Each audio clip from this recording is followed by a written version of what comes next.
Podcast is intended for mature audiences. The views and opinions expressed are those of the panelists and do not reflect in any way those of the podcast partners, sponsors, or affiliates. Enjoy. Hi, this is Michael Buffer, and you're listening to the Voice of the People. Let's get ready for Boxing Voice. Every day I'm hustling, hustling, hustling, hustling, hustling, hustling, hustling, hustling, hustling, hustling, hustling. Every day I'm hustling, every day I'm hustling, every day I'm hustling, every day I'm hustling, every day I'm hustling, every day I'm hustling, every day. TheBoxingVoice.com. You walk away with a silver medal, which is an incredible accomplishment. Can you take any pride in that? No. I don't like to lose.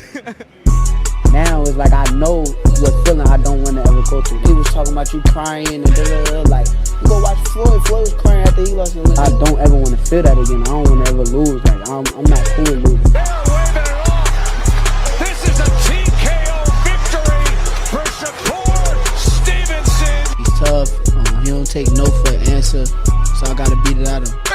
Shakur, of course he the truth. Teofimo not messing with him. I don't think Tank messing with him. Gary Russell Jr. ain't messing with him. Me right now, if you ask me, would I beat Floyd Mayweather back in the day? I'm gonna say yes, and truthfully, really believe that. I know my body. Yeah, I know Shakur body. Shakur know my body. Do I step to you when we fought? Yes or no? No. Do we step to each other? Yes or no? No. The southpaw version of Floyd Mayweather. Oscar can't keep ducking. It's time for him to fight. It's me versus Oscar Valdez. There's nothing else to look forward to. Canelo can't get in the ring fight for him. And even if he could, I feel like if me and Canelo's at the same weight, I feel like I'll beat him. SDS Promotions. I'm one of the best fighters in boxing.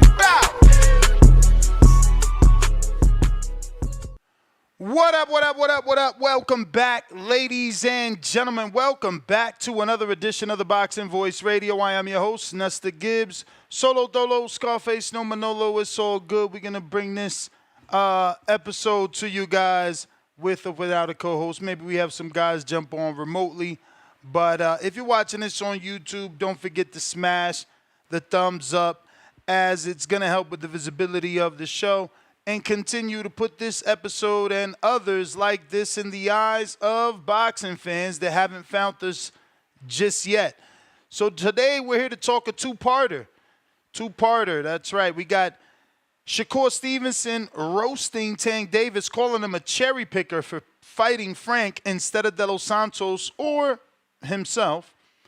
And we find out that the Davis versus Martin has a rehydration clause. So the Davis versus Martin fight has a rehydration clause.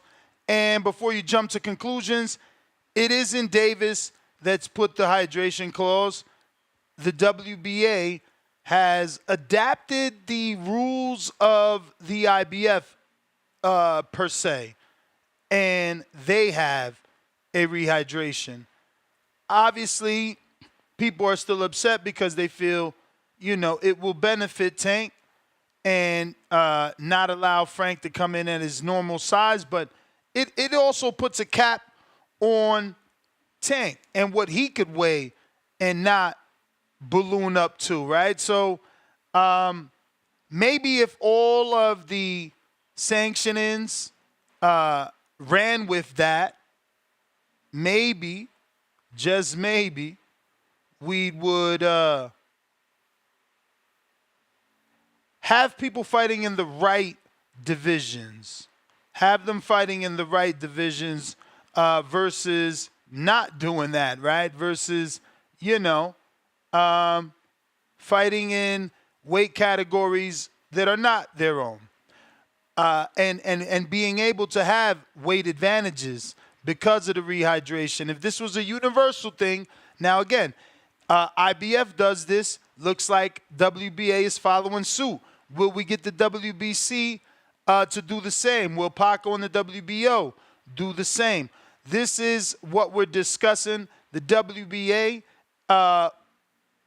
setting a new rule. And we find this out because of Earl Spence, the promoter of Frank Martin. He took to social media yesterday when asked the question. Obviously, this was a tweet to Earl. And as you can see, it says, nah, I need this ninja emoji to be sure before he gets rumors started. At Tank, at Earl, is it true? If so, this ain't it, big homie. Y'all ninjas in the same weight classes. I can't let you skate with that one. So that's off the back of this tweet that says Frank Martin just stated on Spaces that there is possibly a rehydration clause for his upcoming fight with Tank. He isn't 100% sure yet, and there is a rematch clause. So is that rematch clause Frank's way or only Tank's way? But Earl comes and quote tweets and says, yeah, WBA new rule. So the WBA has adapted a new rule very similar to that of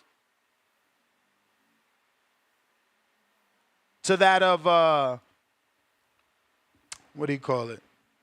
The IBF. So we'll see how things work out. Also, we got some audio to show you based on Shakur and that second part of this topic. But looks like we got Marco and Danny. What's going on? What's cracking? Top of the morning, champ. What's going on? What up with y'all? Not much, man. A new day and a new rule in boxing. Where a new rule in boxing is right. But it's an old rule, right? It looks like they're adapting the IBF rule. And it could help the sport if all other sanctionings implement it. It could, in a way, people believe it could help the sport keep fighters fighting in the divisions they belong.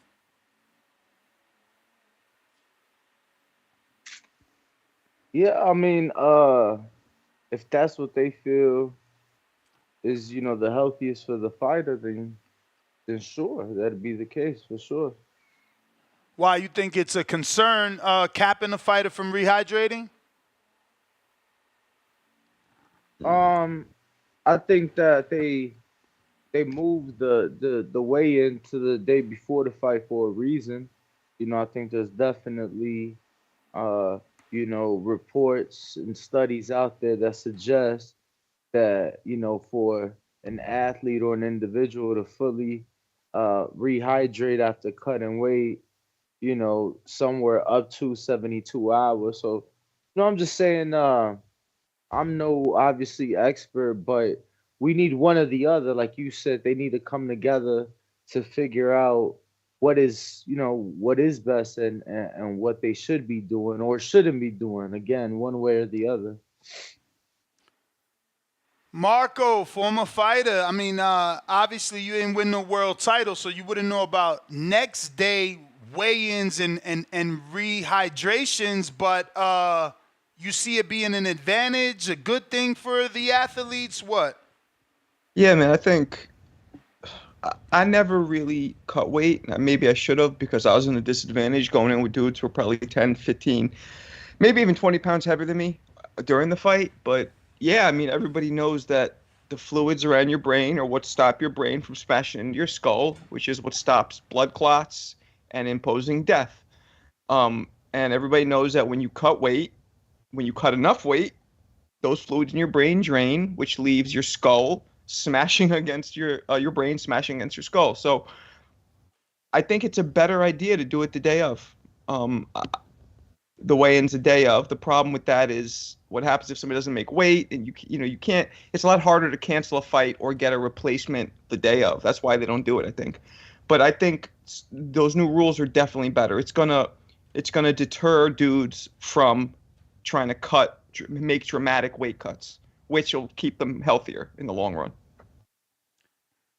Well, I mean, that's the reason the WBC went to day before weigh-ins, because when we did do day of weigh-ins, people didn't care. They were like, fuck it. In order to get this advantage, I am going to make a dramatic weight cut, whether or not it affects me on fight night or not. And a lot of people were taking that risk. Some were dying and having, serious concussions and things of that nature because, like you said, the fluids just weren't there. That's what led the WBC to go the day before. Again, having a second day weigh-in, restricting the fighters' rehydration, it could be dangerous. Why do you think it's dangerous to restrict the hydration? I mean, again, he's not being able to fully hydrate. He could be partially depleted.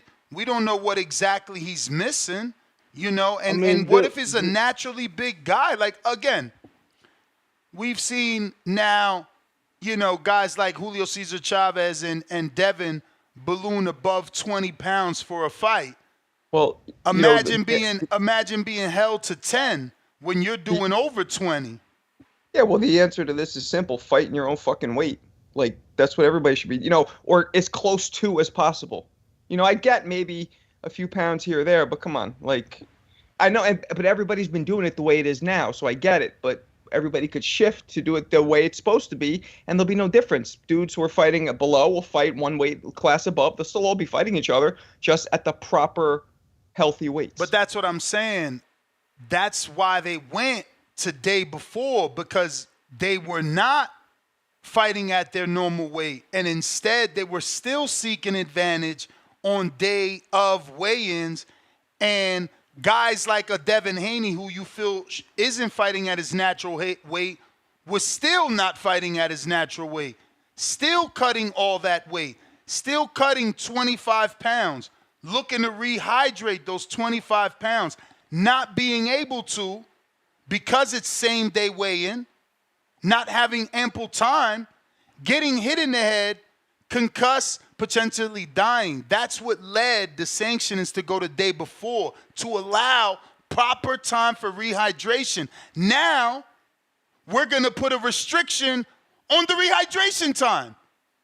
I mean, people have to be held responsible for, if they're going to make dramatic weight cuts, that just comes with the territory, and that is the problem, the dramatic weight cuts to begin with. That's the real problem. All this other stuff, it's like you can't stop dudes from dramatically cutting what weight they naturally fight at. They shouldn't be doing that. That's not healthy. I think that a lot of times bigger issue is not as much the weight cut as it is them doing so improperly. Most of these fighters, they don't have the resources or, quite frankly, even the knowledge of how to properly cut weight.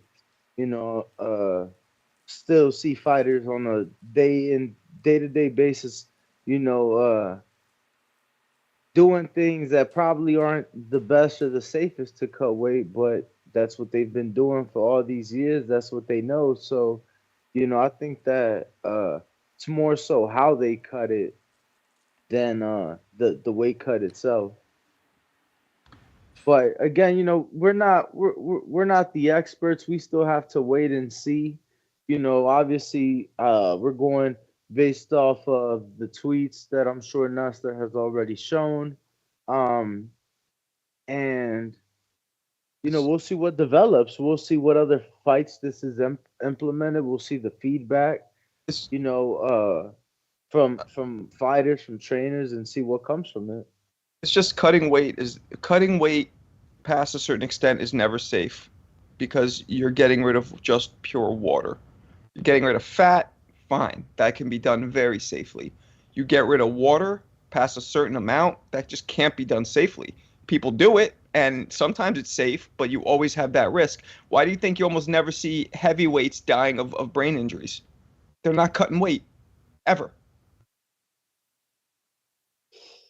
I don't know if they I just don't know. Go ahead. No, I was just gonna say they may not be dying of brain injuries, but there sure is plenty that are speaking the effects of the of the sport. It's still, I don't know, man. I think is, again, having that knowledge, having the resources, having the the tools necessary to cut the weight in a safe manner. That's what's important. I get what you're saying, but at a certain point, no water around your brain is no water around your brain. and that's detrimental. Again. Okay, you keep Marco. saying So that- what's the solution?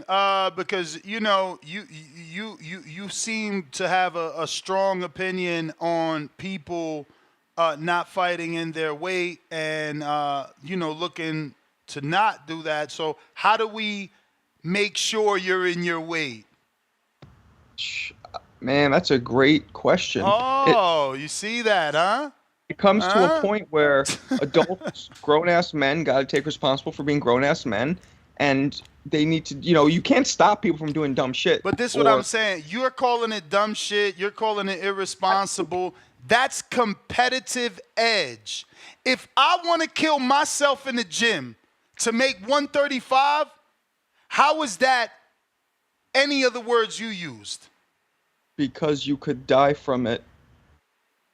Simple. But you can't because we have day before weigh-ins. So I am given more than 24 hours to rehydrate for my fight, which if I do it properly, even a chimpanzee can do that properly with that time, I should be good.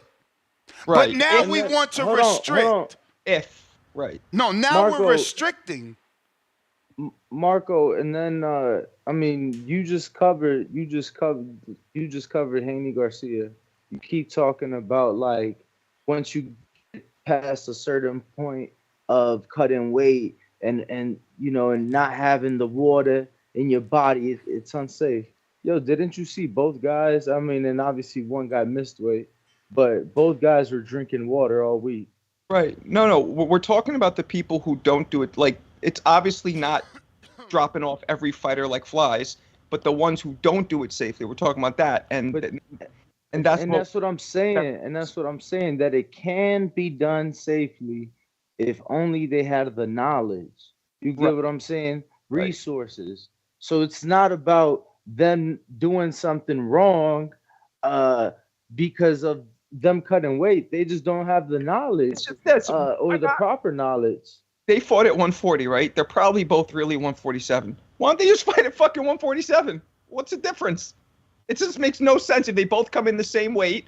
They're both coming in below, killing their bodies, possibly hurting themselves, and they're both coming in on fight night the same weight. It's so stupid. Fight the fucking weight class above. I'm just not understanding how you're hurting yourself. Because Haney was not everybody does. But people die, and it's very likely. I explained how, science-wise, how it can happen. Doesn't always happen, obviously. Yeah, but you're talking about extreme cases of people who are struggling. Like I just said, in Haney Garcia, just fucking go one class above, and you're both on the same playing field. Why struggle? Why cut weight? Why do all that? Why are you using words like struggle? If I'm the one paying for the nutritionist, if I'm the one following the rules... Fine, forget about the struggle. Why do it? Just fight one class above. For the competitive edge. The edge of both of you being the same weight either way? That doesn't make any sense. Oh, my You're God. trying to get the edge over somebody who's really smaller. That's different. De La Hoya was coming in at light heavyweight when he fought at 35. That motherfucker was rehydrating to like 155. Yo, but Marco, you sound like the people that say that the 3 pounds, that what is 3 pounds, that 3 pounds, it wasn't that much weight. It's the process of cutting the weight. If two guys have to cut the weight, right? And now one guy might have struggled more, or one guy might have had an easier time because he had a nutritionist and the resources. Now that guy has the competitive edge over the guy that didn't. That's it. Mental too. No, that's true. The problem is, it's very, very dangerous at times. That's all. But you're right. That's part of boxing, I suppose, cutting weight. But it's kind of not, but it is. It's unofficially part of boxing, I suppose. I don't know how it's unofficially. I mean, it's a skill, and it's become a full-blown business. Because I think it's a part of combat sports, Marco. To me, what's in the ring is a part of boxing, not what's. But I guess the training, I guess it is. I suppose it's bullshit. Like I said, certain fighters like De La Hoya, guys who had an almost an unfair edge, even though it's fair because they're doing it within the rules. That's one thing. But when dudes are fighting at the same weight anyway, it's like, whatever.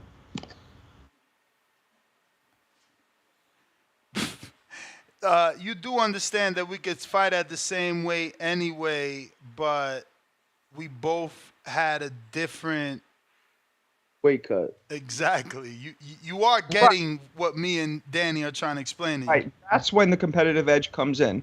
But really, what's the difference between competitive edge and just fucking, I hate this term, but weight bullying? A dude who's naturally just bigger fighting a dude who's just naturally fighting at his. What is weight bullying to you, just so I know?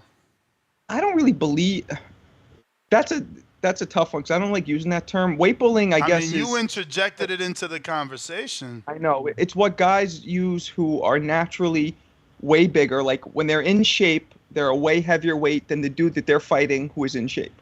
But they're able to cut the weight and weigh in. Yeah, but then by the time they step in the ring, they're way bigger than their opponent. Lucky for me, my show is recorded. I've never fed into the weight bully situation. You know, I've lived through Julio Cesar Chavez ballooning up to 182 to fight Sebastian Zvick at a 160-pound fight. And I've lived through Devin Haney being 165 to fight at 140. I lived through Earl's career and people trying to call him a weight bully. I never once made a show titled Earl the Weight Bully because that's not what I believe. If you are in the gym and you're putting in the work to make 147, you're not bullying anyone. You're bullying yourself. You're the one sacrificing to make that weight. To me, like, 10, 15 pounds is over the course of at least the last 20, 30 years, whatever, 10, 15 pounds is normal. People rehydrate. That's normal. But when you start going into the 20, 25 pound range, that's, and I'm not saying it's illegal. That's when you start getting a huge competitive edge. You know what I'm saying? Because that's a significant size difference. Yeah, but tell me in the last 10 years how many fight night weights you've gotten. Shit, I have no idea. Exactly, bro. Like, because a lot of times the dudes don't even weigh themselves. A lot of times, you don't have to. A lot of times. And that's exactly why A, you don't know who's weight bullying anyone. B, you don't know who's 20 pounds above. And C, the only names we reference is Devin and Julio Cesar Chavez because those were publicized. Right. Like, we don't know what Earl was weighing to call him a weight bully. You know? And again, you can't be a weight bully. When Crawford was in a bed with hoodies on and sweatsuits, wrapped in a blanket to make 35, nobody ain't call him a weight bully because that's his sacrifice. Right. He wants to be wrapped in a blanket like a fucking mummy to lose the weight. That's his sacrifice. In a perfect world, everybody should fight each other at their in-shape weight. Simple. That'd be the safest and that'd be the fairest in a perfect world. But that's not the safest or the fairest. How is it fair to me if my skill is working out? What if that's my skill? What if my skill is I got more determination? Losing water weight is a part of boxing skill now? Absolutely, losing weight is a part of skill. Why do you think that fucking how many hundreds of thousands did Devin get? Why do you think Floyd had to pay Marquez? Why do you think boxing takes it so serious? How much did Eric Morales have to give Danny Garcia?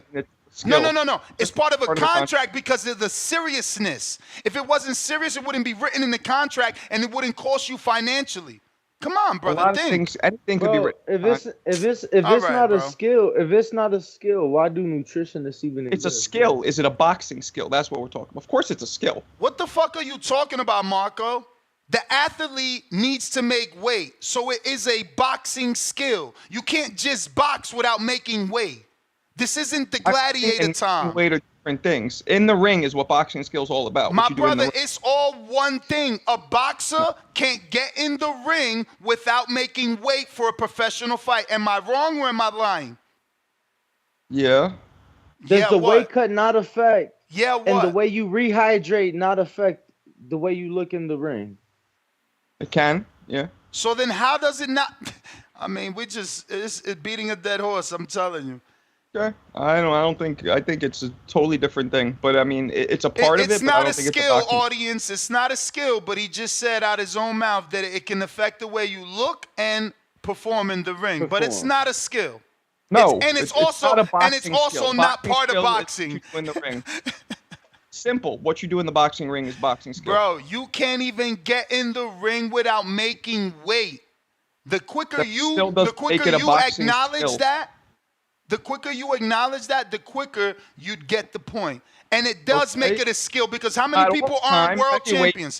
Heavyweights don't have to make any fucking weight. It is a skill. How many people aren't world champions? Heavyweights don't have to make any weight. How many people never even got into the level of a fight that is contracted at a weight without a +1 or +3? Making weight for a heavyweight is not even a thing. Whatever, my dude. Whatever. SDX Renzi, what's up? And isn't that why a lot of people don't like shout to out consider heavyweights for pound for pound? Man. No. I ain't gonna lie, y'all. That's exactly why they're not in pound for pound, because they can't move up divisions, man. Heavyweights are always in pound for pound. Come on. Heavyweights are.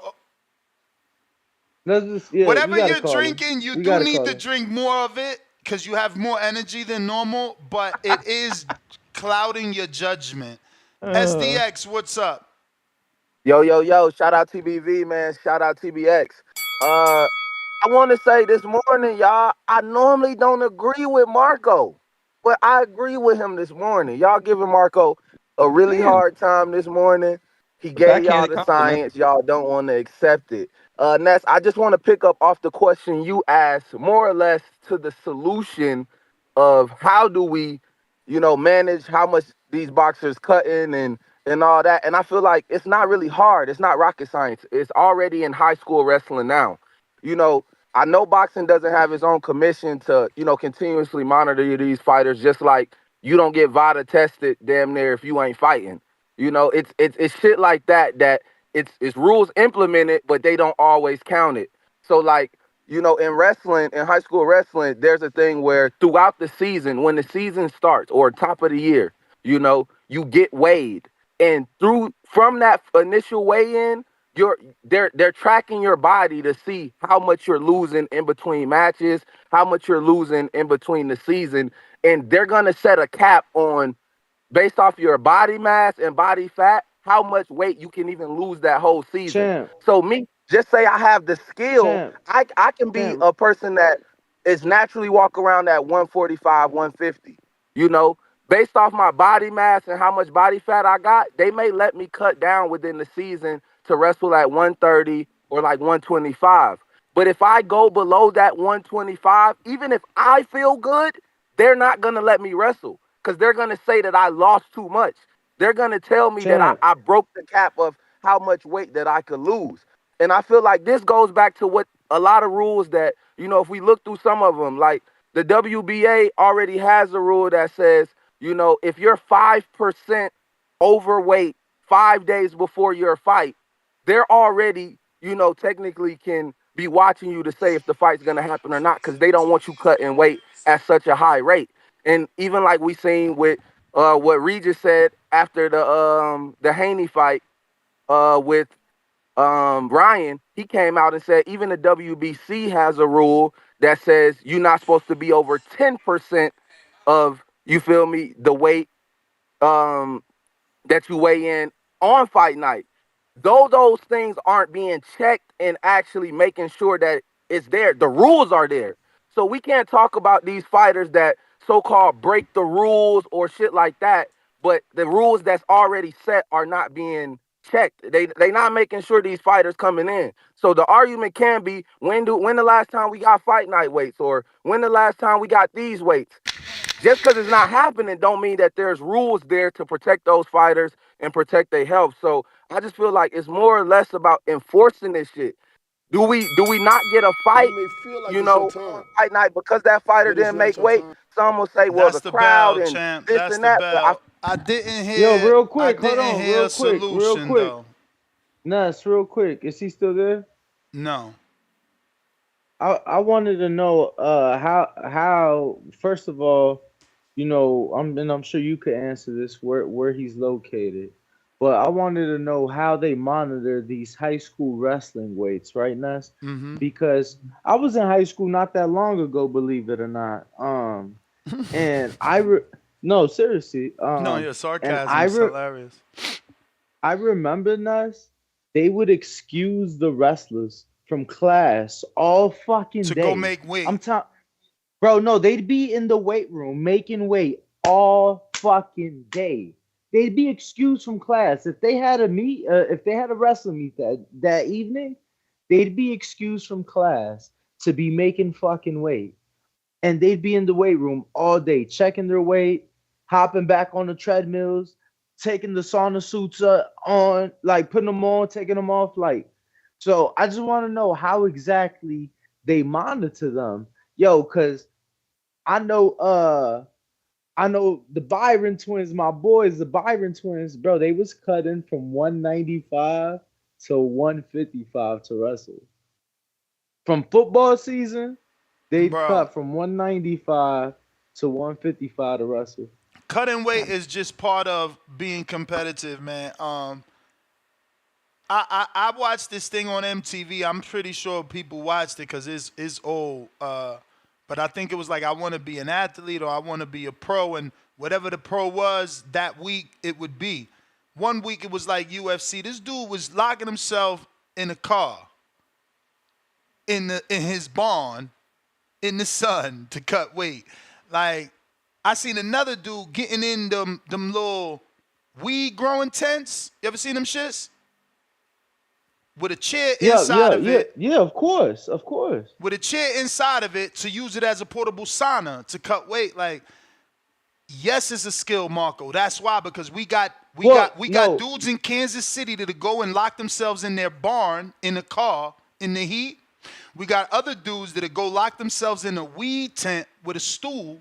And you got other dudes that have nutritionists. Doing it properly. It's not a boxing skill. Cutting away properly is not a boxing skill. To the boxer that doesn't have the knowledge dies, then it becomes a skill for the people that are not dying. Like, what are we talking about, my friend? Whatever. Hilarious. It's not a skill, but what's my man's name? He got so famous. What was Pacquiao's strength and conditioning coach? Alex Ariza. Memo Heredia. Victor Conti. Fucking Scooter Davis. These names are infamous through the sport because of their skill. Right. It shouldn't be a part of, and it doesn't have to be a part of boxing, and it's unsafe. He gonna not. Yo, a nutritionist should not be a part of a sport. Please make one of Marco. He's not letting a shovel go. And possibly dying, not a nutritionist. Big difference, bro. The thing is, I don't know, like, what you don't fucking get. Losing water weight has nothing to do with nutrition. Nothing. To do. Nutrition is totally different. All right, no, hey. You got the degree, my man. Listen. He said he never even cut weight for his fights, but I cut a little bit, but I chose not to most of the time. You're going back on your word now, Marco. We heard you clear as day. I cut a little bit, but I chose not to. We heard you clear as day say you never cut, and maybe you should have cut, but it's okay. We'll let you lie. As an amateur, I cut. As a pro, I didn't. Ness, I'll say that I'm gonna stay on the stance of cutting weight properly is absolutely a skill. For sure. You know, I know how much. I know a few guys making six figures. You know, making six figures a camp for they services. Yeah, it's not all or nothing. It's not, it's all about how much you cut, not all or nothing. No, I think it's about how you do it. Doing how you do it and how much you, of course. Doing it properly is a skill. MT in the chat, you might be able to teach Marco a thing or two because he's killing me. But I have given up. Okay, I was gonna keep going. I thought we had. I thought today was Friday. Suli, the scholar. Hey, how you doing, Danny? Yo, Danny, man. So you could back that up with your military experience, also. And you gotta cut weight. You gotta use cut weight to make your weight to be. You have to be a certain weight, to be in the military, and also fire department, national wide, NYPD. All these people gotta be in certain weight to do those jobs. So it's not only in a professional sport athlete. Excuse me, sir. Oh, hold my time. Yes, okay, Yeah, I'm listening. yeah. Yo, it's funny he says that really quick. I have a true story, Nas. January of 2015. I'm fucking I'm fucking 9 pounds overweight for the military, Uh-oh. right? I had to be 191. I was 200, and I'm scared, right? Bro, these motherfuckers took my wrong height. For only time in my life I've been measured at 5'11". I've been 5'10" my whole adult life. Oh, so that They one measured me inch at gave five. you clearance? It gave me clearance, but bro, because of that, the night before I didn't eat. I didn't eat shit. I wasn't. I only drank like one bottle of water, and I just ran on the treadmill for like an hour. Then I got on the stairmaster for like 20 minutes. Same thing the next morning. I ran, didn't eat breakfast. I remember taking breakfast with me, and I'm like, I'm gonna eat it after I make weight.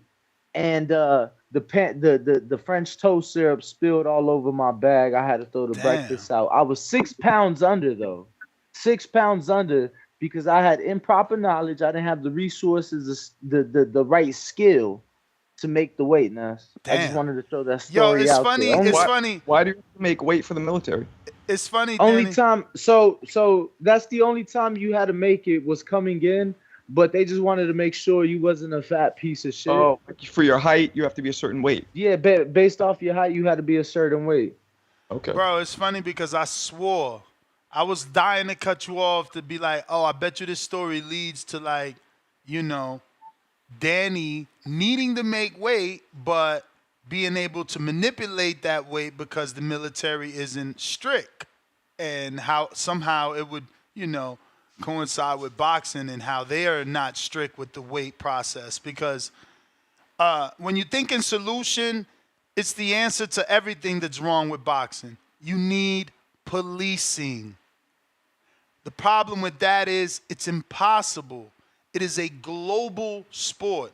You cannot have people, secret agents and operatives, or even dress officers in every gym, making sure that women are sparring 2 rounds because we've done studies and their skulls just can't match the power to sustain 3-minute rounds.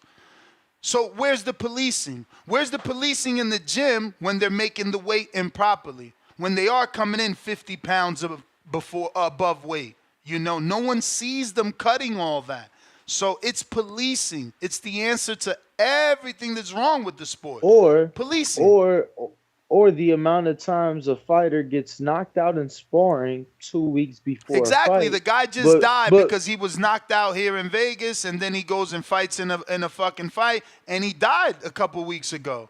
You know? But why? Because there's no policing. Because if there was a commissioner on duty every time sparring took place, he could write down who suffered a concussion. He could write down who got knocked down. They could monitor that. They could add it to BoxRec. Promoters and managers have back-end access to BoxRec. They know who's injured. They know who's available. BoxRec is so much more than what you guys see. That'd be a great idea with the sparring. The problem is you can't always tell when there's a concussion, but that'd be a good idea. Real quick, I don't know if you remember, Ness, the last time we spoke to Mauricio, I brought it up. He had a conference call back in December with a lot of media members where he mentioned this app. I believe it was BoxMed. I think is the name of the app. If I could be wrong. He said it's available to the public as well. But any WBC ranked fighter this year is supposed to be doing monthly weight checks, whether they have a fight scheduled or not. If they are a WBC ranked fighter, which WBC ranks top 40, for those that don't know, you have to do monthly weight checks within this app. I haven't seen anything come from it. I've spoke to WBC fighters. They look at me like, what the fuck you talking about? So clearly nothing they know about. But it seems that they're trying to do something, but I can't find it. It's absolutely out there, Marco. But they do weight checks leading up to the fight. And I think that a lot of times we see fighters be, because you have to be a certain percentage within the weight. You know, they'll post these pictures and they'll be in, and then they come weigh-in day, and they're like grossly overweight. So it's what Ness says. Somebody has to physically be there to police, and you don't have enough refs or judges sometimes in some states.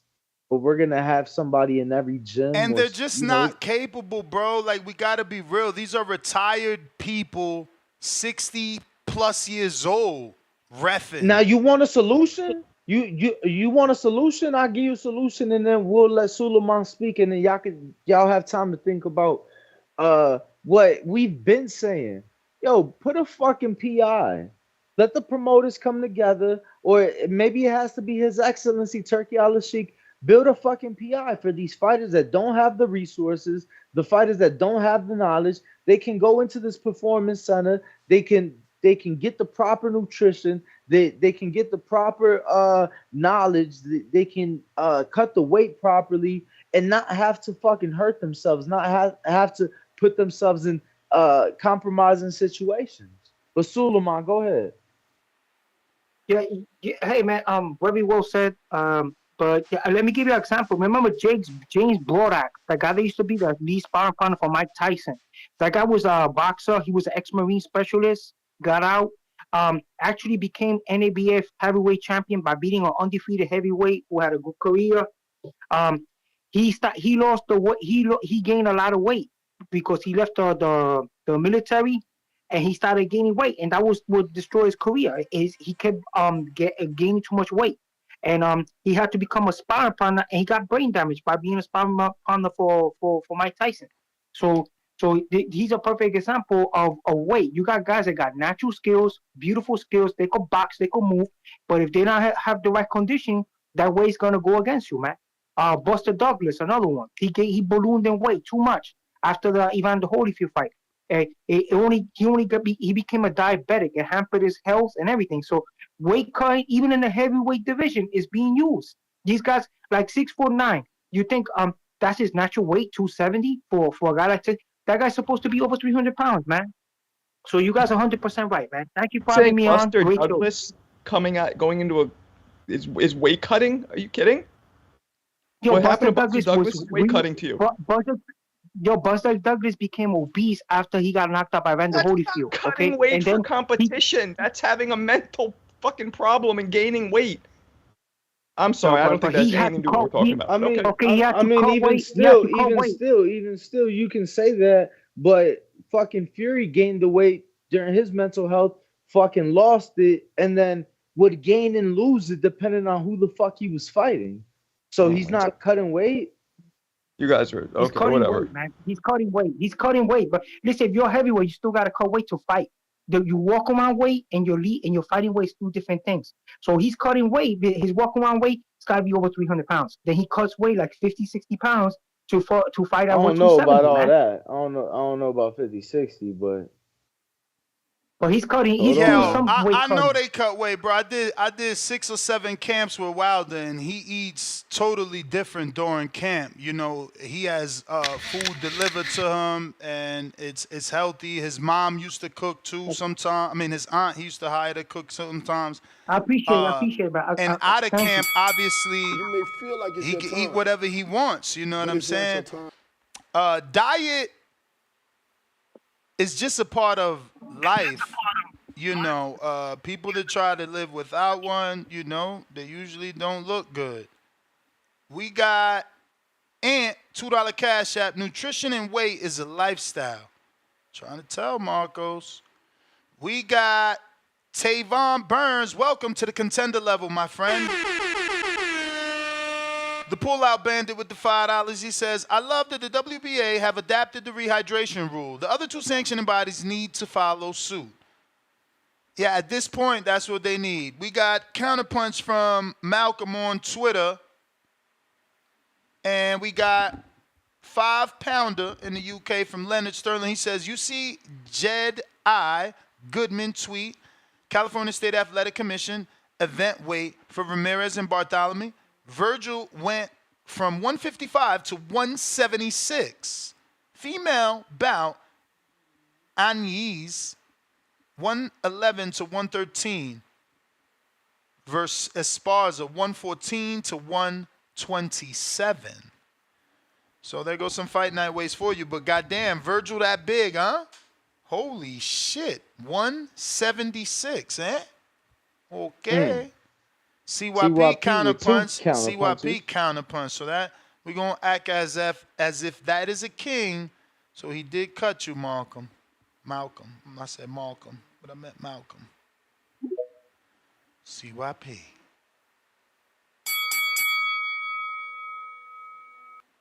Amen. Yo. Hear ye. Damn, man, shit's crazy in these streets, man. Ain't see why people been saying for years that these boxers are full of shit. There ain't no way your healthy weight is 160, 6% body fat, but for some reason you fighting at 147. That's bullshit, homie. There's a reason why you're fighting the next day, because they asked you to fight at 147. You might die in that ring. There's a reason why. See, I thought about something, man. The shit I'll be saying, it catches on years later, but y'all need to go ahead and give me them props to see why Pete did say they gonna start doing this rehydration clause, because it makes sense, because that's not really healthy for dudes to be fighting that way, but whatever. Y'all realize that Conor McGregor made his career on fighting guys smaller than him, coming in a fucking skeleton. But as soon as he started fighting dudes his size, he lost almost 60% of his fights. No, excuse me, almost 70%. See, y'all don't know these things because I study them, because I need to know. Shit, it's my job. I'm just trying to keep it real with y'all. If you're under 6% body fat, you're not supposed to be doing anything physical. When these boxers cut that much weight, they're under 6%, which means they're walking skeletons. That's not a boxer. That's not a boxer. You're more like a bodybuilder getting ready for a fucking show where you're about to show your fucking abdomen, right? Where you're about to show the skeletal muscle structure of your body. No, that's why they let them fight the next day. So what's happening here, people? 154 is the new 147. That's all it is. 160 is the new 154. That's it. Now, pound for pound could mean what it's really supposed to mean. That you're actually fighting dudes who are bigger than you to show your skill level, not niggas your size, because you used to fight dudes who were smaller than you. See how that worked? So now the Inoues of the world can get their real fucking props. The Tanks of the world can get their real fucking props. Even the Canelo, I don't really know. Maybe Canelo should start getting more props. He's really not a 175 pounder. Let's give them dudes real credit for what they really do. Stop crying. Stop crying like you do every day. They're not going to ask you to do nothing in boxing. They're not going to send emails. They're not going to ask you shit. You guys are not experts in this field. You guys are going to accept it, and 10 years from now, it's going to be normal, and then you're going to complain about the next rule they implement. It's very, very simple. Dudes have been getting an advantage. They've got rich off this shit, but the year of the Geechee is over. CYP out. The year of the what? Ness. Are you there, Ness? I'm right here. I'm right here. Hello. Yo, did you see? Yes. Did you see Ray Ford's tweet about the WBA and the rehydration? Nah, what'd he say? Somebody asked him, "Hey, bro, hope all is going well with camp. I have a question. Curious, does your fight with Nick Ball have a rehydration clause?" He said, "Hell no. I'm coming in 160. I seen that. Yeah, I did see that, but I thought he was joking. 160 for a dude that weigh in what? What he weigh in? 118? 130. You tripping? Oh, I can see him. 26. My bad, 26. He's joking. Oh, 26. Oh, hey, I just want to point out, because I know you don't follow other sports. What happened? But the NFL had their schedule release yesterday for this upcoming season, and they're doing 2 Christmas Day games live streamed on Netflix. Damn. First time ever. Let me see something here. Who the fuck is that guy? Oh, that's the wrong one. That was the wrong one. We also got the Chavez fight on Netflix versus whoever that guy is. I guess he's an MMA guy. Yeah, I don't know who that guy is. I guess he's an MMA guy. Where's he, Dan? Yeah, You know, Dan. 8-rounder Yeah, at that. They're fucking wilding. Poor what Chavez. I don't get about the Tyson Paul fight is how's it a pro sanctioned fight yet they're fighting in exhibition rules, 14-ounce gloves, 2-minute rounds. I don't I understand. mean, because most people don't know about the rules, and you know what sells is that it's a pro fight. So I guess the you know they athletic get. commission just approved it to be I out of mean, the normal. it'll still be a pro fight, man. The way that you see other shit pop up on people's box rec, man. Yeah, I seen some shit someone sent me that had me very disturbed. Cause it was like, for me, I told the dude, nah, that shit is fake and it's AI. It's not Joe Rogan. But there's a clip running around with a lot of views and shares of a fake Joe Rogan saying that the Jake Paul Mike Tyson fight is set up in a way for Mike to have to go to 8 rounds in order to get money. Meaning if he knocks out Jake, he gets 0. If he knocks him out in the first. If he knocks him out in the second, he gets a little bit of money, et cetera, if you get my drift. But in my opinion, I think it was fake. For starters, I think it was fake. You know. Jake looked mad fat. I don't know what's going on with him, but I mean, he said he's ballooning to 240 for this fight. You know, he's got to take but- on Mike. But you made it think, he made it seem like he's going to get swole, not fat. I mean, you want him to use steroids? What? You can get swole without using steroids? Oh, you're just going to put on 40 pounds of muscle. I don't think he should put on that much weight to begin with. I'm just saying. 60. I'm just saying. I mean, thought the dude fights at 190 and he say he gonna weigh 240. I mean, ain't no way to do that shit. I'm not a nutritionist. He said he's already at 225 or whatever. You could see it on him. Yeah, I guess he do. It's not good for him. I guess this fight is worth it because that's a lot of weight to put on. He's young enough to take it off for sure, but like, it is a huge difference too because he's gonna be a lot slower than he was at cruiser. I think he might get stretched. Ness, I know you want Mike to lose, but I think Jake might get stretched. If Jake got stretched, he sacrificed himself for the friendship of he and Mike. He needs to knock out Mike's old ass. Knock him out. And let me tell you, I watched that Turkey Al-Sheikh Errol Hawani interview. Shout out to Errol Hawani, man. He's living the dream, and I can only hope that the Al-Sheikh gives me an opportunity like that. Bro, he's literally going to send Errol out there on numerous different dates and sit him down with Dana White. That's the equivalent of, like, sending me out there and sitting me down with, like, fucking Al Heyman and shit. Bro, that's crazy, bro. That's huge for Errol because they don't even fuck with each other.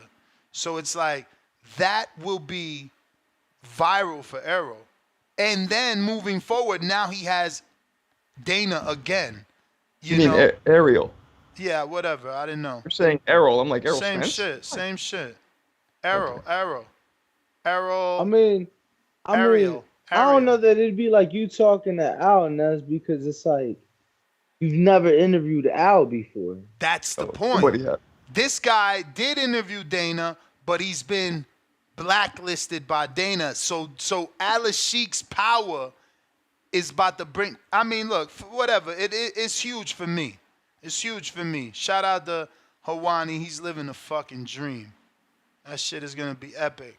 I might be forced to watch it, even though I don't give two fucks about UFC. I might be forced to watch that interaction and how Dana's face is, you know.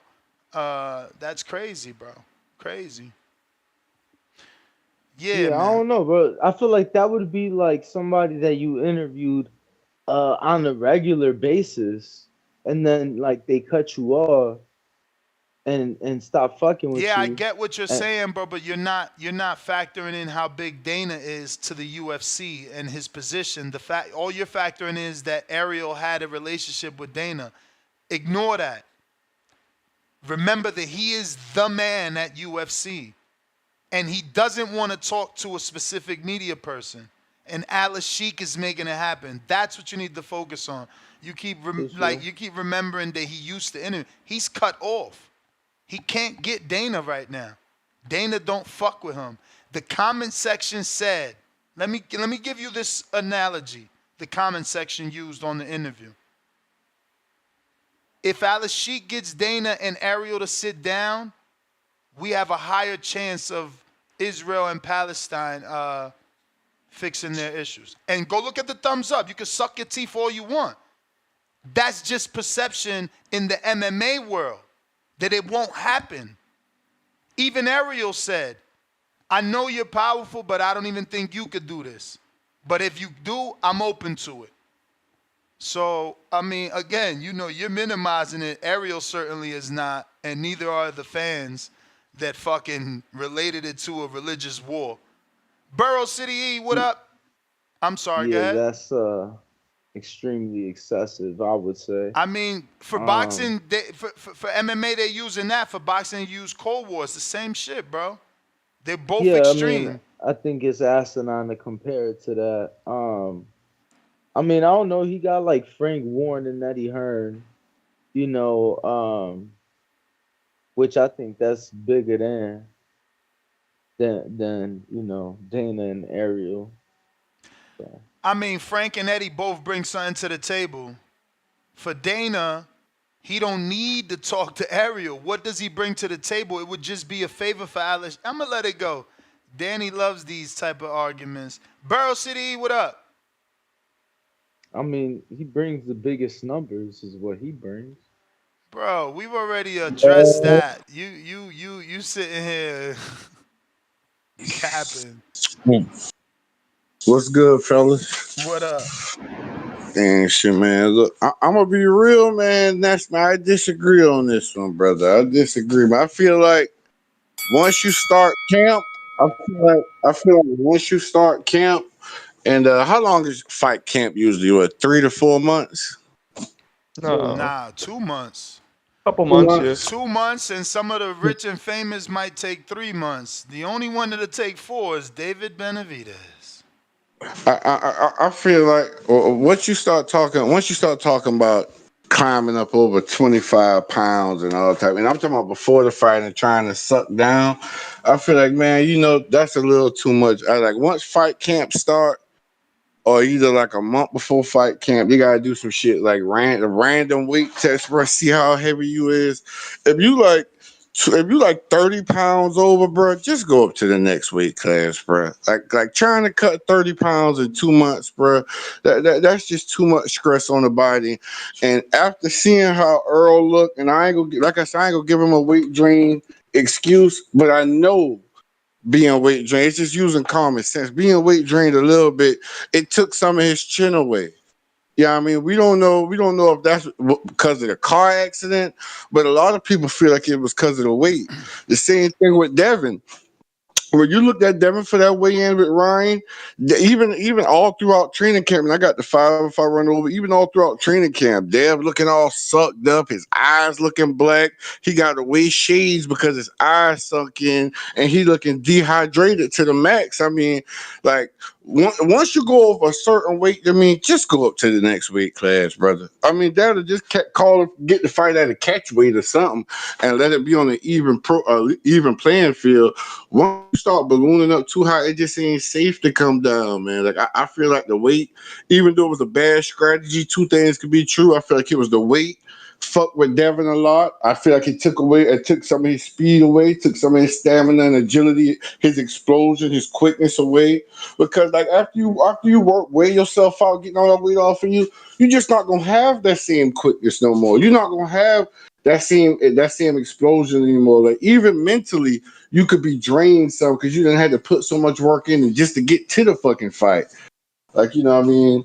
I ain't even really mad at Tank either, man. Like after seeing that shit with Ryan, you know, you got to be strict on these guys, and you could tell, that Frank is a little bit bigger than Tank. He actually like a half a size bigger than Tank. So you know, capping him at a weight, I'm kind of fine that because like Frank shouldn't balloon up too high anyway. You know what I mean? As long as they both make the same weight, it's not a super big issue, but I feel like he shouldn't balloon up too high anyway. So if he putting a rehydration clause on him, Frank must probably get probably about the 150 fight night, maybe 148, some shit like that. Day 145. But that's how I feel about it. But once you start talking about cutting down from 30 pounds, I feel like you should just go to the next weight class, and that's my call, man. Tank's short, but if you look at Frank and Tank's like bone structure, like Tank looks like a pit bull in his head, where Frank has a smaller head. So Tank makes up in height what he has in body frame. I feel like. All right. We got Ness. yo. I just want to remind the people because The people. I think more than half of the deposits are now spoken for August 3rd Give in people some LA. information, like what how that would work, right? Because obviously all sales are final, not on the deposits though, not on the deposits. Like if we announce the ticket price, yeah, you ain't giving the deposit. I mean, you giving the deposit back, right? Like, what if you announce a price that's bro. I mean, unaffordable to me? everything is there. Reading is essential. But I broke it down super simple, right? So tickets aren't available. We don't have suite prices yet. So hence we can't determine final price. Right now, because it is extremely limited availability. Right now, we're taking deposits, just like the venue did. So what the deposit does, it holds your spot in line. When tickets do come out and we know the final price, we will let everybody know. Those that place the deposit will get the opportunity to finish their payment if they so choose to. And if it happens to be too much for them, they will get their deposit back, minus the taxes and fees. Obviously, that's on the ticket site. And simple. Simple. Now, people that did purchase a ticket, those are non-refundable.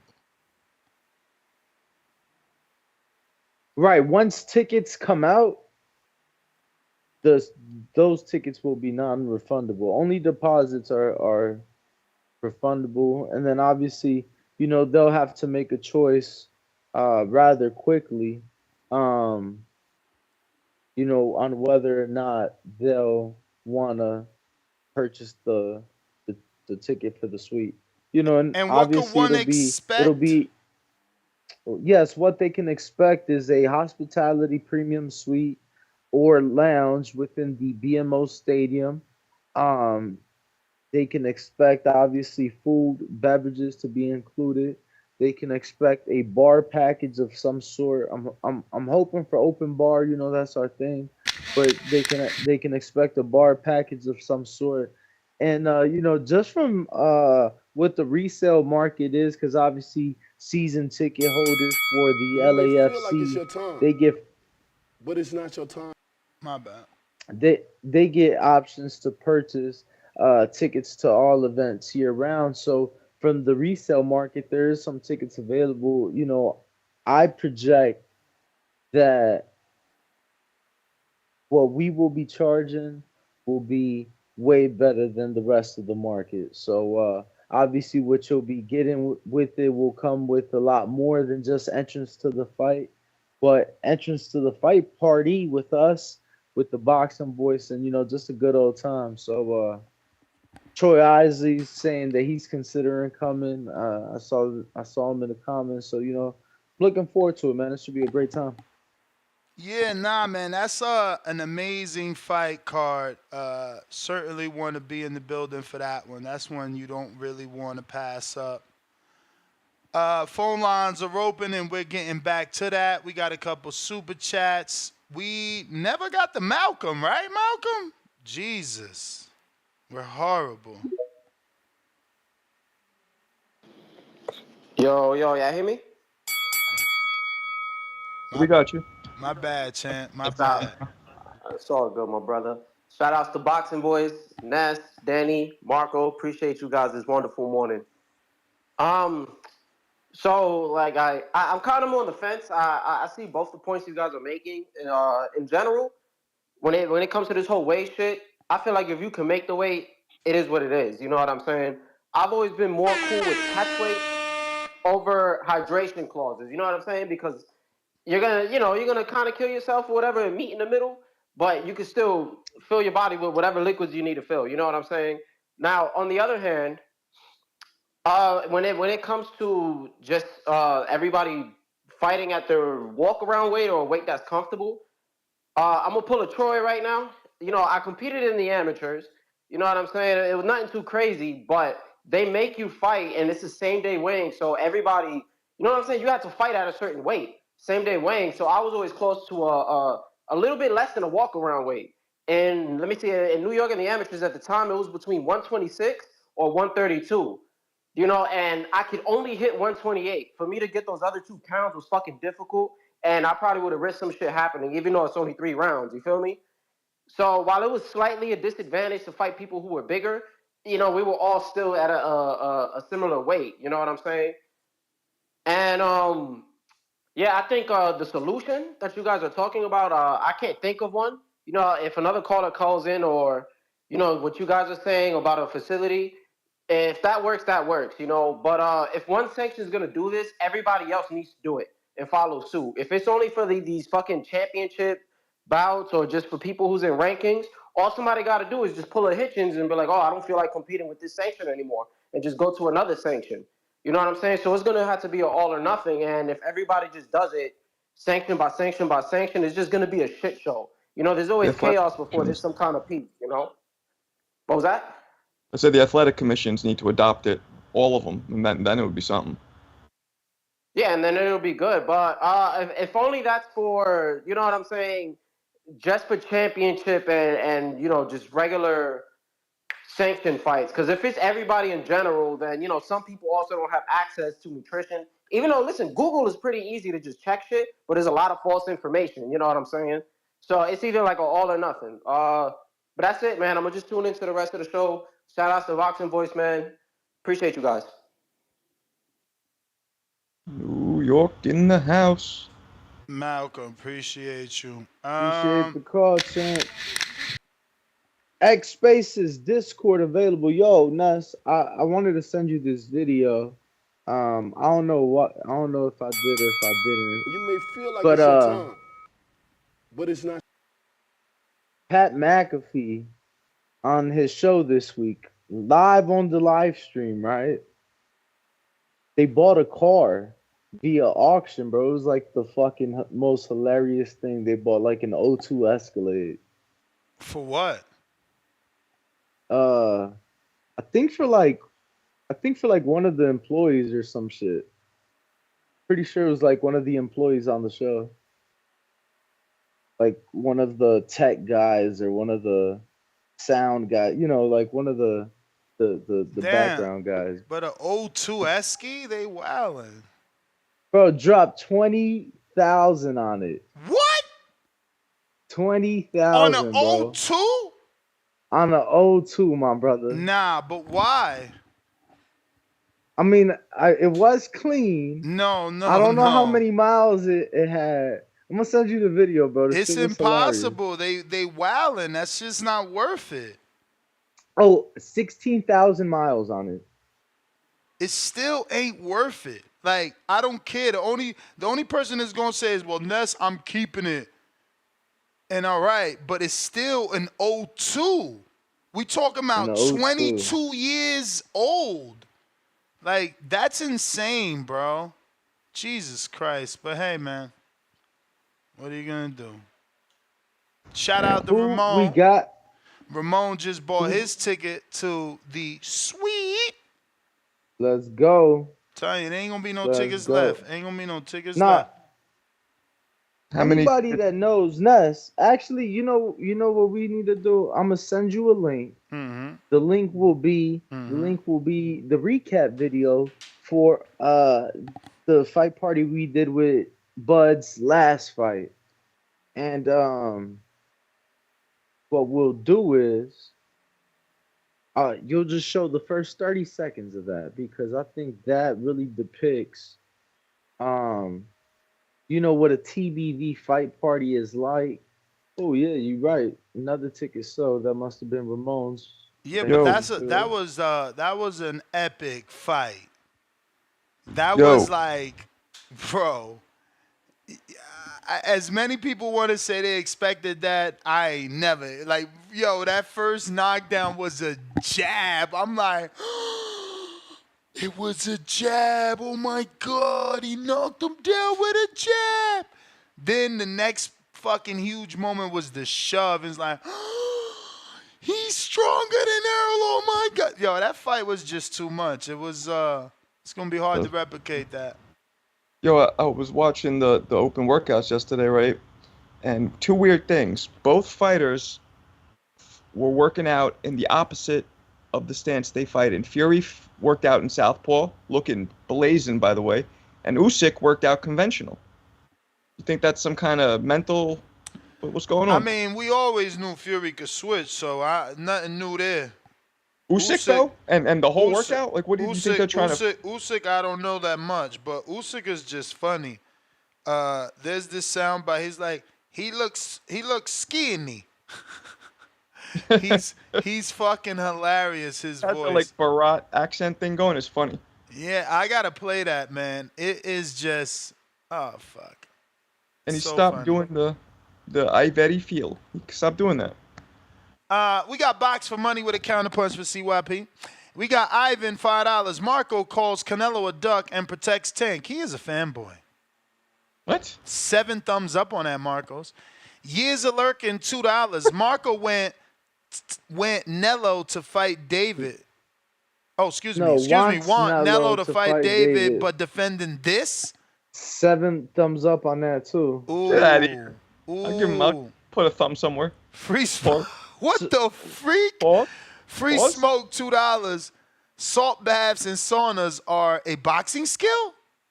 No. How many thumbs up on that one? 7.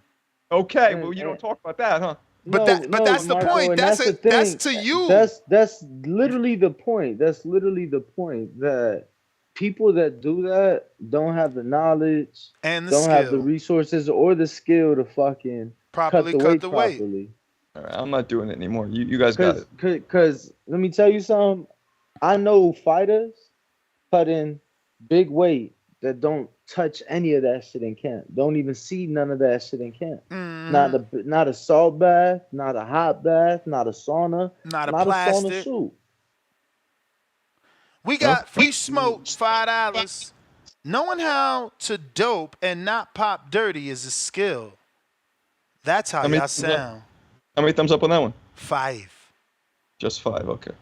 Troll Beta, $100 Sweden. Do you think Usyk deserves to get more credit because he is fighting guys that are 20 to 50 pounds more muscle than him, while the smaller fighters complain about 3 to 5 pounds and 15-pound rehydration clauses? I mean, Usyk has an advantage with speed, but yeah, it's much tougher fighting bigger dudes, right? I mean, yeah, man, the heavyweight division. Like, yeah, because, like, I mean, that's why he could dance around people as easily, because he is a little smaller naturally, but then he has to deal with the power and the size. So let me play this real quick for Dan the Man. Family, welcome back. This is our, I don't even know what number watch party, but it's going to be the biggest, with the biggest fight of the decade. You see it, undisputed, it's going down. We got 2 theaters completely full, 150 fight fans. We are ready for the biggest fight of the year, and you're going to get to see the behind the scenes. Come on, let me show you.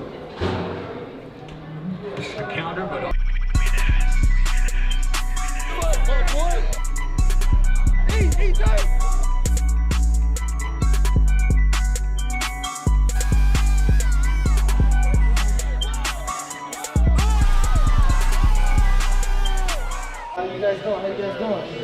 Go upstairs. We're in theaters 3 and 4. Y'all gotta get checked in. That's good. Now we gonna be in then 3. to get to the rest of the joint, but you know, our fight parties are a little bit different now. That's all I'm saying. I was doing the worm.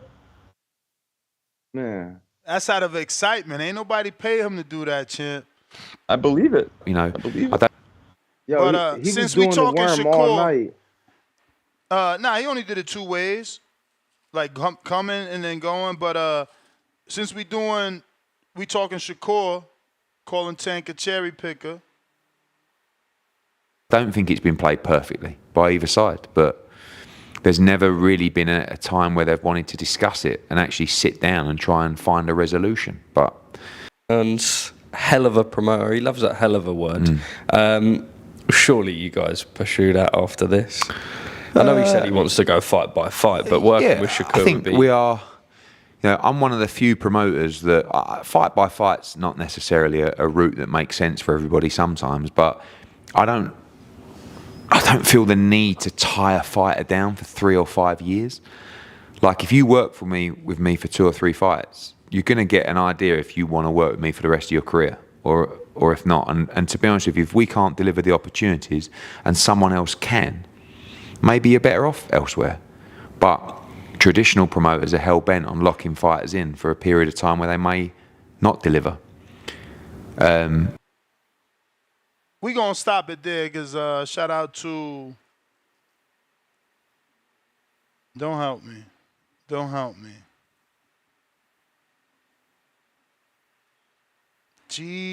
Jesus. Okay, help me, Danny. What's his name?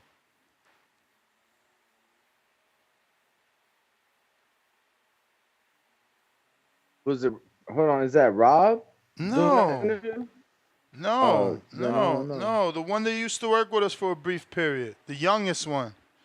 Call him youngest in charge. Parsons. I got it. I got it without you. I got it without you. Parsons, I had to help you. Shout out to Parsons. I didn't want to, copyright That'll be Charlie infringe. Parsons.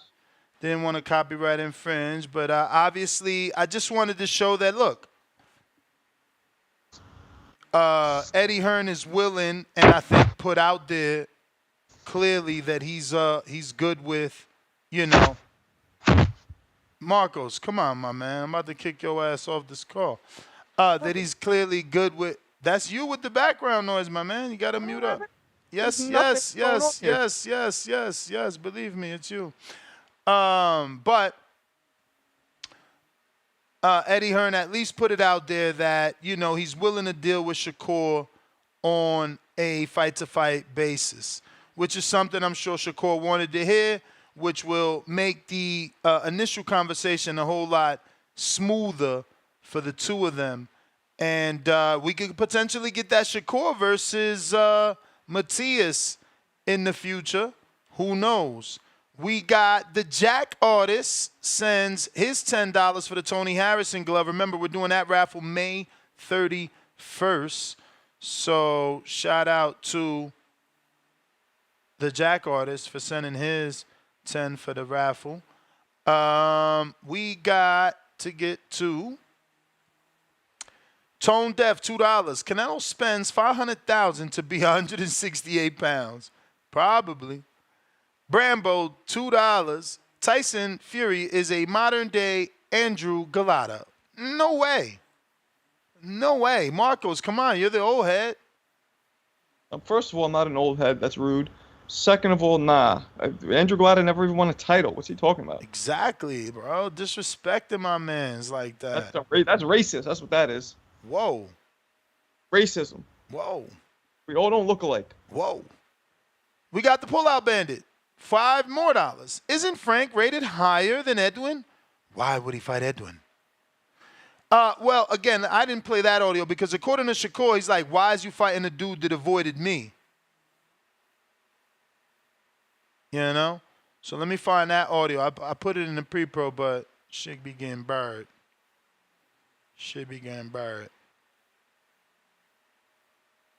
So, but Hannah Gabriels did DM me and send me a screen share because she knows I'm blocked from Clarissa and show me that Clarissa's offering any average woman or female boxer $100,000 to beat up. But all I'm saying is offer that to Hannah Gabriels. Hannah Gabriels told me, Nesta, I would jump at the opportunity because guess what? I was getting 30,000 the first time. So 100,000 is way better. Tell her to give it to me. I don't know. Is Clarissa going to want to give it to this boxer, or is she going to have an excuse? We got Pistol Parkway Mozzie, $5. Top of the top, fellas. All the sanctioning bodies should adapt the same rules. And is the suite theater or ring view? Hey, Danny, you're up. Theater or ring view? Theater? I mean, I guess that means, do we get like a theater in there to watch the fight? I mean, are we watching the jumbotron through the little suite, or is it a ring? I don't know. I'm trying to figure it out off the super chat. Don't be looking at me like that. I've never. You know, when it comes to like hospitality, suites, clubs, lounges in any venue, I've never heard of theater view. But yeah, all suites have a view of the ring. What? Man. Okay, a view of the ring. Okay, that's what they can expect then. I thought it was gonna be like, remember that time that Alicia was in a suite with Clarissa? It would be like that, right? Like that's what it's gonna be like.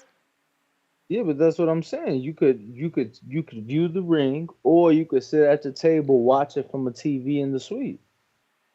You got what, like 150 tickets total?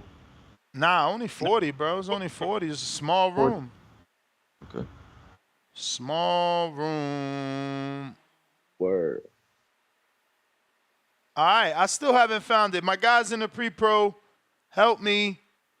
It's the Shakur. It's a small one, too. Why is it not there? Maybe I'm going to start over. We got the pull-out band at $2. No Shakur versus Dev, you mean? What you mean?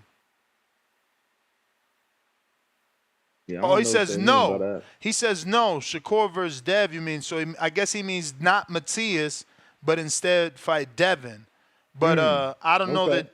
I mean, I guess. I mean, technically, Devin still has the belt. Jersey Dude, $10.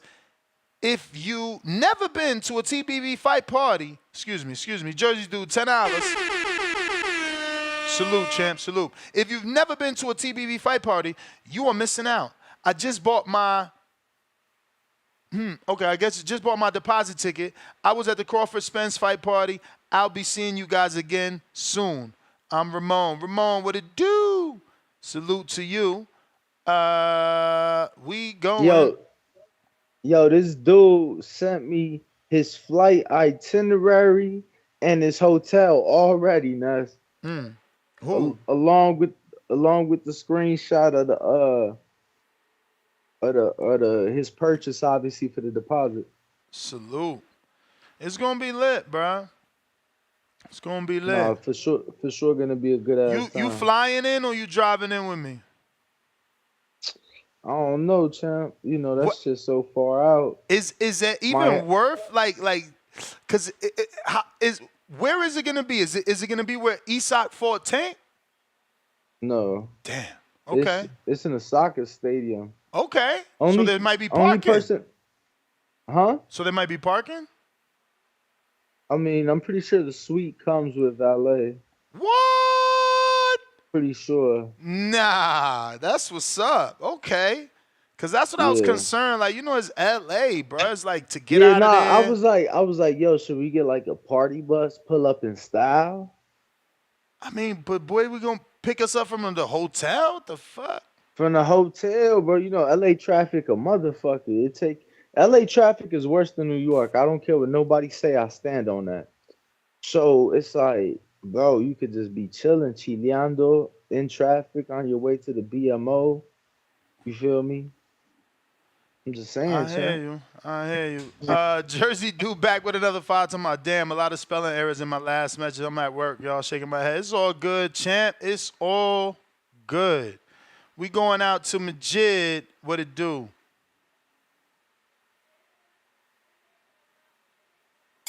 You know what surprised me though, Nas? What's that?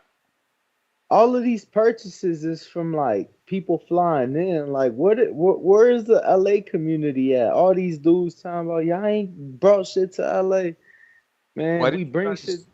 Why don't you guys choose Vegas? He No, said, "Yo, no, this guy's crazy." no. Yo, Marcos is funny. Go ahead, Majid. Everybody need to like the video, subscribe to the channel, let me talk. Nah, I'm joking. But yeah, man, this weight shit. I mean, I'm a little scary dude, so I'm with that shit, so people can't fucking rehydrate to monster mode and fucking beat the shit out of people. So I ain't really mad at it. That shit that you just played with that Eddie Hearn, talking about here, give Shakur a shot. Hey, motherfuckers, all of y'all 6, 7 people that I was battling the other day at the same time talking my shit, I'm still standing on my shit. Yeah, motherfuckers, that time coming. He said that Tank a cherry picker. I ain't gonna accuse him of nothing, but we is waiting for that fight. They know they want to see it, so whenever, Mr. Paperwork pusher and push that work, we'll probably get the Shakur and the Javante fight. But, shout out to Eddie Hearn trying to give people opportunities. I like to respectfully say, fuck all y'all Shakur hating fans, you know what I'm saying? Like, that I had to argue with and shit. It's starting to look sunny, motherfuckers, and y'all running out of excuses. When they gonna let this man in the party, to fight some of these 4 kings and all that? I'm leaving Devin out because of the 25%. But when is this shit gonna happen? I'm ready. These people, they scared for their favorite fighters, you know what I'm saying, to step up. So they want him to fight Moritaya and all those people under him to try to prove more. Champions ain't proving shit. Tell those other champions to step the fuck up or vacate. And one more thing. That Mike Tyson versus Jake Paul, man, I absolutely hate that shit. This nigga Tyson almost 60 years old, man. I hope that old man don't die from a heart attack in the ring just breathing. But shout out to y'all, Ness, Danny, Marcos. I'm out. All right, Chan, appreciate the Peace call. out. All right, so I found my video that I want y'all to see about Shakur's thoughts on Frank and why he thinks Tank is cherry picking.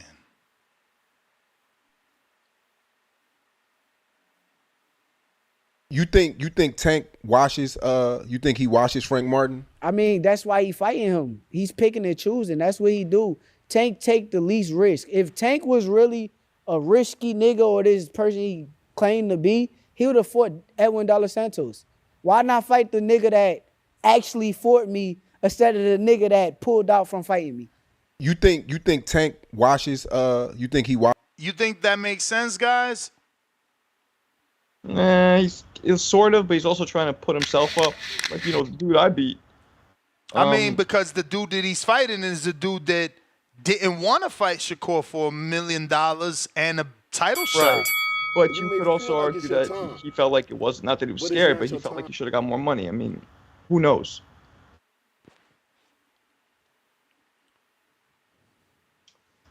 You fell asleep? I guess Danny fell asleep. What do you mean? You ain't answering. I mean, the fuck I'm supposed to We answer waiting for on it? you. I didn't hear any questions directed to me, champ. What? What was the question that he asked me? I asked y'all thoughts on the video. I mean, again, we say that, but I don't know what people really expected after 14, 15 months of him out of the ring. The guy he's fighting is a top 3 rated in that sanctioning body. So, and with the same, they do business with the same people. So I felt like that was the most realistic fight. Yeah. Especially for him to come back. I don't think it's an awful fight. I don't really give Frank much of a shot, but I think that'd be the case for most people fighting Tank, not, besides a handful of people. It's also like just because De Los Santos did well against Shakur doesn't make him the guy to fight now. That's in Shakur's mind, maybe. I'm just saying he's calling it cherry picking because you picking a dude that didn't want to fight Shakur. Yeah, but again, that's if if he turned that down and then his next fight is this, is that a downgrade in any way for Frank? No. You think he getting more than he would have got with Shakur, or at least what he was offered with Shakur? Yes. No. No? No. So you think he making less money with Tank than he would have got I with think he's Shakur? making the same. It's the same people. It's still TGB. They know what he was getting over there. It was a WBC title shot. You know, what he is getting and out his mouth is what? I think I said it here. I don't know. Y'all could correct me if I'm wrong because I did say it live on the show already. He either said he getting $3 or $5 off the back end per pay-per-view. Obviously, that's all dependent on once they reach a certain threshold, but I couldn't believe it when he said that. That's a big amount. Whether it's 3 or 5, whatever the fuck I said, whenever I said it, is one of them two numbers. That's a huge amount. So, yeah, no, I don't think he's getting more. I think he got a better back-end deal and probably the same or even less on the front because the back is as crazy as it sounds. Like, he talking about $3 to $5. That's a lot. It's a lot. That's some dodo. I mean, shit. I'm not gonna lie. If he's getting anything off the bat, salute to whoever negotiated that deal for him. Word. Exactly. That's another thing that needs to be said because, like, what is he bringing to the table to deserve back end? I'm a big guy on saying you're worth what you're able to negotiate, but there's absolutely zero reason for him to get anything other than a flat fee. Word. Anything other, like, damn. Salute to his people. How many pay-per-view buys we expecting this to do? I don't know, but in order for him to get paid, it certainly got to go over a certain threshold. We're looking at 2 to 500,000, or no? That's too much. I mean, again, my sources, like I said before, said what they wanted, Danny, because I smoke a lot. What they say, 0.5%, 0.5 point of the subscribers.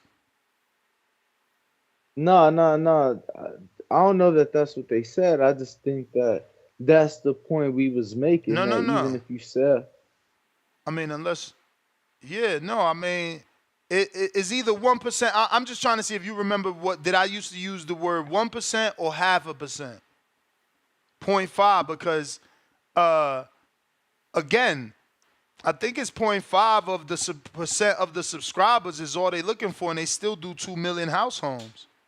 So the issue with that is we ain't even get the Tim Zoo Fundora numbers. So, are we going to get these numbers? Probably not. But keeping it moving, we got New York Giants for life, $5. Shakur tripping, point blank. Frank fighting a harder puncher, the top dog, for more money than was offered for Shakur. Shakur ran his last fight. Stop. All right, we going to Cliff. I mean, I was gonna say, Ness. I think Frank arguably put himself in a position to be seen by more people too, in a way, and that's hindsight, right? I expected that F1 show to do a lot better, but that is hindsight. But on Amazon Prime, we don't know, but it is a big card. I think the combination of Tank and David Benavidez is going to bring in a large variety of people, and I expect it to do well, if I'm being quite honest with you. Whatever that looks like, but I expect it to do well. $5 from Alan Day. Says, grab the deposit. I'm from St. Louis, but I'm based in LA. Awesome venue. There you go, Danny. You wanted some LA locals. He's partially local. Nah, I ain't gonna lie. I actually invited somebody And I told him, I say, bro, you coming to the fight? He say this, that, the third.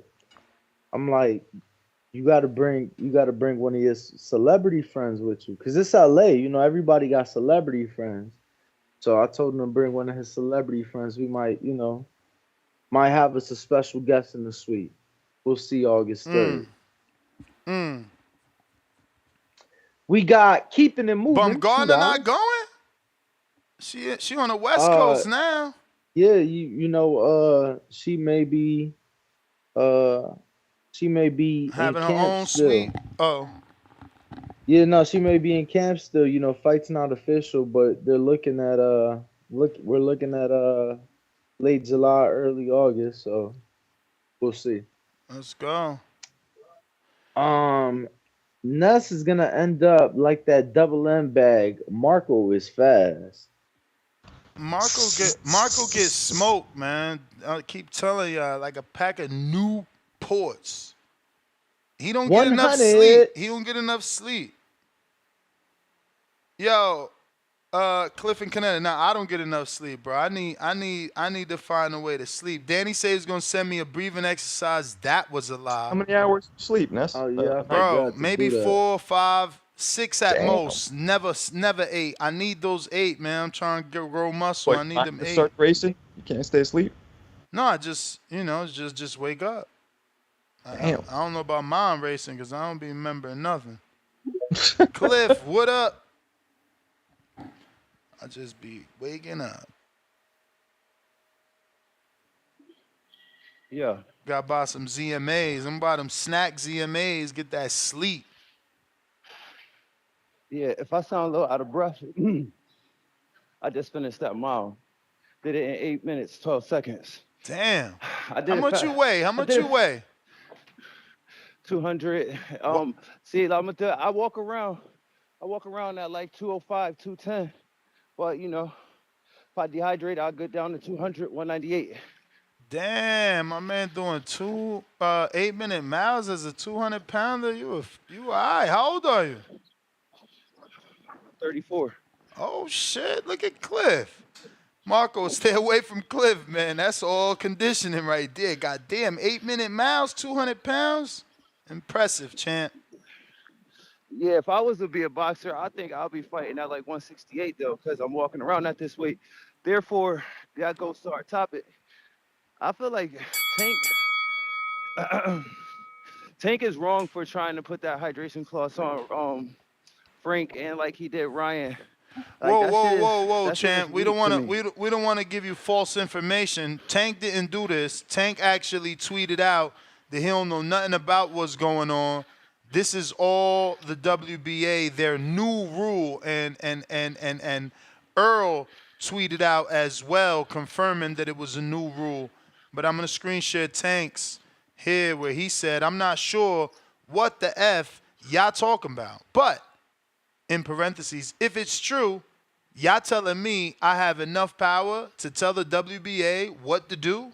I don't even know what the f is going on." All right. So then I'll leave it alone. But that's some shit he would do. But I'm gonna leave it alone. I'm gonna talk about how y'all shit. I feel like unless every sanctioning body or whatever you call them is gonna put in a rule like that, you can't be 10% whatever over the weight. Other than that, I feel like ultimately I know it's dangerous, Marco, Danny Nuts, but it should be the boxer has to have some responsibility for itself. This is like a poor man's sport. It doesn't really have a commission like in the NFL. If you get a concussion, like they're on you for that. You can't play the next game. You got to get clear by that. Boxing don't got none of that shit in place. So you gotta basically make those decisions on your own. Like, damn, do I want to suck like Devin fighting dangerous at 135? That's his decision. And I don't think it's cheating neither. I don't think it's a weight bully because when a nigga like Devin does that, there's a point of diminishing return. So going too low, now you're taking from your body. Know what I'm saying? So you can't really like rape the system. Somebody like Tank, he's more comfortable at that weight. Now Devin is bigger man. Naturally, he goes down to that weight. He's vulnerable. He ends up being the one that's suffering from more weakness. Like it's a bigger negative on him, even though he's a bigger man. So there's just a balance to it. You got to find out where you fit best and put yourself in the best possible position for yourself. And don't get in the ring all dehydrated where you're gonna get brain damage. And Danny, you kept giving up an excuse for them, like they don't have the knowledge to know what's best for them. But if once you get to a high level of boxing, you have the resources to hire people that do have the best knowledge that can put you in the most optimal position. So I don't want to hear No, for none of that sure. like But that's a these small niggas is percentage of ignorant people. type shit. Yeah, but the little guys that barely make any money, You may feel like it's your time, nobody's but it's not not paying your time. attention to their fights anyway. But all right, that's my time. Yeah, I My mean, man I said the don't. little guys ain't nobody paying attention to their fight. Y'all terrible, man. Everybody Yeah, I don't. matters.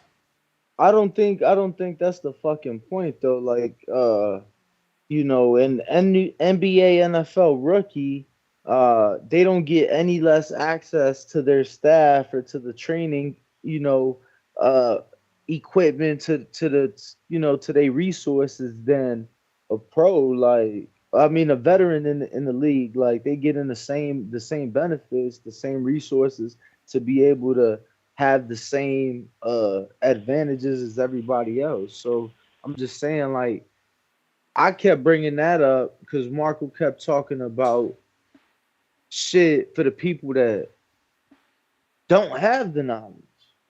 It's like, yo, you keep talking about the shit being done improperly. That's part of the problem. You feel me? Hmm.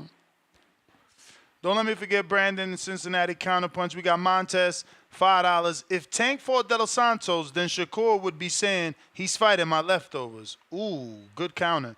Loyalty over the Neto. Welcome to the prospect level. Super Judah, $2. Why did Ray Ford say his WBA don't have that rule? Question mark. New rule. And maybe this fight, that fight. I don't know, bro. It's I don't know. it's being implemented in the 14 days between those two fights. Yeah. It's taking place after June 1st, but before June 15th. There you go. Yo. Dike. Yo, what's going on, fellas? How y'all What feeling up? this morning? Chilling. Hey, just a word of advice, just to help with the flow of the show, 'cause you know I love you guys. Stop going on 15 to 20 minute soliloquies about random shit in between every call. You niggas will take a call, then get to talking about whether or not it's valet parking at this location. Is Alicia Baumgartner gonna be there? And it's like you're fucking up the flow. I see why these motherfuckers be like 8-9 hours. Like y'all got the attention span of fucking preschool children. God damn, like get y'all shit out. Once you get to the callers and super chat, just keep that shit flowing between the callers and super chat. If Alicia fine ass there, we'll figure that out later. We ain't about to spend 10 minutes trying to figure out if she gonna be there. Hey But man, we trying to sell nah, tickets, man. man. I feel it. I'm just talking about the flow of the show, champ. It's like a one call and every No, 15 for sure, minutes for sure, for sure. fucking up the flow. But hey, Oh man, that was funny. do I think Tank is cherry picking? Not with Frank Martin. I think Frank Martin is a top 5 lightweight, top 5, top 6 lightweight at the moment. So I don't think this is particularly a cherry pick. I have accused his matchmaking in the past as them playing it safe, catering to him, picking fighters who he'll look good against. He seems to have more power into who he's making it seem like he has more power in matchmaking now and how his career will be dictated. So let's just take his word on it and let's see if it'll change for the better here in the near future. He's saying he's got a list of fighters and these niggas is on it and everybody's about to get their shot at him. So let's just hope that he's true to that word. But I don't think Frank Martin's a cherry pick. As far as the rehydration shit from the WBA, I look at it both ways. I see the benefit of saving these fighters from themselves. Like, okay, man, you guys don't need to be cutting this much weight from a health perspective and trying to rehydrate back up because it isn't healthy. But at the same time, if the fighter feels he can do it, shit, boxing's been like this since the beginning of time, and fighters have been doing it since the beginning of time. Why change it now? So I don't. Like I said, I really don't give a fuck. My thing is, when it comes to Tank, if he puts rehydration clauses on 135-pound fighters, which I don't think he will, or I'm not accusing him of doing it if this is WBA rule. If he sees fit to do that on guys in this division, but maybe he needs to take his ass to 130 if he feels that these guys at 135 are too big for him. So that's just my opinion on that. I can see it both ways. These guys definitely don't need to be blowing up in between fights. I've seen it hurt Devin. I've seen it hurt Errol. You need to stay about, I would say, stay about 15 pounds away from the division you fight at. That's what Floyd did. That's what Bud and all the other great fighters did. They didn't balloon in between weight because they weren't disciplined enough to not eat bullshit and drink liquor and smoke hookah and party and shit. So that shit, you can pull it off for a while, but it's going to eventually come back to bite you when you get in there with the wrong opponent. So that's why I don't see the need for the WBA to step in, because it's not really an advantage. It can be an advantage, but it also can be a disadvantage. And we've seen it be a disadvantage quite a few times here in the past. You may feel recently. like it's your But that's time, my call, man. Let y'all but get it's to not some your other ones. time. TBV, I'm out. Appreciate the call, champ. Appreciate the Word. call. Ness, don't Yo. forget about your man. Who? I forgot who you said sent a counter punch, but you said somebody got a counter. Yo, you worse than who's worse, him or Marcos? That was the counter punch, Brandon. And then Marco says, yo, why y'all not doing the fight party in Las Vegas? All No, right. Marco's terrible. Nah, I realized afterwards the fight's in LA. Okay, I got it. Yo, y'all funny. Emperor Mitty, $5. We need promoters, organizations, commissions to all be on the same page, which is protect the boxer's lifespan. Boxing is a gladiator sport. Glove emoji, trophy emoji, crown emoji. Dre Nice, $2 says cat sound like he talking in the fan. CYP, counterpunch, and you had another one from Box for Money. Yo, shout out to all the callers who gonna call in and blame Tank. As if Tank wasn't WBA champ back in 2018, you fucking weirdos. You goofies. If they doing it for Tank because he's champion now, why the fuck they do it in 2018? Dummies. Remember I told y'all, how many times I gotta tell y'all? If you're gonna hate on somebody, study him. Study the dude you're gonna hate on. It's gonna make you the greatest hater of all time. If not, it's gonna make you a fucking idiot. It's not about Tank. It has nothing to do with him. All of a sudden, Tank seemed like he would do that. Tank, man, if y'all don't get this nigga nuts out your mouth, damn, y'all weird as fuck. I ain't even counterpunch in to do much talking because this is not about us. This is about them, not about us. What we say don't fucking matter. How many times I gotta tell y'all? The casual fan means more than y'all, and the commission mean more than y'all. Fuck what we gotta say. I'm only here to check what y'all saying. I'm not even here to give no fucking advice. Fuck all that. But when you lie on somebody, guess what? CYP is on the job. Dummies. TBX for life. TBV. I'm gone. You did. Okay. All right, CYP. We got Tone Deaf, $2. Marco creatine will blow you up 40 pounds fast. Learn. Damn. Okay. Yeah, Marco. Thanks for teaching me tone deaf. Everybody's giving you them tips you ain't got. I got a tip. Are you gonna give it? Al in the Bay.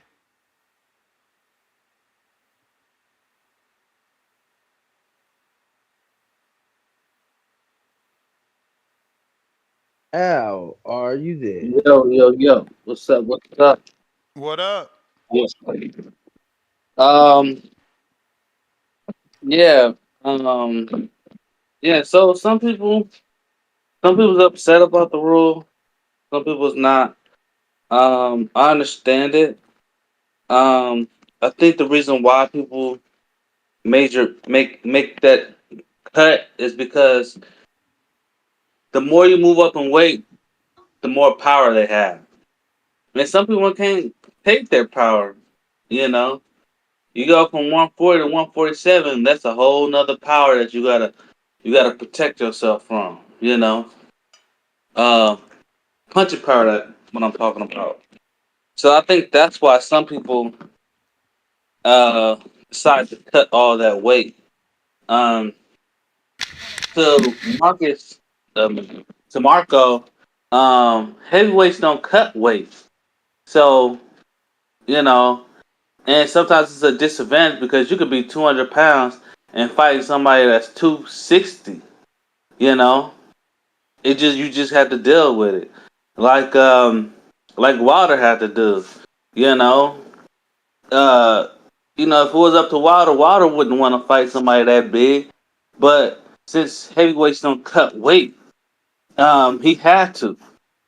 So, um, but yeah, they don't really want to fight somebody that's 50 pounds heavier than them. You know, it ain't like they saying, yeah, we do it all the time. They forced to do it because there is no super heavyweight in the pro boxing. So that's the reason why they don't complain because they can't complain about it. Though nobody really want to move up to heavyweight, it's just you forced to move up with heavyweight because you ain't got no choice but to be a heavyweight. For the rest of the weight divisions, you know, people sacrifice because they feel comfortable in that position.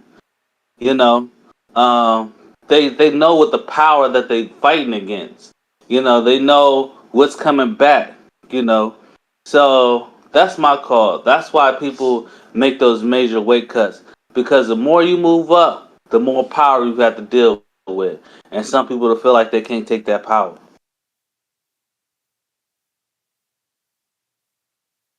All right. Let All me go to right, funny champ. ass Appreciate the Troy, call. yo. Let me go to funny ass Troy. Troy all on Twitter talking about a boxing voice. 8-minute miles don't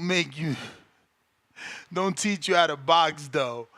It's like, yo, why you always gotta shit on somebody, bro? He ain't say nothing about fighting. What's good? What's good with the goat? What Tell up, him, Troy. champ? Marco. What's good, Marco? I know you seen me trying to get some cook with you yesterday, nigga. You You may you feel like ignored it's me, your time, but it's but not Cook it's your when? not time. your time. When? It's not your time. I seen you doing your thing with Royce. I was trying to cook with you, but we Oh, talking man, I about didn't weight see you. There cut. was a lot of people, but now that was just a one-on-one. Hey, Troy, I get it. real Pause. quick. Yes, sir. Yes, sir. Yes, sir. Yo, you know this dude named Jamie? You got some work with him back in the day? He from the maybe down in Mexico. Y'all got some work. I don't know where y'all got some work at, but Yeah, he that's from my he nigga from actually. from like Ireland. Yeah, that's my young boy. Actually, the video, that's funny that you asking me about that on this show, and I posted what I posted yesterday, because that boxing voice knockout that I posted that Ness got the clip of where Lukey was doing work for my nigga Ness. Um, that's the fight I fought dude on, and he was supposed to fight them his gloves I'm wearing. Them is Jamie's gloves because during the fight, he was supposed to fight, he was fighting a welterweight, but they was fighting in 10. And then I had weighed in like 152, 153. So he had to change his gloves.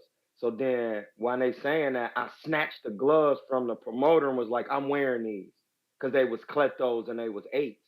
And then he was like, yeah, your opponent wearing eights. And I was like, I'm about to knock him out brutally. Soon as they gave me the eights and I seen them, I said, oh yeah, I'm about to knock him out. These gloves don't even, anybody to fight me with these gloves, I'm gonna knock out.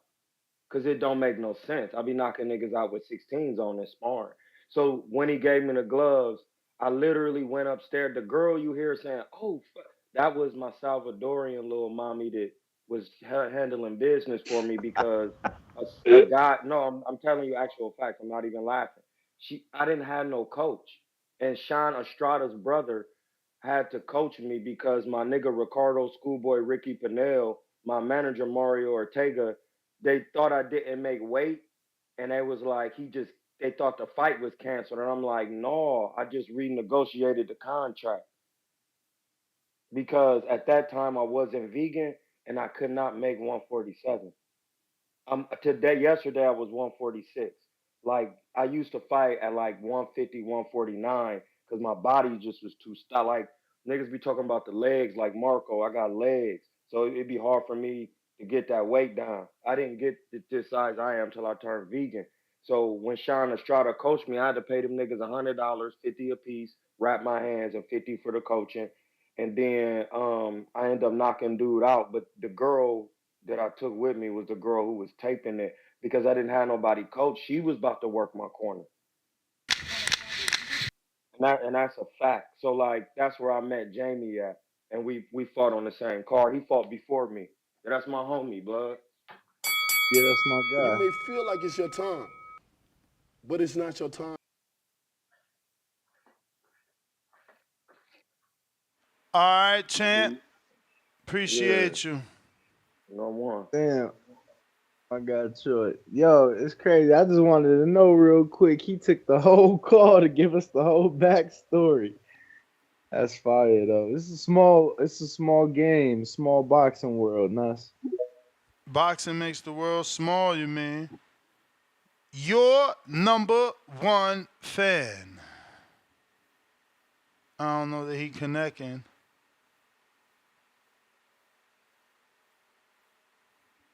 But if you are tuned in, smash the like, hit the subscribe, and Word. don't forget to place your deposit August 3rd.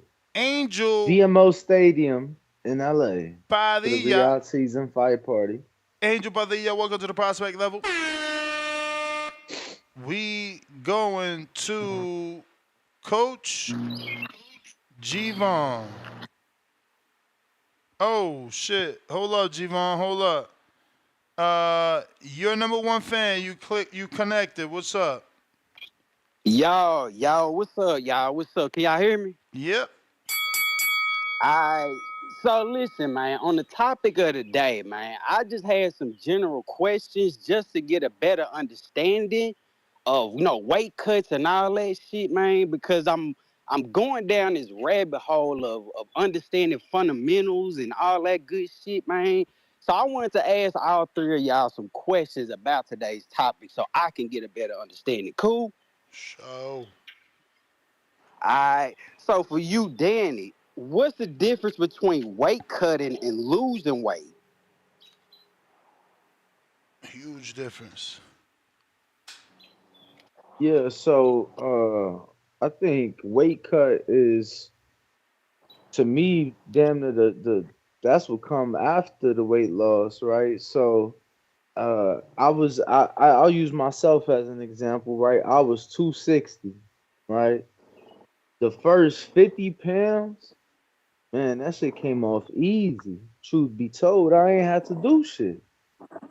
Then I hit 210. I'm like, okay, cool. Now I got to put the work in. So from like 210 to like 190, had to do a little bit of work. All right, cool. Bro, I'm still fat. Like I probably could get down to like 147. But right now my natural walk around weight is 190 and I'm cool there. So I think weight loss is like shit, regular people do. I think I think weight cut, having to be a certain way with for just a moment. Like you got to realize that like when people lose weight, they lose weight to be a weight, an ideal weight, and that's they walk around weight, that's the weight that they're at. When you cutting weight, you are losing that weight to make the weight just for a few seconds. You just need to be that weight for a few seconds, Just for and show. then rehydrate back up, in a safe and healthy manner to be your optimal self come fight night, whether that be in a ring or a cage or on the mat. Okay, that makes sense. That makes sense. All right. So Marco, if a fighter knows he's a weight bully in a division, wouldn't it be best the fighter stays on, like he stays on a diet or something for around the rehydration where he's at or the weight class he's at? You know what I'm saying? That way when he in camp he ain't gotta kill himself to cut weight. Does that make sense? So you're saying that a fighter who's fighting heavier, fighting lighter than their natural weight should just stay lighter all the time? Yeah. You took the words. I You may mean, feel like I it's your guess time, so. If they can, but that the it's not problem your is if they're time. not fighting in their natural weight, it's gonna be real hard for them to stay that way all the time, and unhealthy. All right, and then I heard the bell. Ness, I'm gonna hit you with the count in a minute because this one may be a long one for you. But I get it. I'm listening. All right, champ. We appreciate the call. Where'd Ness Appreciate go? the call. I mean, he ain't say what. I mean, what he want me to answer both of them shits? He gave Nah, y'all he wants specific. another one for you, but the bell rang, so. Oh, all right. Well, we got. Keep it moving. $2. El Alfa versus Kelly Pavlik. Oh, now I get what he's doing. You're a little jerk. It's El Alfa. A Dominican singer. So Yeah. he's saying me and you're Kelly Pavlik because you're white. Oh, racist. Another Oh, that is racist. hilarious. Another All racist. white guys all look alike. We gotta put you're a stop right. to this. You're right. It's another racist. We do have to put a stop to it. I'm happy you keep calling these racists out. Freaking Yo, that's funny. low Fuck what y'all lives. talking about. That is hilarious. It's can't. El Alfa. G-Von. Danny's funny as hell. You don't even know who Alpha is. Bro, how I don't know who Alpha is, Oh, he took bro. a pic with Stop Dev. it. That's right. Bro, Alpha was in DR with a Bugatti, boy. You tripping. Yeah, I think he's one of the only guys out there with a Bugatti, man. That shit ain't racist. That shit funny. Probably. Hey, but look, man. Shout out TBV. Good morning, man. Another beautiful day in boxing. I completely forgot I was even in line and shit. And then as soon as I came up here, I got a phone call. But I remember I raised my hand because Burrow talking some fucking nonsense about Devin looking. I mean, don't get me wrong though. Devin does look like he's been cutting weight like heavily, even at 135. Now that he's moved up to 140, he's looking like he's cutting a lot of weight. So naturally, yeah, he should be up in a higher weight class, but he just don't have the power to be at a higher weight class. It is what it is, like it's been shown. You get what I'm saying? So he's trying to take advantage of, being able to have the skill to cut weight. Because I mean, like I'm witness on the fact that it's a fucking skill. If you make the weight, you make the weight. It is what it is. So, but to say that Devin looked so depleted against Ryan, and maybe that's why he wasn't able to move around and he wasn't able to do X, Y, Z. Wasn't it like 6 months before that? Not even 6 months that people were saying that he was the Deontay Wilder of the 140 division because he was able to drop Regis once. Like, oh shit, now he's at 140. Now he's Wilder. Oh man, that shit I ain't hear crazy, man. nobody call him Wilder, man. I did. Hey, you should hear these pack call conversations. It is what it is, man. The Wilder, the 140 division. Shout out to Devin and shit. But yeah, man, he should just try to stay at 140. I rebuild fighter Barboza or some shit. Barboza got like 7 knockouts. He was gifted a win on his last fight. Fighter Barboza, man, he could beat him. Build back up and shit. But anyways, with the Shakur shit though, man, Shakur tripping. Talking about Tank is cherry picking shit. I think I would pick Frank over Shakur. I don't know, but maybe I'm tripping on that one. Like talking about cherry pick, like motherfucker tripping. Like there's a lot of things I got to say about Tank, but I don't feel like Frank is a cherry pick for him. I feel like he should have been unifying. You know what I mean? I do have some questions revolving around now trying to unify with Loma and shit, but that's aside from the point that I've been saying, hey, Tank need to fucking unify. There's a lot of these motherfuckers that be a champion and never even try to unify, and then people quick to call him the best. You get what I'm saying? Wilder, years with the WBC belt, never fucking try to unify with nobody. People can argue that AJ shit, but he never unified with nobody. AJ didn't have those belts the whole fucking time. You get what I'm saying? Charlo, years with the WBC belt, never try to unify and shit. Tank, you know what I mean, walking around with one belt at all times, the WBA belt at that. You know what I mean? I don't know if you guys seen, but he's the least tested champion there is and shit. I'm not trying to, insinuate nothing, but shout out to the Royds and shit. And it is what it is. Shout out Snappack, able to move houses and shit. I don't really know what else to say, man. But You may feel like yeah, it's your man. time, Shout out boxing. but it's not your time. Appreciate you, champ. Moose, what it do? Long time no hear.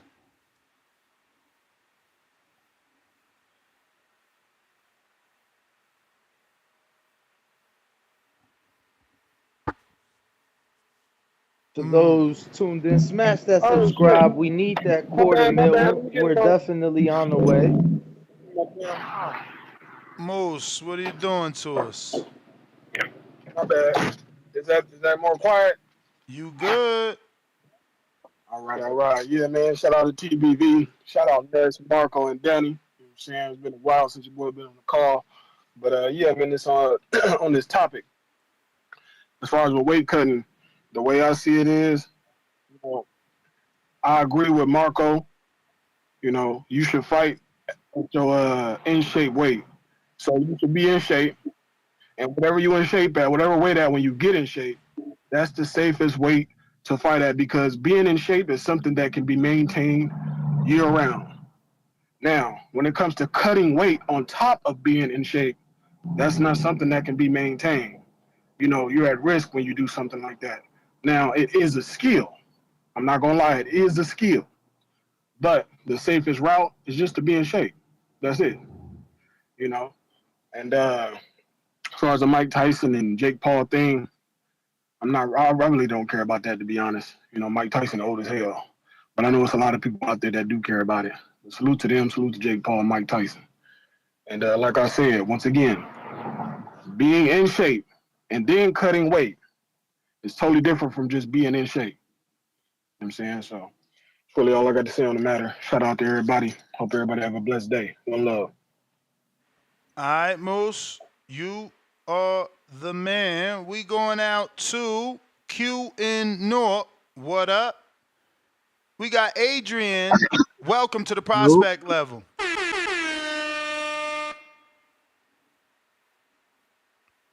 What up, Yo, champ? what's good? I don't know. Hello? You can hear me? We hear you, champ. You just got to take it away. All right. Yeah, so the whole thing with Shakur, the way he feel about Tank or whatever, I don't know, Ness, I don't know if you feel him, but I think Jersey niggas just be thinking different, like, cause I hear a lot of people say they don't like the way Shakur move, but I always feel like he be moving the way like he's trying to be a stand-up nigga type shit. And people kind of be looking at it like he's doing too much. Sometimes I think he's doing too much too, but at the end of the day, like I be feeling where he's coming from, just because I know, like how we are and how we talk. I know he's coming from a place where he's trying to be like a stand-up dude or whatever. But with the whole like Tank cherry picking and the De Los Santos, Tank the one that keeps saying that Shakur needs to rematch De Los Santos. So I think Shakur taking it from the aspect of if you think he that good, why you not fighting him instead of fighting Frank or whatever the case may be? When you said you already beat his ass in sparring, and you know what I'm saying? Like he ain't really shit. I think that's why he brought up the De Los Santos shit. And the shit with Frank Martin saying that like he took Tank instead of Shakur. Didn't Shakur fight already and is about to fight like 2 weeks after Frank fight and Frank ain't fight yet? Why couldn't Frank fight both fights if he felt so good about himself and believed in himself? He could have already beat Shakur if he felt like he could for $1 million, and he could be fighting Tank instead of that million. That shouldn't be like 5 or 6 or 7 or 10, depending on the split, because he done took a belt from Shakur and made a name for himself. So like that whole excuse of he waited to fight Tank to get $250,000 more and maybe something on the back end, I feel like he wasted hell of time. He could have made way more money than that if he really was confident. I totally agree, There's even a though you got fight. the worst Bluetooth, knowing the man. Oh, that's my bad. I'm in a bad service area right now. That's really probably what it is. But. No, But you yeah, make a man, I great just point think, though. I ain't gonna lie. Word. I think Cole need, if y'all can hear me, I think Cole on his way, because I mean he's sitting down, he's talking to a lot of people. At the end of the day, like he said, he got the WBC. So if niggas want to say they the best or say they undisputed, they gonna have to come through him. So hopefully we just start seeing Shakur get the fights, and then we see him, you know what I mean, take care of business like he said he was gonna take care of business. I just ain't never gonna let him forget he got one belt. He could have had them Who that? all. Him. Oh, Could have. I He could have mean, had I them don't all know had what he took happened. the 25%. You know what I'm saying? I don't know what happened with that Devin shit. It just seemed like Derek needed to go to 140 regardless of what was happening. He couldn't make it. So I don't know. Maybe, maybe not. He needed to call But his right, bluff, just like we've been saying. You may but feel that's like what I'm it's your saying time, though. That's what I'm saying but though, it's right? not That's your the time. bell, Like, champ. all right, all right. Uh, who we got On the line. on the line? Looking like keep it moving. $2 more. Been saying it all week. It finally hit you, Ness. Hashtag slow. Yeah, I mean, it only hit me because you put Kelly Pavlik. So it's like, why would I be thinking you talking about me? I don't even listen to Alpha. I mean, I think I do listen to Alpha, and I'm confusing him with the other dude. Ivan, $2. Danny thought Haney in 6. Laughing my ass off. Wanna be Wilder. What in the Yeah, I hell? mean, I was saying Haney by stoppage, not by sleepage. You feel me? Wilder don't stop people; he sleep them. So, um, definitely wasn't saying he was Wilder. You know, y'all wilding. But the champ does send his love. Douglas. He said it's tell the people he send his love. You feel me? So I have refunded you, Douglas. I need you to use the correct Cash App. That's the Boxing Voice 1. The Boxing Voice 1. We got Tip Bellis.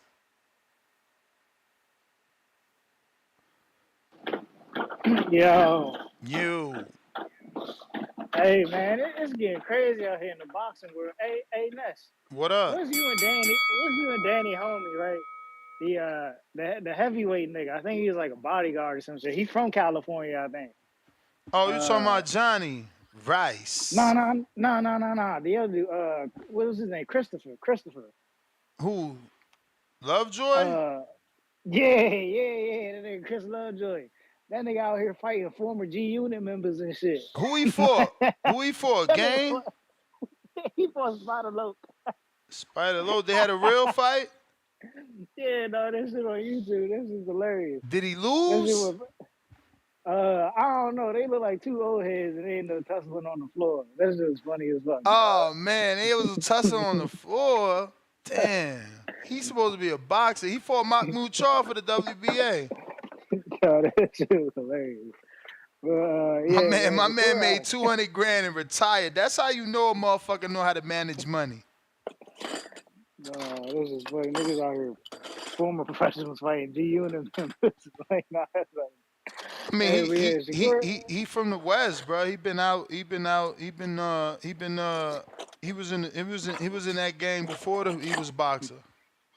he was yeah, man, and managing Crip Mac.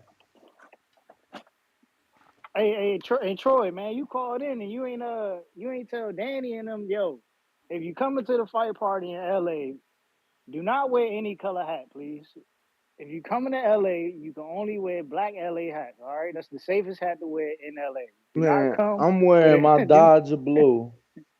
I do don't not even come with a wear hats, man. don't come with a Dodger blue hat. Don't come with a Houston Astros hat, a Cincinnati Reds hat, an Atlanta Braves hat. Nah, to keep all them hats at home. All right, you know what I'm What saying? about White Keep Sox? I all could them wear my hats at White Sox home. hat out there. Nah, you can't even wear white. You can't even wear Toronto Blue Jays hat out there. Damn. Look, Damn, yeah, bro. not even a Canadian hat. Yo, Frank Martin posted, Wait, ain't no friends in this shit. All this Thanks, shit fake. Drake. man, Frank out here capping, man, and they talking about Tank Yo, cherry picking. Listen, Shakur saying that because Shakur had a bad performance against Edwin, who he should be rematching. Because, you know what I'm saying, that fight was, you know what I'm saying, a house favorite. You know what I'm saying? That's the reason he got the belt. But, you know, it is what it is. That's the only reason he want Tank to fight Edwin. But I wouldn't mind seeing that fight. That's a good fight. You know what I'm saying? We just got to see what Edwin going to do next. I wouldn't mind seeing that fight, though. And it's crazy that he would call Frank a cherry pick, but he was going to fight Frank. You know what I'm saying? Now that you ain't fighting Frank, Frank is a cherry pick. Only reason because Frank pulled out because of the money. That is just nasty, man. Shakur envious right now, bro. He envious. You know what I'm saying? He feel like the whole world He is said envious. Damn. Yeah, that's it, man. I'll start back in with y'all. Alejandro with the $10 cash app. You may feel like it's your time, but it's not your time. He said, good morning, Ness and Danny. TBV for life. Top of the morning, champ. Top of the morning. Live from the 6. Ryan. Hakan Caraka. Welcome to the prospect level. Word. Caraca. Nah, Yo, what's keeping it going on, moving fella? funny as hell, Tom. He trying to set me up, talking about where Houston Astros at, Danny. Toot. What that mean? What's going on? Coming live from the 6, boys. What up, champ? I forget what going on, game man? wears those. The tip said we can't wear Toronto hats in LA.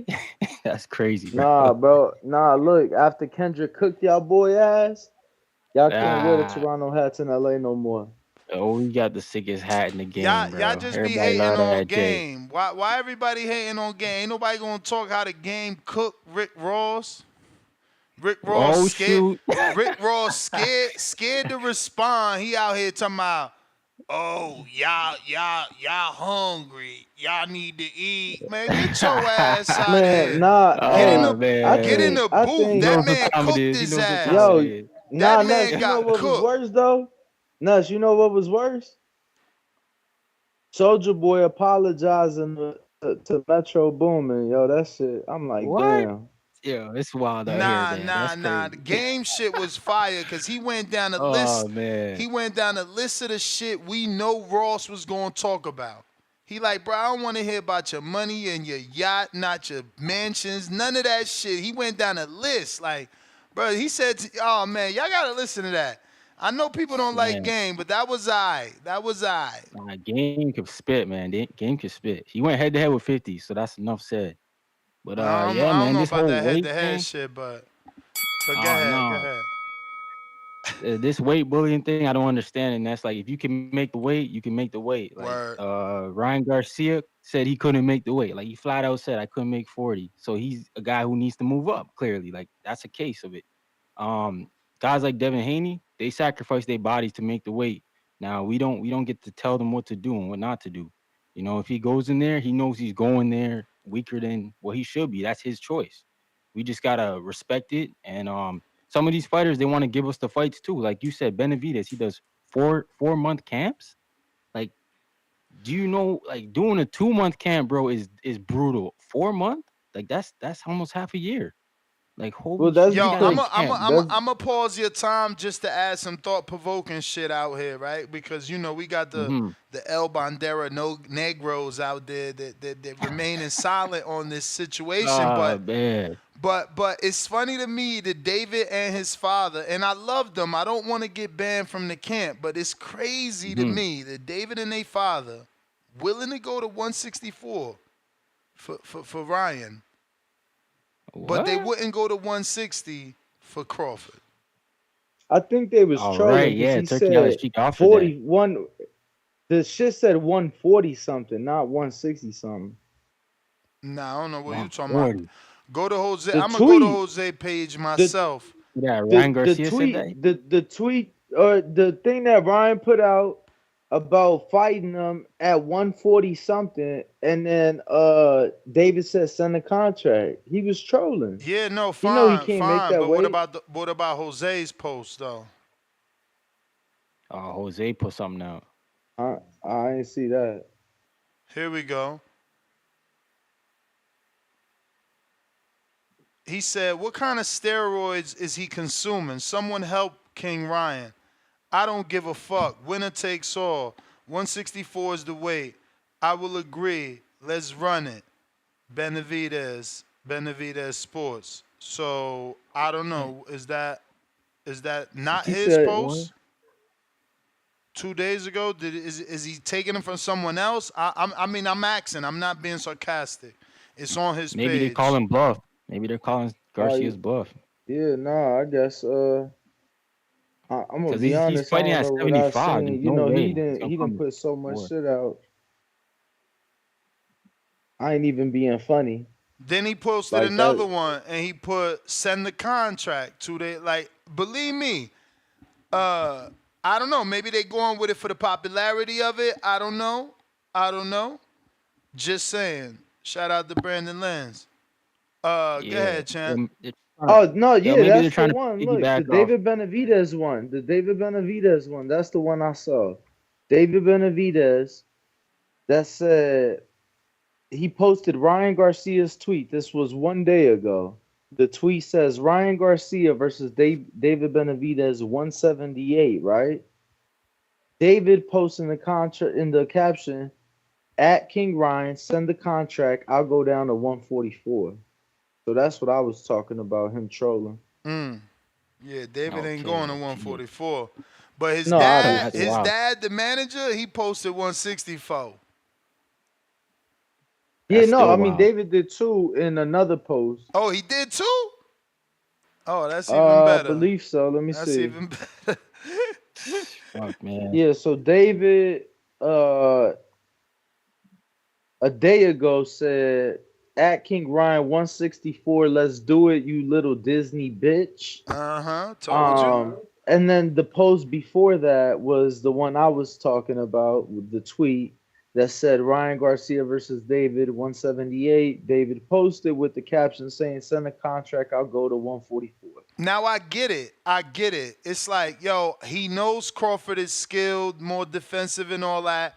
And he's having a Devin Haney effect. He's like, come on, it's Ryan. I will beat Ryan up. Nesta. What?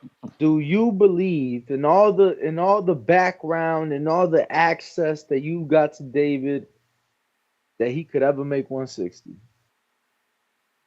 If he's saying he can make 164, he can make 160. Did you just go in another month early? Like, what are we talking about? Like, I didn't consider it, but you opened that door. You went to 64. I still think I mean for like a fairy tale like super Disney fight, like Fairy tale, what do you mean? Something that he don't think could happen, so you think he's just, again, doing it for popularity? I mean, he got called out. He ain't finna let somebody disrespect him, whatever the case may be. All right, but so like, if the contract come at 164, he's taking it, right? Yo, that's wild. I don't know. I don't know. You don't know. Come Man. on, bro. I don't. So you responding because you ain't letting someone call you out on the internet, but if he sends a contract, you gonna duck on the internet? Nah, I'm not saying that he's gonna duck. I'm just saying I don't know that he can make 164 pounds. I heard what he said. I'm just letting you know I don't know that he can make 164 I'm sure he can with even more sacrifice than what he's doing now. You know what I mean? Like, is he starving himself now? No. Maybe for this fight he don't eat a couple days at all. Maybe he doing some water fasting for a week because of the money. But I think if a man that says he can do it is for a reason, because he thinks he can do it. You know what I'm saying? Like, sometimes these fighters have them weight cuts where it was easier this time to get to a certain weight, or they came in a pound lighter and they know they cheated, or they know they had more food than they were supposed to, is all I'm saying. I'm just giving him the benefit of the doubt. I never known him to be a liar or a joker. He's not a dude that makes jokes. No, I don't think he's lying, and I don't think he's joking. I mean, I did think he was joking in that one post actually, but I do think that he knows it'd be the biggest payday of his career. Hence worth the risk. I don't know that he knows if he can make the weight. Again, you know, I've been covering David. Maybe Turkey Al-Sheikh ain't offer enough then. Because you're saying he knows the Ryan fight would be the biggest payday of his career. He already turned down an Al-Sheikh fight. He could have countered with a 64. I don't, bro. He just did an interview. Oh man, I don't even like. I don't even know, bro. Like he just did an interview the other day. I'm paraphrasing. His words were some along the lines of the way his contract set up, he can't do business with him. Yeah, I mean that's another weird thing. I don't really know if that, So it's just like again, because bro. Alex Sheik's still talking about I him don't though. take that. I don't take that fight serious at all. Um, Not because of him, just because of like that's just like the 12th to 14th fight that has been called for since April the 20th, since Ryan last fought. So He a hater, y'all. He a hater. Nah, you're no, right. You're right. Ness, You're right. I I seen might. Dev posted that too. I seen Devin posted like since Ryan beat Devin, he had like a 10 list thing of Ryan doing all. Let me let you get your call though, Ryan. Speaking of Yeah, I just Ryan. wanted to piggyback on the weight thing, like with Delonte Johnson. You guys know he fought at 52 in the amateurs, right? Yes. Yeah, so like I because he was in my brother's weight division. He fights at what 140 now. Yeah, So like he's a he's guy. gone down. He's gone down. Exactly. So yeah, that's what I'm saying. Like when you get that extra day of weigh-in, it makes a difference, man. Like my Well, brother could fight at it's not only the 47 extra if day he though. wanted to. You gotta understand though. He's now doing professional training camps. So again, Right. the body is gonna naturally lose more weight. Like he's in camp now. They're keeping him active, so he's almost always in camp. Yeah. We're like amateurs, you're kind of traveling a lot. You're on the road most of the Yeah. time. You're flying to different countries. So it's a Eating whole different garbage. thing. It's not as Yeah. disciplined as the pros. The amateurs, no matter how bad those kids want it, you ain't getting paid. This is a payday. Exactly. Yeah, so there's a whole different motivation, and like you said, the training's different. You're in your environment more, so you're relaxed. Yeah. And man, it's just a whole different beast in itself. And but those camps are not easy. I'm not like those camps are not easy. So that's why I commend these guys for making weight and doing what they do. But no, there's no weight bullies, man. If you can make the weight, you made the weight. Like if you like Ryan Garcia and say you can't make the weight, then yeah, you need to move up, bro. Like you're the problem. So yeah, that's my call, fellas. Yo, have a good day. Smash the like button now. I appreciate the call, man. Appreciate the call. Shout out to at least what's left of Toronto after the invasion of Kendrick Lamar. Phone lines are open. Discord, Twitter Spaces, X Spaces, all that good stuff. We got A Crown that says, "What up, Ness? I'm Alejandro. Glad y'all got that 10, and I didn't send it to the wrong Cash App. You did it right, champ. Appreciate you for sure." You may feel like Jonathan it's your time, Sims, what but up? it's not your time. Yo, Nuss, I had to reach out. Because this is just one of those events. I had to reach out to Cash Wheezy. Might have to. He said, gonna that's make my you some new daughter's shit? birthday. This is what he said. It's my daughter's birthday, August 3rd. But I'm gonna have a talk with her because I have to come out for this one. Oh, I thought you was hiring him to make you some exclusives for the night. Nah. I mean, shit. You seen the one I just played the video? That's an epic shirt. That undisputed shirt. It was made specifically for that night. Jonathan. Yo, can you hear me? Loud and clear with All right, my man. the heavens above. So first, good morning. Hope everyone's week is going well, man. And Sensational. Danny, Nass, Marco, we just really appreciate you all for what you guys do for the community. And I got an interesting call, so let me start it off by saying we coming out of Proverbs 11:24. One person gives freely, yet gains even more. Another withholds unduly, but comes to poverty. And what I take away from that, man, is give more than you receive. Bless somebody today. Let's make this world a better world through our actions and not through our feelings. So, Ness, let me ask you something. Troy, did he ever apologize to J Mac? I don't think so. I hope you never let that dude host this show.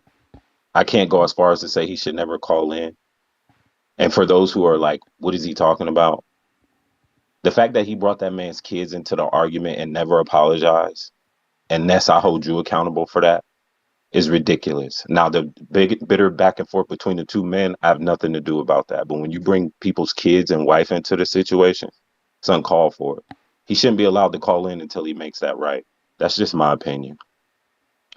But he does have good boxing insight. I'll say that though. But I stand behind Jay back. Now to the topic of the show, and that's if I run over, keep my tab open, please. Shakur Stevenson, I think he's tripping about Frank, especially when he tried to fight Frank.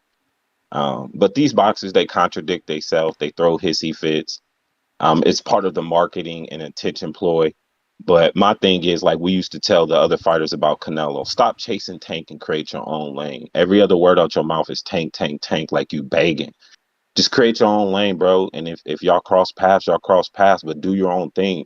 Like, don't allow your career to be about chasing Tank, because if you never get that fight and you lose in the process, then what? So, like, don't chase Tank, chase your own legacy. And if Tank is a part of it, he'll be a part of it. If not, it is what it is. Some of you dudes just, like, y'all beg way too much, and, like, you lose insight on what's for you. Stay in your lane. And that's I just need some clarity on the statement you made. You said you cannot fight without making weight. And I guess I was just confused because Ryan got the fight with Devin without making weight. Now, if you're saying you No, he can't fight for a didn't. No, he title didn't. without No, he making weight, didn't. No, he didn't. No, he didn't. Devin chose the fight. You so he got can always walk away because that man didn't make the weight. right Devin for sure. chose And to negotiate. I'm not denying that. Devin I'm not chose to denying that. negotiate because if Devin doesn't fight, he also doesn't get paid. So it's hard to take a stance like that. So it's subjective because you can't fight without making weight long as the concessions are made. No, you can't. That's the So rule. You can't fight if you don't make weight. so then what did Devin do in order Because to allow Devin him and agreed Ryan to that fight? I think Devin Again, allowed it, right? that's something secondary after. That's a protocol after the weight isn't made. The rule is So you don't make weight, you don't fight. So if protocol after mints of words, it sounds like concessions being made to then allow the fight to happen. So I I don't know. I think just took it Devin, as it's up to Again, him. it ain't concessions. They ask the A side or the side that make weight, does he want to proceed? Right. That becomes on the fighter at that point. As a commission, they don't let you fight, right? they don't let you fight for the title. The commission still allowed Devin and Ryan to fight. Nah. Right. Devin could have pulled out, bro. Devin could He have could have, pulled out. But he did. so then He so was it's to within the his right. discretion. He was within his. No, it's up to him, not their That's discretion. what I'm saying. To It's No, Devin's but discretion. Nas, but Yeah, that's a this concession. like the commission didn't allow Ryan to lose more weight because he was too heavy. But let's say he would have been like 6, 7 pounds overweight, the commission wouldn't have allowed the fight at all. They wouldn't have. It's not still up to Devin. Nah. Once it get to a certain That's point, they don't allow the fight to happen. so Like then that's it's each subjective. contract is So different. there's a range. There's a range. Now I agree with you as far as missing weight and title not being on the line, but you can still fight without making weight. There's things you can do around it. At man. whatever term you want No, to you use. So I can't, just bro. You saying that because this is the highest level, but I swear to God, it just happened on Top Rank where a fight got completely canceled. That shit happens all the time. A fighter don't yeah. make weight, the whole fight is canceled. This is just the high level. This we talking So about 20,000 seated arena, 18,000 tickets sold, pay-per-view. But on a top so rank so card, on a matchroom card, best believe those undercards, if they don't make weight, that shit canceled.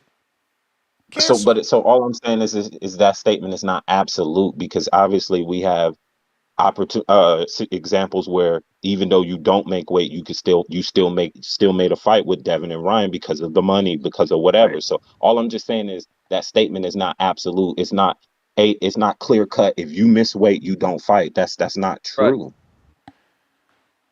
Right. It's Everything I is. get subjective. what you're saying. I It, Yeah. get Everything. what you're it's saying. subjective. Net, So but Ness, lastly, you get what Ness saying too about the rules, yeah, obviously, and the way things absolutely, are supposed to absolutely, go. absolutely. You And know, I'm not all saying he's these wrong. All things. I'm saying is it's not absolute. Now, I'm not saying it's clear cut, black and white. You miss weight, you don't fight. Period. I don't think that's fair to You say may because feel like it's it's your time, subjective. but it's not your time. So I'm gonna spin for my second call, and this one is gonna be short, but this is an idea that I wanted to present to you, Ness, and the TBB community. And sorry, Danny and Marco, because you guys are hosts as well. So Ness, um, when a person goes to war, and they don't make it back, they get memorialized, and there's things done to remember that soldier. Correct? I Yeah.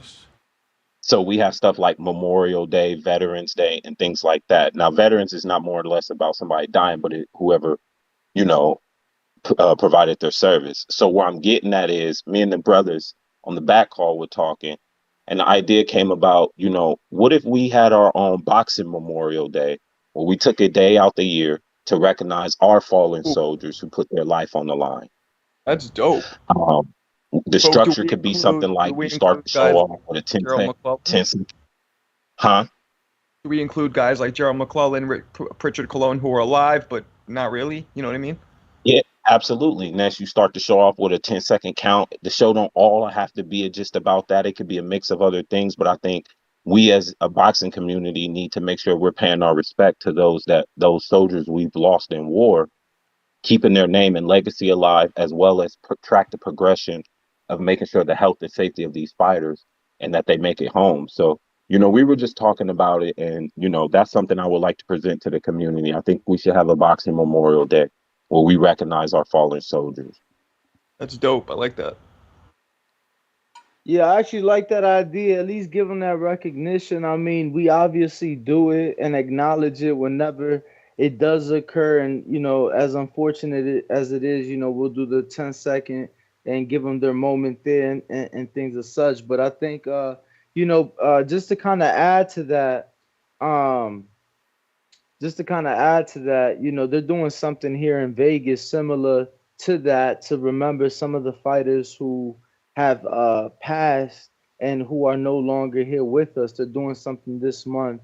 Because a lot of times it goes forgotten. It goes a lot of times you just gotta do something to keep that memory alive. So Exactly. I'm with you, Danny. And that's, like I said, the whole show don't have to just be that. Maybe throughout the show you talk about a fighter who passed that you've interviewed, or we show a clip of their best moments or their highlight. Just, let the families know that we're still here, we care, and to the future fighters, like, you won't be forgotten. So I know I give fighters a hard time by saying you chose this profession, so it's kind of hard to say your life is on the line. But at the end of the day, when somebody passes away, it doesn't matter what I think. It doesn't matter how I feel. That man's life was lost, or that woman's life was lost. So everything You that may I feel feel and like it's thought your time, goes out the window to but pay it's not your respect to time. them. Yeah. Has a female boxer ever died in professional boxing? I don't know, but I just didn't want to exclude them. I don't think they have, but Ness maybe would know. That's my All call, Ness. right. How much y'all leave? We got Mozzie. What up?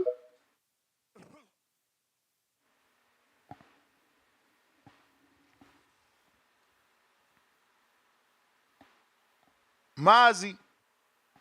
Gotta unmute. Maserati.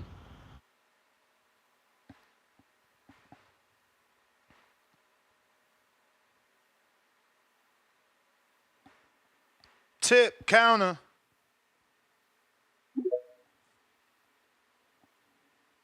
Your number one fan. I refunded you. Send it to the right cash app.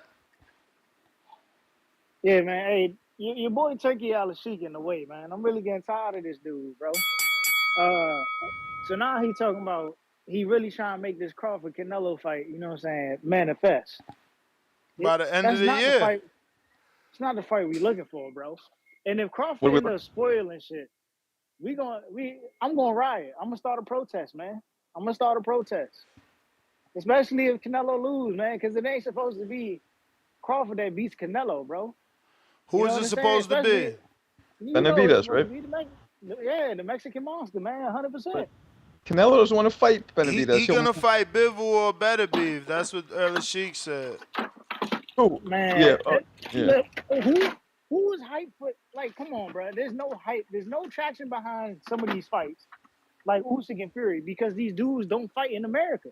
You know what I'm If saying? Like, Crawford washes this Boxing dude is now, you bigger won't than see a little. America, my brother. yeah, man. Listen. There's a certain status that a fight will have if these dudes fought in America. Nobody knows That's about why Usyk he's bringing because, Canelo Crawford to America. New York man, City, come on, L.A., that, Las that Vegas, fight he gonna said. that fight will Especially if happen in America Crawford regardless. washes this Russian guy or whatever he is, it'll make the fight even more enticing. No. That's racist, whatever he No, hell is. no. Hell no, That's what hell I no. am. I can say that. I could be racist to my own peoples. Hell You're no. from Bulgaria. You got nothing to do with The other fucking. half of me is Ukrainian, baby. Yeah, right. Yeah, half. But Hey, yeah, Marcos, man, if Marcos. Crawford looks dominant, wouldn't you be excited a little bit to see what he could do with Canelo? No, because I expect Crawford to beat that type of opponent. I listen. That opponent is tailor made for Terrence Crawford. Tailor made. Ain't nothing different about him that was any different from Earl Spence, man. He's just a come forward dude. What? He's not gonna. I'm Wait, telling you. Earl's a southpaw? Listen, man. Listen. This dude is not gonna make Terrence Crawford. Ain't this dude a southpaw? I'm not even sure. I don't even remember. I could care less about the dude, man. Honestly. I think he's a southpaw, bro. That dude don't excite me, man. I mean, we'll see. But seeing if Crawford can cut it at a higher weight, and then if he can, you know what I'm saying? That dude is not gonna make Crawford come forward. Crawford's just gonna What? make him come forward the entire time, and he's just gonna counterpunch, bro. I'm telling you, it's tailor made for him, bro. It's tailor made. I don't know. This guy's got very explosive. He's got good explosiveness. He's gonna play to He's his not aggression, man. traditional. He doesn't fight traditional. I think it's gonna take. If anything, it's gonna take Crawford some rounds to figure this guy out. He's a different style. I mean, who has he fought that is even remotely similar to this guy? Who has his opponent even fought? You're like, come on, what I'll tell you about how he won his belt, man. He fought a dude that beat a dude that was like 0-11. Bro, You may feel like it's your time. Kurbanov But it's is not your ranked time. around here, bro. We watch this fights. You gotta maybe watch some fights. But we got Super Judah, $2. 143 was the limit. More than that, it's canceled. Trollbaiter, $50 Sweden. If you could have hair again, what style would you have? Marcos said he wanted braids. I remember that conversation. Fuck out of here. You know what I would do?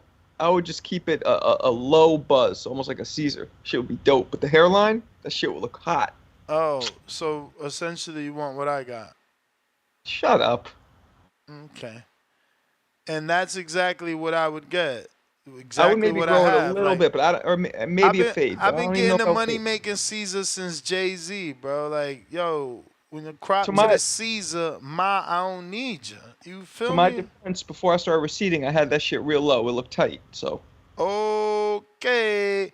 Hakan with $109.99. I don't even. What country is this, Hakan? Now you're even gonna make me Google. What country is this? Maybe? Huh? It's my brethren. This is Turkish Lydia. Turkish, baby. It borders Bulgaria. I was close. Ooh. All right. And he says, how the F was Devin keeping belts while having a loss? The belts should be vacated because Ryan can't make weight. Is it justice? Fairness to you. So there was a case. It was a very famous case. You would have to go through Mauricio Suleiman's Twitter, because when he announced that Devin was keeping his belt, he announced a very popular fight that took place, and you know, the fighter that lost was still awarded, you know, kept the belt because the other fighter didn't make weight, exactly like Ryan. So it's not a first for the WBC, is what I'm saying. New York Bullet, $5 for Marco.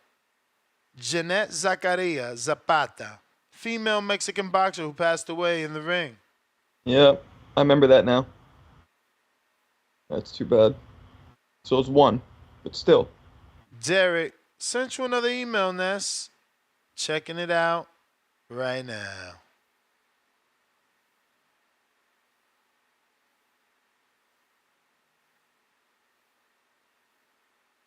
All right. Chad, what up?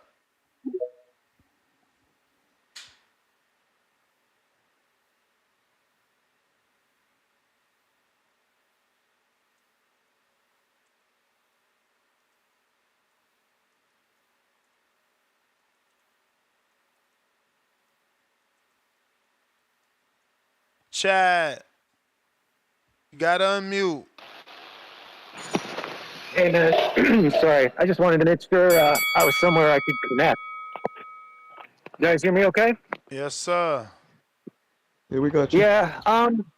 So just walk with me for a sec here. I'm kind of off topic, but yesterday I was listening on and off, and the topic was on Fury, and people were talking about, is he a great of our time, of all time?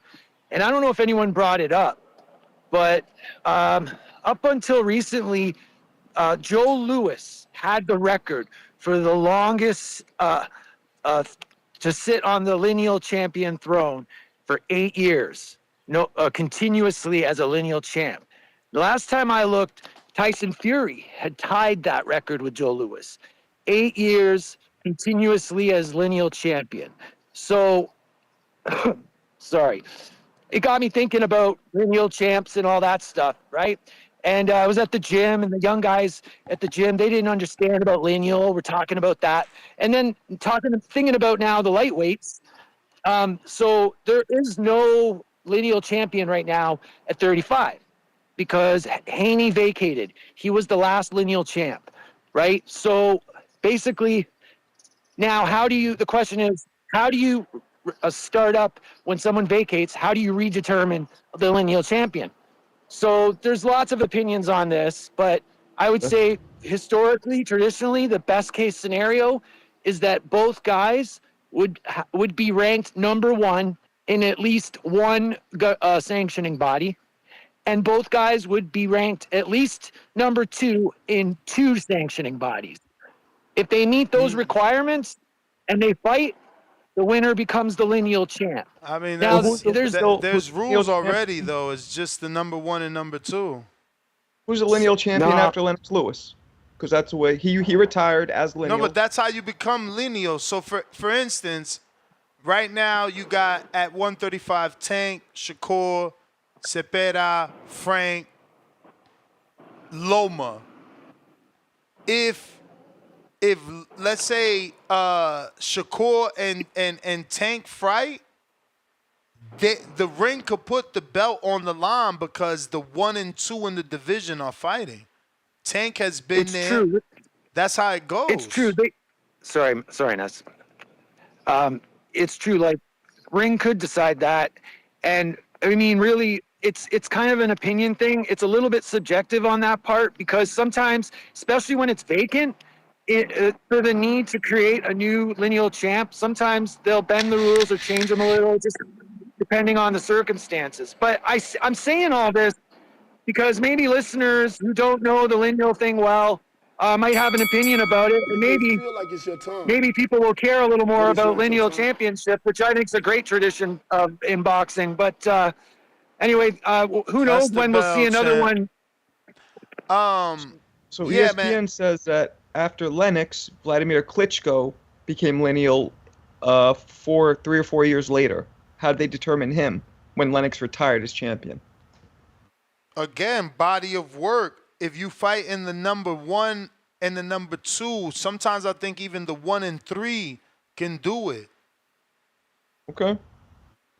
I would think that when Lennox retired, you would think that the 1 and 2 would fight each other, and then that determines a lineal champ. But nobody cares about the lineal championship. They care more about the actual sanctioning bodies, so they never do that kind of shit. Yeah, nah, it happens throughout the natural course of boxing. Yeah. Well, we're about to get. Hopefully, we get a brand new undisputed. Hopefully, there's no draws or nothing like that. Jesus Christ, Marco, you had to go that far back? How long have you been bald? Lord, my man sent me a picture when he was in high school. Like, yo, this is me with Nah, him. I'm in college. You can you, show it. I don't care. You're in no college here. You're a kid. I'm like 19 there. Looking All fly right. though. Don't front. All right, you could be 19, I guess. That's like Central Park.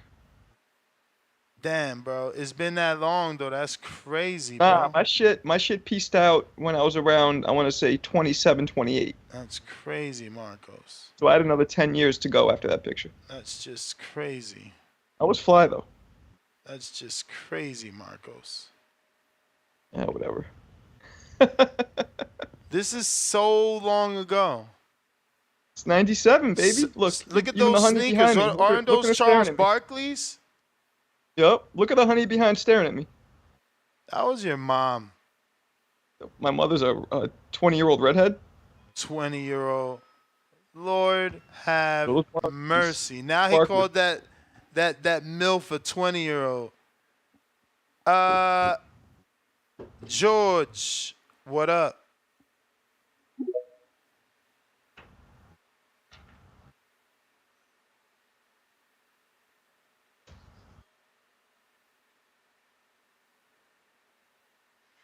George, what up?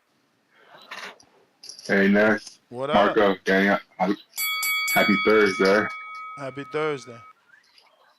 Yes, I just want to call on a few things. It's kind of funny, Marco brought up, how many women have died in the boxing ring. And I looked it up, and I saw that lady, and then this other lady, amateur, named Becky Zelentes, amateur. She's amateur. She's a professor, and it kind of thought maybe when you interviewed Mauricio, and someone asked him about the 3-minute rounds and the 12 rounds for women. But it's a good reminder that some of these women are part-time professors and stuff like that, whereas more men are full-time boxing. That's not what I want to talk about. I just wanted to kind of speak about like the weight cut and stuff like that, and the 10-day. Not the 10-day, but the same day weigh-ins. And I think really, you brought up a point about, competitive advantage. But I think, if we start going toward that way, more people are going to start focusing on the 10-day weigh-in. Same day weigh-in. So it can people are always going to try to find competitive advantages. I don't think there's a real solution for that. But, I think guys, they get so comfortable at a weight class for so long, like an Earl Spence or something, and then you outgrow them that way, but it's hard to transition away from that way, and kind of makes you think about, Terrence Crawford, Turkey, trying to, fight Canelo. It's like when you gain that muscle mass in such a short time and stuff, it does affect your cardio. And the last point I want to talk about was, David Benavidez, catch weight 164. I think he can definitely get on 164 because I remember watching when he's fighting Boo Boo. It was like a couple weeks. It was like it was not that long away from the fight, and he was eating pizza. So it's like, and he like weighed in like at 167. So if he can get down to 167, he can definitely get down to 164. But that's all I got. Peace, and thank you guys for everything.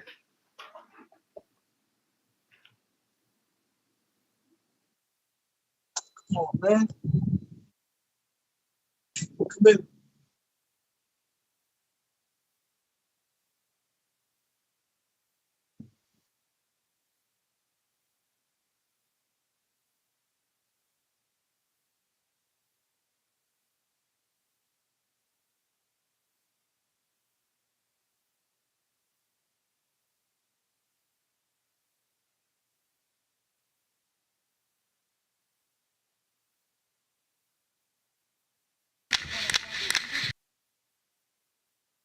What happened?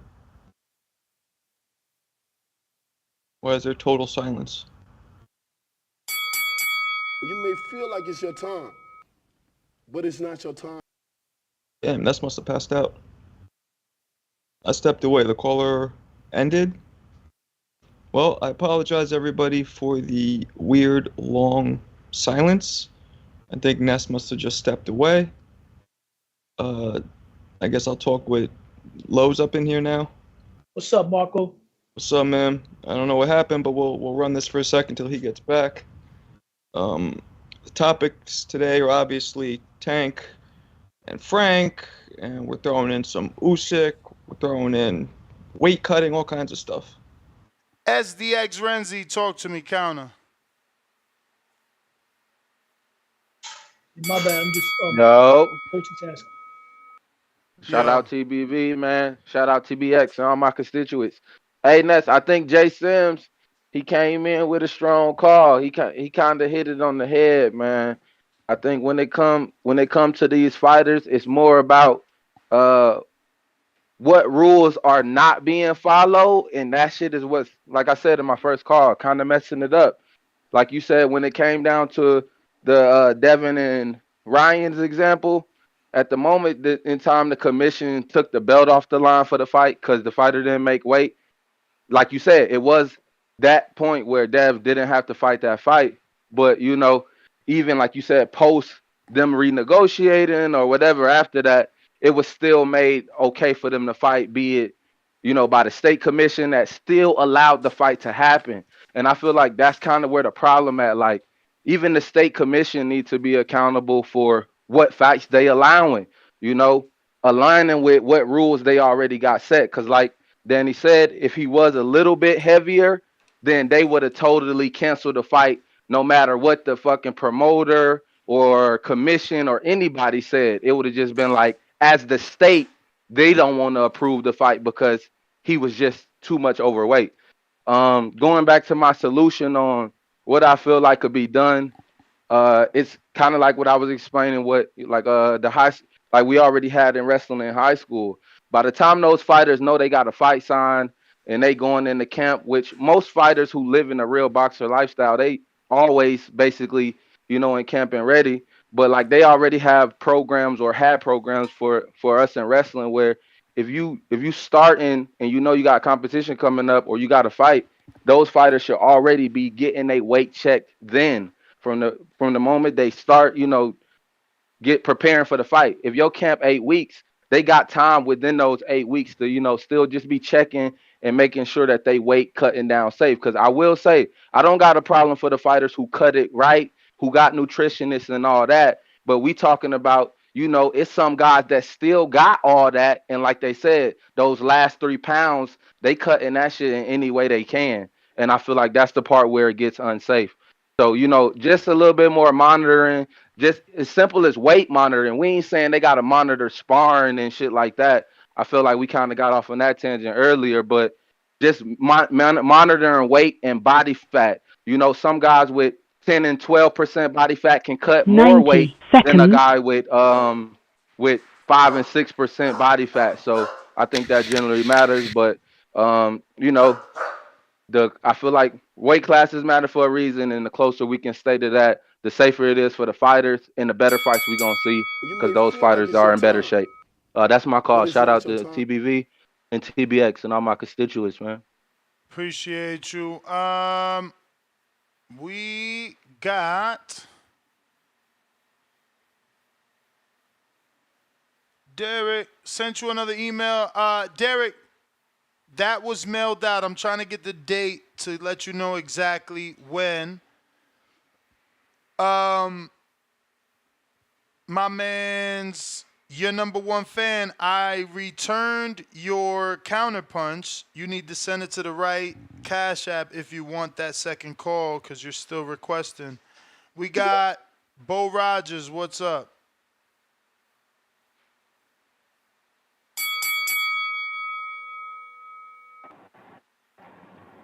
Yo, yo. Yo. You hear me this? Yep. The word. Yeah. Let me tell y'all, man. I'm glad the WBA doing that because it just make it more fair for the smaller guys that's moving up. I don't want to go in the ring with a guy that's outweighing me by 10, 15 pounds. Cause then y'all gonna act like that don't mean nothing when it means something if you don't make it on the scale. But it's I know it's legal to do, but it's still cheating. I don't care. You not like Devin came in and he made the weight of 140. I was thinking that he looked so good against Regis at 140. He ain't got no problem no matter what Brian had came in there at what way he came in there. If I come in there at 140 and I'm healthy, I'm at my best.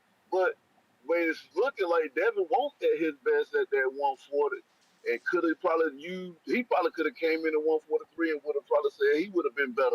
So if he would have been better coming in a little bit heavier, that's just a sign to move on up to 147. But really, Devin is in the spot just like Adrian Broner now. He don't have a position really. He's not a 147, and he's too big for 140.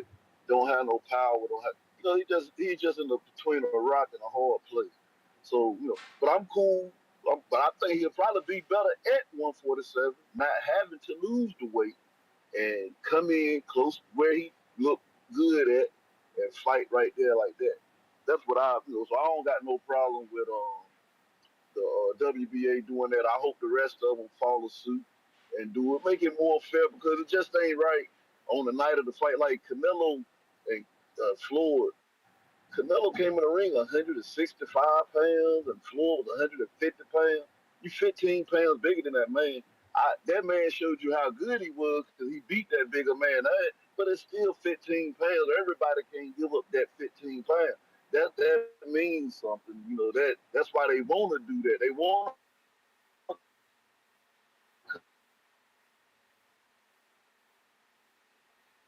Bo to come in that much Rogers. bigger because they're. Okay, we lost you there You for hear a me? sec. Can you hear me now? You back. You back. You can hear me now? We hear you now, Yeah. yes. So I ain't got no problem. Yeah, I ain't got no problem with the weight. I'm glad they doing that, and I hope the rest of them follow suit. That make these guys fight more close. Cause I want to see them at their best. If he's struggling to make the weight at 140, then he needs to make the weight at 147, and I can get the best look at him. I can't get the best look if you trying to suck down and fight smaller guys, and that's what You everybody may doing. feel like it's your time, Canelo see it. All the small but it's guys not your time. recognize it. I holler. All right. Bo Rogers. Appreciate the call, champ. Quan, what up? Just want to remind everybody to subscribe. We're at 218,000 already. I want that quarter mil. I want that quarter mil. So hit that subscribe, hit that like button, and make sure you hit the notification bell so you know each and every time we drop some fire shit, we go live, all the good shit. Yo, that's Yo, crazy. Yo, what up, PBV? What What up, up? Marco, Danny, Ness? What up? What up? What up? Shit, nah, I'm just chilling, man. I ain't got much to say about that rehydration clause shit. It's just like, man, I don't know, man. WBA coming up with that shit. Guess they're gonna be like the IBF, whatever. Niggas just gotta be on way, gotta be disciplined. It's a sport, so you got a problem with it, just move up or such and such. That's just how I feel about it. But as far as that, what they did with the Don King shit, with that saying, if Adrian Broder, if he show up, well, Adrian Broder, you showing up, I ain't gonna fake that shit. I don't know if y'all seen it. It was Adrian Broner and Blair the Flair. They was going at it in front of Don King. That shit was funny as hell. One thing about this nigga AB, he know how to talk. Like this nigga, he's funny as fuck. I mean, it still was the most low budget press conference I've ever seen. They literally done it in front of inside Don King's office. Damn. That was a press conference. I didn't even know. I was just watching this little video of them going back and forth. That fight, that'll be a fun fight. But yeah, Don King's old, man. It's just yeah, Marco. It's a fun fight. Like it's really just a fun fight to see. I mean, that's all that's about. And I got Cobbs, by the way. No, I got AB. I got AB. Maybe AB 5-10 years ago. AB got the power to stop him though, because Cobb's been stopped before. AB hasn't. Yeah, I just think Cobbs is hungry, and I think AB is not. Yo, Yeah. did you see them go at it yesterday? Yo, these dudes. I mean, it was friendly and everything, but it was a point where like they lifted their shirts up. Broner was trying to say he was in That's the shape, video I was talking and about. That's what I was talking about. Didn't look good, huh? yeah, he just grabbed all flubber, like and you could tell like Cobbs and Broner are like at two different points in camp. Like Cobbs, you could tell he looked cut, and Broner looked like he starting to lose. Like he just, he looked like he's been losing weight. Is what he Danny, looked like. I agree with he you. I working think on there it. are two different points in life, which is why I give it to Cobbs, the fight. Yeah. Cobbs is definitely more serious over his career, more dedicated, younger, Yeah. better shape. And But got hey, though, legit power. Yeah, but you know what? He might stop Broner, even though Broner has been durable. But Broner's older now. He's not the same fighter he was, so he might get stopped probably. Word up, But Lo. you never Word know. up. Never know. Because I've seen Cobbs get man, stopped too. So, and Broner could still I don't crack. see That's that. the last thing that leaves. You can't underestimate the hunger in a man who's never made it. Broner's been at the championship level, 4 different weight classes. Cobbs, Word. never. Word. Is Yeah, Broner going but to the Hall of Fame? The question. I don't think so. Even with the I think accolades? so. You know what? Maybe. I don't know. 4 different weight division class champions. Sounds great on paper. Marco's Is that going to Hall the of Hall Fame of criteria? Fame, man. What's that? Said you going to the Hall of Fame. Of course, Broner going to the Yeah, Hall of though. Fame. But yeah, let me run this real quick though. This as far as that's Tyson Fury Usyk shit. This little interesting thing I peeped. Usyk, like he real like. Of course, you got to be locked into your opponent, but I feel like he real worried about how Tyson Fury coming in there. He definitely paying attention to his game plan, and he trying to play some games himself. This is like the open workout dude came out in the orthodox stance, so he, what I'm saying, doing some bullshit.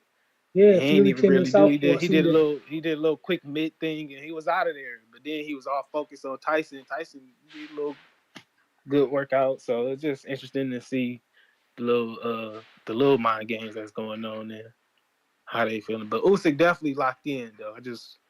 We got to see how Tyson Fury gonna come in. But if Tyson Fury gonna come in locked in, I got Tyson Fury with the W. Yeah, that's my call. Shout out TBV. All right, champ. We got Shout out, Chad. Drew. What it Appreciate the do? call. You may feel like it's your time, but it's not your time. Yo, I'm on audio. Straight. Straight. Real quick, just to touch on the topic. Nobody give a damn about what Shakur Stevenson saying, bro. Go run that back with De Los Santos, bro. If Frank Martin was good enough for you, he's good enough for Tank Davis, bro. As far as the rehydration clause bullshit, man, I wish we'd just go back to the same day way and Well, fighters just to would be play fighting. devil's advocate, he never wanted to fight Frank. They went down the line. Frank was number 6. Zepeda, or everybody above Frank. Isak, everybody ducked Shakur. He got the Frank ducked, and then he went to De Los Santos. So it wasn't that he was good enough. Yes, they went alternate routes. Look what Isaac's choice to go up to 140 and get a belt. I'm just saying, it still it's wasn't smarter. good enough. It wasn't like he picked Frank. It was, he went down the line. Yeah, but that's the nature of the business. As far as the rehydration clause bullshit, but that's what y'all not getting though. But he said, I didn't pick Frank. Motherfuckers was ducking me, and we got the Frank, and Frank ducked me. Tank is cherry picking, fighting the motherfucker that avoided me. How can that man say ducking when Tank is picking Frank. Tank is the one picking him. That's his karma for doing the 25% His with karma. Devin, so I don't feel sorry for him. I don't feel. You guys did whole shows of talking about the 25%. Now we fucking caping for that fucking dude. Come on, man, stop it. The man turned down the top rank deal. He realizes he has no fucking leverage, and nobody gives a fuck about him. He's taking L's on Twitter. He's on Twitter more than he's on motherfucking in the ring because he only wants to fight twice a year. Top Rank has offered him other fights to stay busy. He don't want to go back on the money. So why am I gonna feel sorry for a dude that don't want to be a really active fighter under his 30s? Come on. In regards to the last caller and the fucking tip with this Fury Usyk nonsense, there's no buzz. Like Usyk starting the gamesman shit. In 2015, Fury had issue with the ring canvas, started a big old fiasco against Klitschko. This morning, Usyk did the same thing. He's like, you know what? I don't like this ring canvas. Da-da-da-da. So the mind games are there. Talking about there's no Oh, buzz. Tip word? Bayless, bro. Yeah, He's complaining about the ring Fury canvas did now, that shit Usyk? with. He's doing the same. He's doing the same thing Fury did to Klitschko. Fury did that same thing with the canvas because Vladimir tried to make the canvas smushy, so Fury couldn't move around and bounce around, and Fury had issue with that, so they had to switch the canvas back in 2015. But Tip Bayless, bro, the boxing is a world sport, bro. It's bigger than your little podunk shack town in fucking Maryland, bro. So expand your horizons, Damn. bro, and we want to see Crawford and fucking Canelo. You didn't see when Ness did the whole fucking show that everybody was calling in, wanting to see Crawford and Canelo. Like, that's a big fucking fight. Quit acting like Well, that's not the fucking big fight. it's Go ahead, huge. It's Marco. just with Benavidez waiting, people kind of like, you should fight Benavidez. But Crawford fighting anybody's big, especially challenging It himself is, but against. Ness did a whole show and it was split. Like, what's the bigger fight That's for the boxing? bell. Crawford That's or the bell. Cut that lame ass excuse out, Drew. He talking about we don't care about him and he ain't active. Listen, before De Los Santos, we ain't have a problem with Shakur.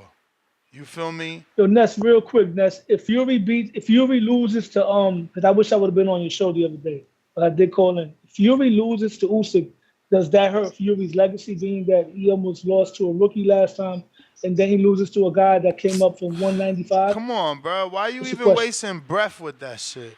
How could losing to a undisputed champion, current multi-belt unified champion, be bad? Like, this is what's wrong with the sport. The way you're thinking of the fucking fight fans.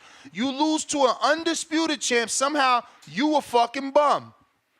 Oh, you a hype job. You ain't none of your wins matter because you lost to a small Usyk who's happens to be former undisputed, current motherfucking unified, and if he beats Tyson like you saying, would be also double undisputed. Can we move on, man? It's the fight fans. That's what's wrong with this sport. Khaled. The dude is considered 1 and 2, and if one of them lose, how is it a fluke? How is it a hype Nash, job? What in the hell? Nash, you hear me? All right. Yeah. Man, just on the weight situation, somebody brought up Virgil Ortiz coming in at like somebody brought up Virgil. 176. Yeah. It's funny. I was like watching his fight last night against Samuel Vargas, and he had belched in the ring, and then Samuel Vargas was like, man, that's that chicken boy. So it's funny, man. I feel like he ain't made 154 yet since he moved up. You know what I'm saying? He has not made that weight and all that. So I'm just like, man, maybe he should really be like a 160 pounder type of situation. You know what I'm saying? Maybe he should be a 160 guy. Maybe guys is like Marco said, dudes should go up one more weight. You haven't made 154 yet. You know what I'm saying? If you coming in 20 pounds over, shit, if you cutting at 160 and you come in at 177, 175, you can maybe feel better. You know what I'm saying? That might be like the right weight class for you, and you not having to eat your way to try to get some shit. I don't know. You know what I'm saying? I do like even with the Devin Haney situation, you know what I'm saying? He was struggling. He's struggling. He should maybe be a welterweight or something like that. He might not have the punching power for that weight class, maybe, but I do think guys should maybe move up, one more weight class and things like that. Because if my man 20 pounds over, you know what I'm saying? It's like, hey, bro, just move up, man. You know what I'm saying? You could feel better with the not having to cut as much. You know what I'm saying? But I understand motherfuckers trying to get they at like competitive at like Vantage and shit like that. But man, just move the fuck up, bro. But you know, if he did move up, then we wouldn't have the Tim Zoo fight. So I understand, and then I'm looking forward to that fight. I'm also I don't know if I'm gonna watch the Tyson Fury joint because I do want to see the Navarrete. I do want to see the Navarrete, and I'm looking forward to your man Giovanni Stanley. I want to see how he looking. You know what I'm saying? I you know Word, I want to word. see. Yeah, I want to see how he look. I think he's a solid welterweight and could give somebody some like good work. So I'm excited to see what he looking like, and I want to see what Vargas is looking like too, because I think him and Abdullah Mason is really like the futures of the sport and shit like that. So I'm looking to always pay attention to those guys. But thank you for the call, Ness. I appreciate it. I'm out. You the man, champ. You the man. Let's see. Ness, Yo, I didn't know you was I just want back. to give Cameraless Danny. Oh yeah, my bad, Oh, champ. yeah, I'm just my smoking bad, right my now. bad. But I just wanted to give confirmation to the people tomorrow. The pay-per-view You may starts at feel like it's your time, but it's not your time. the pay-per-view tomorrow starts at 9 a.m. Pacific. Oh 9 shit. Oh shit, champ. not They 9 done. a.m. Pacific with 8 fights on the pay-per-view, and the main event is expected to start somewhere between 3 p.m. and 3:45 p.m. Pacific. What the hell? Send me the bout sheet, man. What the fuck? There's 8 fights on the Nah, pay-per-view. nah, nah, nah, nah. Send me the bout sheet. I need to see the exact bout sheet. All right. Cause I see Isaac Lowe. I ain't waking up for that. David Nakia, who the fuck is that? Mark Chamberlain, I ain't coming in for that. Moses, we could start at Moses, man. Fuck all that other shit, bro. Ain't nobody going to see no Mark Chamberlain, no David Nikita, and no Isaac motherfucking I'm only on the card because I'm Tyson Fury's fucking boy. No way. I'm catching my good old-fashioned sleepy sleep. Nah, I'm fucking around. I'm an old man. I wake up very early, so I might be there. I don't know. It all depends. It is Saturday, right? But that, It is Saturday. but nobody really needs to wake up for those. And there's no disrespect to those dudes. They need to work harder not to be those dudes that open up pay-per-views at 9 in the morning. It's no Yo, what one's time fault. the Navarrete card starts? Shit. Like 3:30, right after the Fury fight. All right. Fucking whole night Gonna of be Boxell. Whole night. that's gonna be a good day, bro. How I'm am I gonna gonna watch how am I that. gonna stay I'm gonna watch that awake? at the That's a bar. lot of motherfucking boxing to stay awake, Yeah. bro. That's For gonna me, I be a lot believe of weed. It's a I whole think it lot of starts at weed 2 show. p.m. smoke. Eastern time for me. Everything 2 p.m. Eastern time. The Tyson Fury card starts. If I'm not correct, Damn, it's 2 Well, p.m.? I believe the so. pay-per-view starts at noon. Yeah, Damn. yeah. East, 12 noon. I didn't even think about that. noon Eastern. Oh, it was nighttime. All right. So the main But event, they're Danny. Main events are like Go ahead. 5 or 6 o'clock every time we watch. They said between 6 and Yup. 6:45 Every time. That's perfect. That's perfect. Eastern. We don't go to bed at 3 in the morning. I like it. I'm gonna No, be I up hanging love the out late. early fights. I just ain't getting, like those don't. This ain't Day of Reckoning. Day of Reckoning, it was worth being up that early. Like Isaac Lowe ain't even fighting nobody. No one I can't wait knows. for that Bud Crawford card. Oh my gosh. That's another one. That's one that top to bottom you could rock out with. But Yeah, let me exactly. get That's back like to the Don this. King days.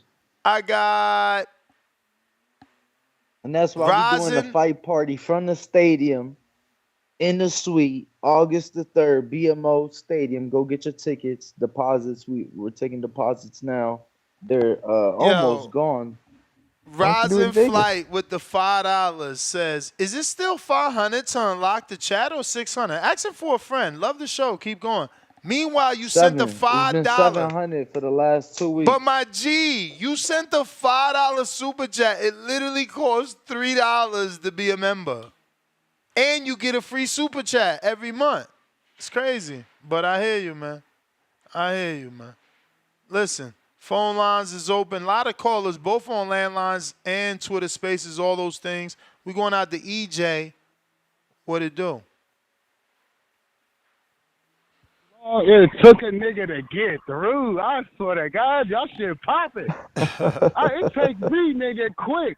Sometimes I don't even want to talk, bro. But today, nigga, bro, it took like three some months to get on this bitch.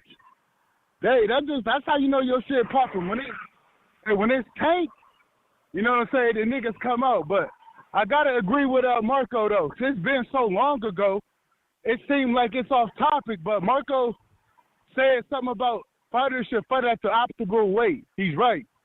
Because you got Jared Hurd, one of my favorite fighters. You know, he was blowing down the 54. Dude, probably 175 pounder. You know what I'm saying? Then you got Devin Haney. He's probably a 154 guy, pushing down 140. You got, you know, little guys trying to be, big guys trying to be little because they feel like they need an advantage. But the thing is, we got to raise them up with the mentality where the skill pays the bills rather than advantages.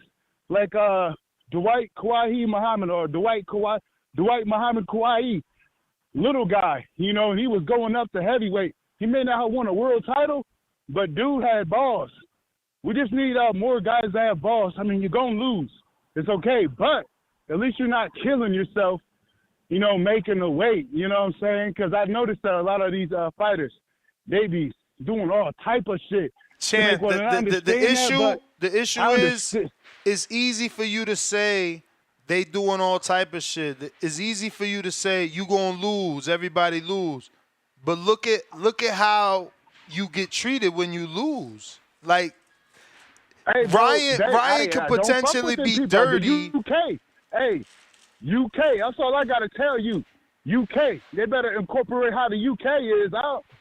You know what I'm saying? I don't look at, you know what I'm saying, the people that look at your losses like that, hey, them ain't the people you want to fuck with. Don't focus, you know, everybody gonna have something to say about you. Yeah, but you can't restrict critics. Ain't nothing you could do about critics. Ain't nothing wrong with having people to think that. Everybody gonna have something to say.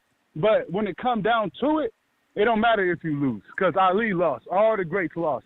Foreman lost. And I go back. Yeah, they lost in a different time. They ain't lose in a time where a meme could go viral and be seen by more people that seen your fight.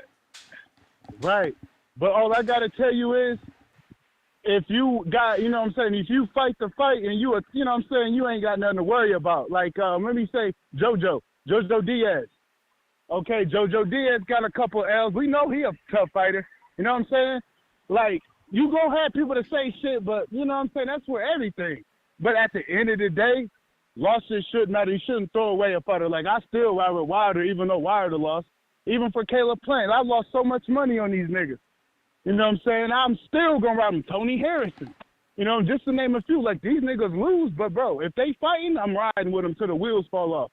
It don't matter who they fight. Even with Devin Haney to an extent. Even though Devin Haney acting weird trying to get a dub on his loss, I love the dude to the point where I'm riding with him. Like, I don't care if you lose. I always, because it's like, bro, you got to, people go through the lows. You know what I'm saying? Like, that's how you know if they legit. If you still rock with that's them. The time, but that's all I got to say. I wish more people was like you is all I can say. I wish more people was like you. You know, Dominic Brazil had to shut off his social media because these fans is brutal. You know, they want you to take the fight, and then as soon as you take the fight, they shit on you for the outcome of the fight. We got Tip Bellis Counterpunch numero dos.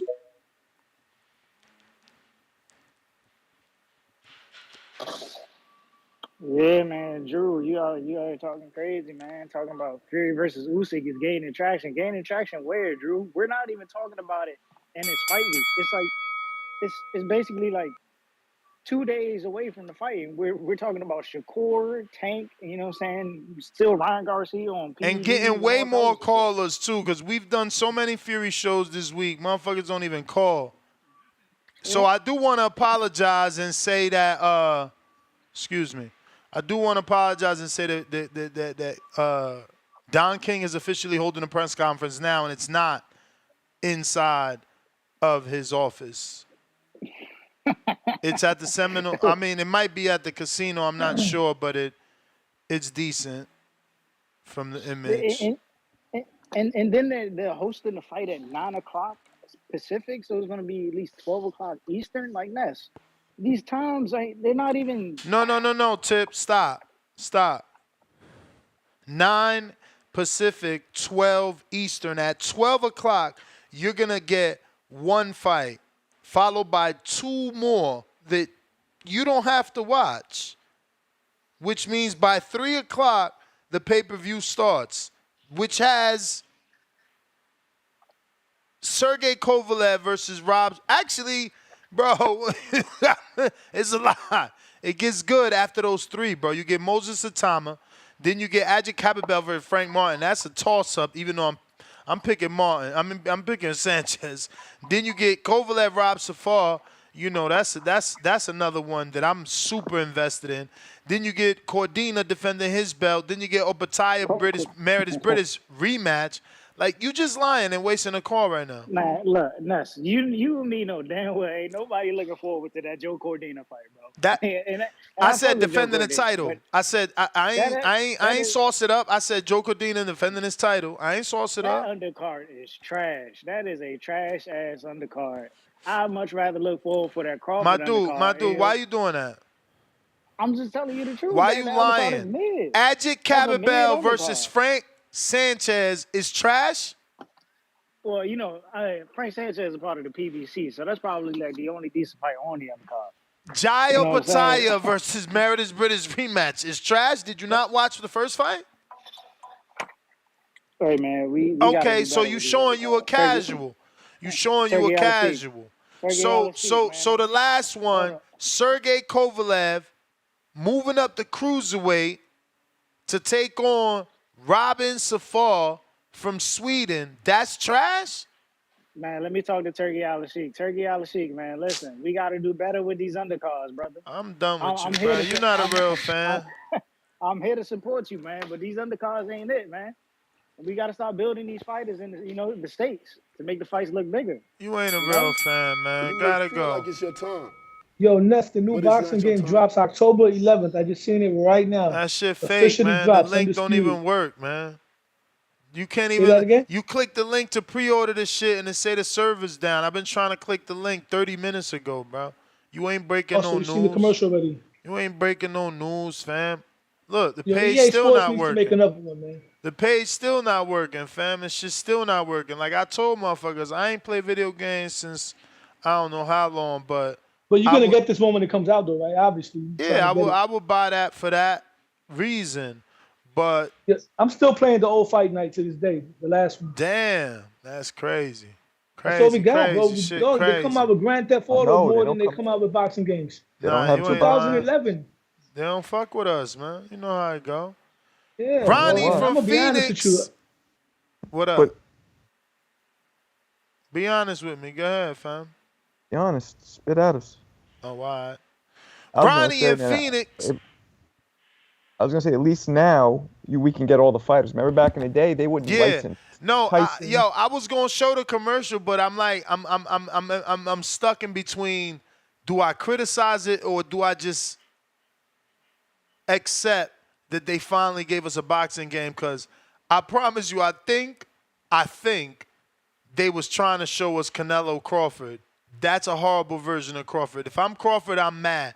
Matter of fact, that must be Crawford because they put the Green Bay colors. Like, what is it? Green Bay is yellow and green. So I think they did that on purpose. I don't know.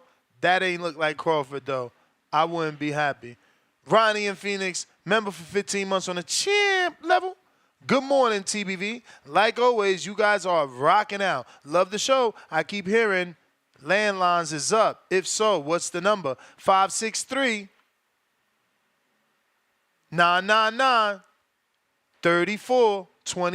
But you waited too long, man. Tommy, what up? What up, Ness? You got me? You got you. Yes, sir. Shout out to EV.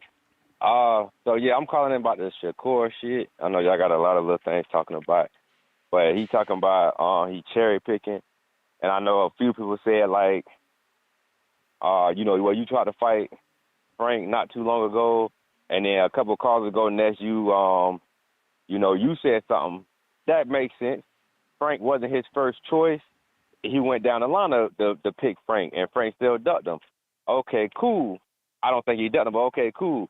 But my response to that would be, he didn't pick Frank first because he went down the line of the WBC, which he had to do to make it a title fight. He couldn't just pick anybody to fight for the WBC, I don't think. He had to go down the line. So Frank Martin is highly ranked in the WBA right now, plus he's on the PBC, you know, so it just makes more sense. So it's not really, to me, it's not really a cherry picking. And for what you said about he didn't pick Frank first, that would be my reasoning why Frank was ranked number 6 or 7 in the WBC. So that's what I think. But yeah, no, it's not. I don't think it's a cherry pick. You know, and somebody called and said Shakur kind of envious of people, and it, to me, bro, it's kind of starting to lean that way, because I look at it like this: pretty much his whole amateur career, he was the man. And I'm pretty sure people was in it, but when you turn pro, you gonna be this, you gonna be that. You know, nobody say it, but any amateur from 10 years before and in 10 years before that, they wanted to be Mayweather, bro. Like, you want to be that star. Like, you don't just go to boxing and just be like, I'm finna go in there and be a journeyman. Like, you know, when you a decorated amateur like that, no, you go in there, you like, man, I'm finna become a star. I'm finna win titles, championships, weight divisions, all that. And I'm going to be like, you know, I want to be like Floyd. So there's other people that's getting more praise than him as a pro right now.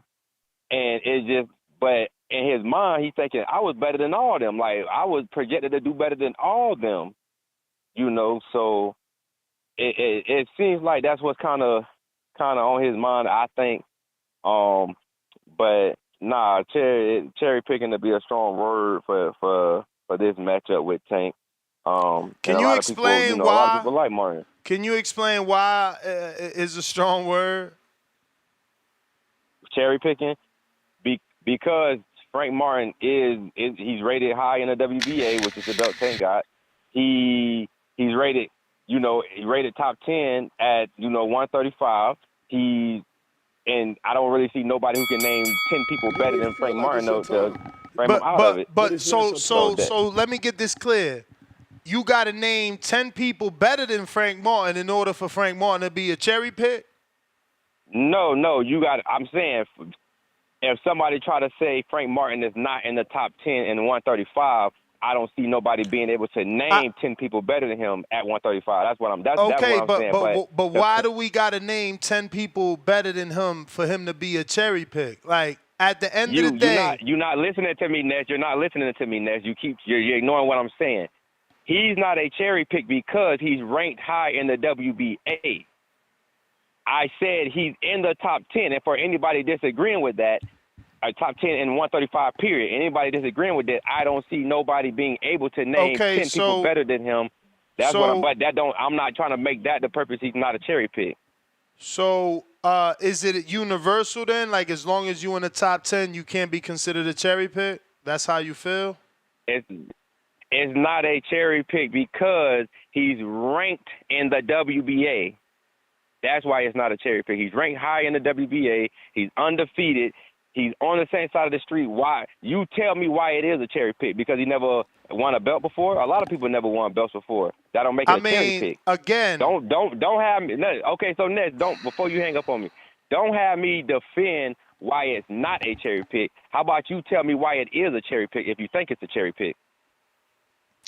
I just, it's very unfortunate, man. I feel like you guys can see no wrong in certain fighters. Like, you're literally making a case. Okay, don't talk about you guys. Talk about me and what I'm saying. What am I saying that's making you think I was going right back to you, doing? right? I went right back to and said, you're literally saying, like, I went back to you.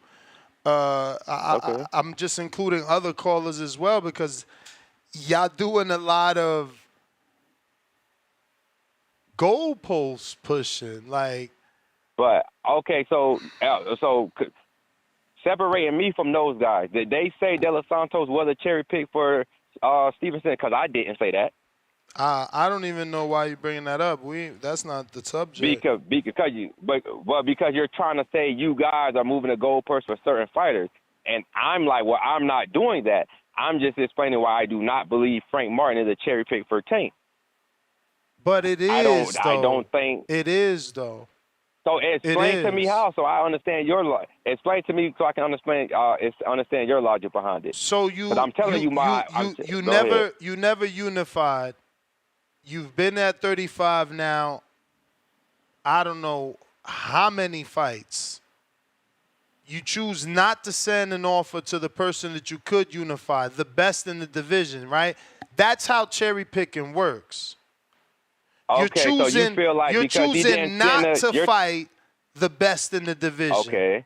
You're choosing not to fight the former champ. You're choosing not to fight the current champ. You're choosing not to unify. You're choosing not to fight a dude that's been in a title who challenger. Who would not have been a cherry pick to you?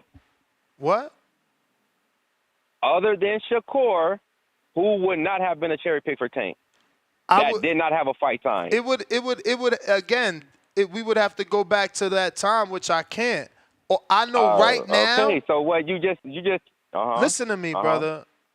I know right now that before Frank had the fight and before Artem had the fight, neither of them had a fight. Neither of them had a fight. And when I did a show about Tank and Shakur unifying, people said no. He went to jail for 2 months. He deserves a tune-up. A tune-up. So if you're a tune-up and I'm picking you over the champion or the former champion or at least the title challenger, what else is it called, my friend? It's black and white. But again, if it was another fighter named and we took out Tank's name and we took out Frank's name, right? And we inserted Canelo and inserted David and inserted Crawford, it would be ducking. It would be cherry picking. You know what I'm saying? Like, you can't fight. I understand. You can't, listen to me. You can't be the number one in a division and your opponent never fought for a title. Your opponent never unified. Like, wow, there's a dude there available. But now you're moving the goalpost, bro. How? Because what is cherry picking then? Explain it. If that's not cherry picking, what it is? Like, I'm choosing. Who is I am Shakur? choosing. I gotta move on. There's too many callers. I can't. There's too many callers. You gotta move on. There's too many callers. I gotta move on. You ain't even pay for a counterpunch. What you want me to do? The fuck you talking about? At the end of the day, one man is choosing not to fight Shakur. He's choosing not to fight a former champ. He's choosing not to fight a dude that's a former title challenger. He's choosing to fight an up-and-coming contender. So, yeah, I can see why Shakur looks at it as a fucking cherry pick. You're not picking the best opposition in the division. So it can be perceived as a cherry pick. James, what's up? It's funny because, you know, when Canelo fights the Yeardums, he's cherry picking. Yo, Ness, you wild, man. Yo, shout to you and shout out to the community. Is it cherry picking? Yes, because he's not fighting Shakur. But is he the best available on the PBC side? Here we go with this PBC side shit, man. I'm gonna walk away. Take your call. My nigga Ness, you know that's what it is, man. He's the best available on that side of the street. So that's why Frank got first dibs on this 7-fight run that Tank is about to go on, man. I don't see nothing wrong with that. As long as he actually fights Shakur this year or early next year, I don't have a problem with him getting Frank out the way. If he views Frank as a tune-up, that just means Frank gonna have to prove that he really isn't a tune-up. That he's better than what others think he is. Even his former stablemate Ryan Garcia, who I know you talked about this earlier, where Ryan said he's gonna put $1 million on Tank KO, right? And under 7 or 6 or some shit.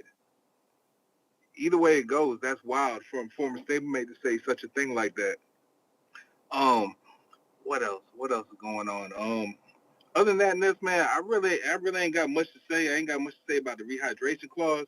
I was fucking around on BoxRec trying to see what Devin could do at 147, and that might be the best move for him because it seemed like even with opponents like Barrios, Stanionis, and such, everybody in the public perceives Devin to be the favorite of most of those fights, with everybody except for Boots. So if Devin's having problems with 140 and having to balloon so much, he might need to just go up to 147 because that might be a true weight for him. But he ain't gonna have no power there. Shout out to you and shout out to the community. I'm gone. Bob Saget, love the show, but the caller's been weak all week. Step it up. Sounding like Ryan, comment section. Yikes. Shout out to the actual show host. Y'all been great though. Optimus Prime, Optimus Prime, $5. What's the difference between Crawford picking Ebenezer and Tank picking Frank? LOL. I'm just stirring the pot so the show can last longer. I don't even know who's Ebenezer, so it's going to last even longer waiting for your next one. I think he meant Avenesian and was being funny with the spelling. That's the thing. That ain't no difference. That ain't no difference. You dudes were the one that were okay. Everybody called into this show saying, oh, it's 10 million, Ness. It's 10 million. He got to go get that bag, Ness. Y'all the ones that push the goalposts. That's what I preach equality. Y'all don't like equality. That's the thing. If it's Canelo, we'll say he's a duck and he's cherry picking.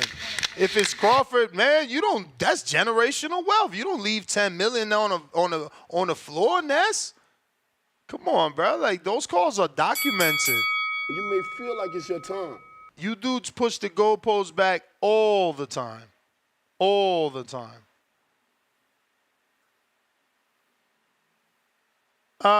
We got Nike Hendricks on the line.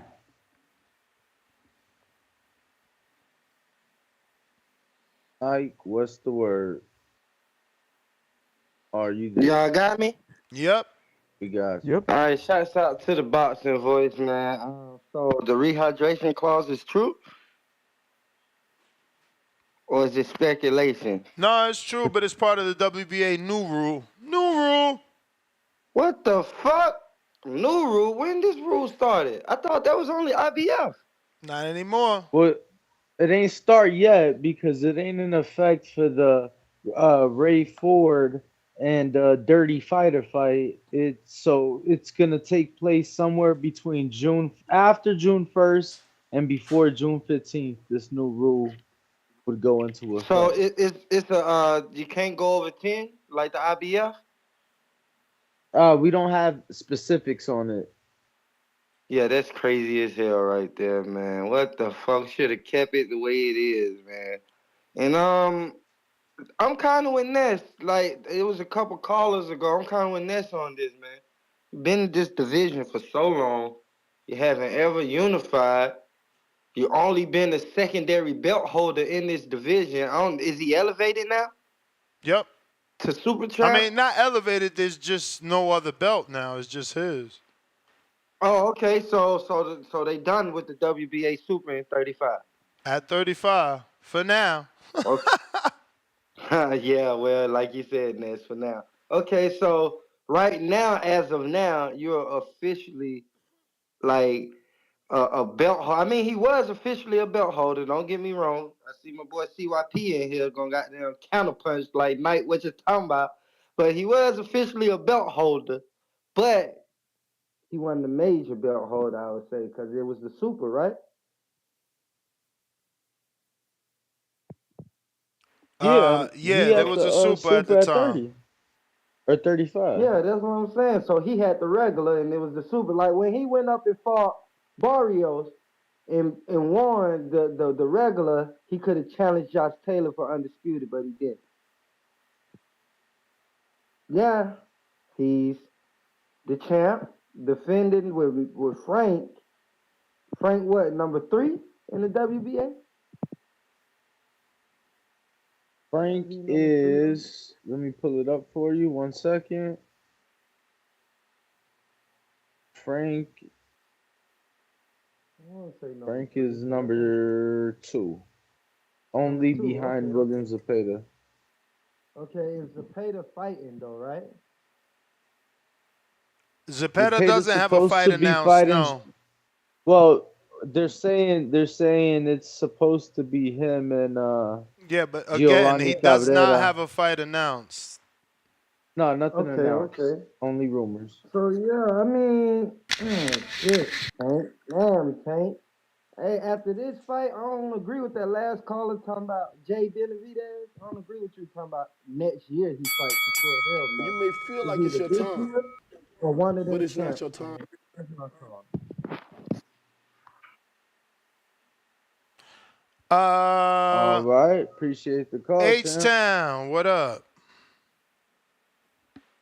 What up, Ness? Yep. Man, these guys don't know what a cherry pick is. They Hyman won't give the cherry pick, then everybody's a cherry pick. If you ain't fighting, unifying or fighting the next guy up exactly that everybody wants you, the biggest danger, then you're cherry picking. No, and Jaime was a former champion, but because he didn't fight David and instead chose Jaime, Canelo ducked David and cherry picked Jaime. But now we're gonna just change it because it's Tank. Yeah, exactly. Shit is insane. And then, as far as the WBA rule, man, like I said, man, it's real convenient, man. That it's gonna affect anybody that's got a scheduled bout for a title or anything that's a bigger guy after the 15th or before the 15th, right before the 15th. So this is gonna affect Frank directly because Frank's a bigger guy, so he's gonna have to cut muscle to make that weight. So he's not gonna be the same fighter, man. So that's just alone on that, man. I'm not gonna buy that fight, man. That's 100% knockout from Tank, man. That's it, man. They're crippling Frank with that rule, and he's gonna have to move up. A lot of fighters they're chasing WBA belts are gonna have to move up. And man, I don't know, man. It's crazy, man. I don't know how you just changed the rule. That it's not gonna affect unification now. Now you have 2 sanctioning bodies that have rehydration clauses.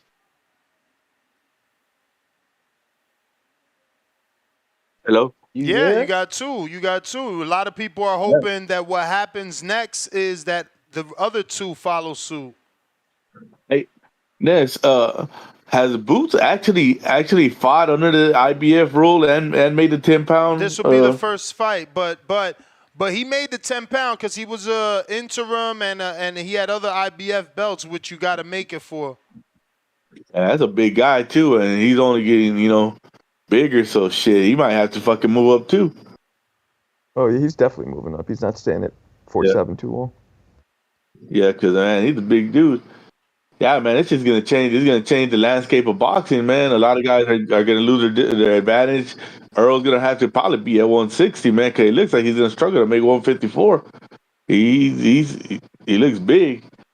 Fucking my boy Virgil too is gonna have to probably go to 160.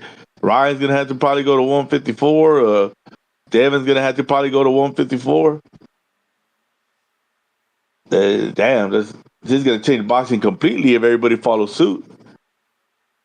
Yeah, 154 is soon to be the deepest division in boxing, I feel like. Tank's gonna have a legitimate excuse to avoid everybody now. All right, man, I'm out. Yeah, I don't know about people moving up in weight like that, but yeah.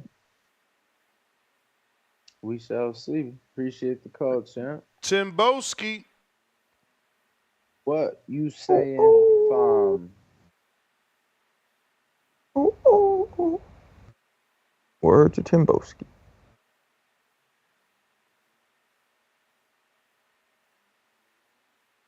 Yo. In the meantime, if you are watching, make sure you are subscribed. Help us reach our next goal of 250,000 subscribers. Yo. Yo. Hey man, what up? Danny, what up, Ness? Yeah, I want to talk about like the few callers ago. I don't know his name, by saying that the call was whack. Nah, I'm not. I'm casual.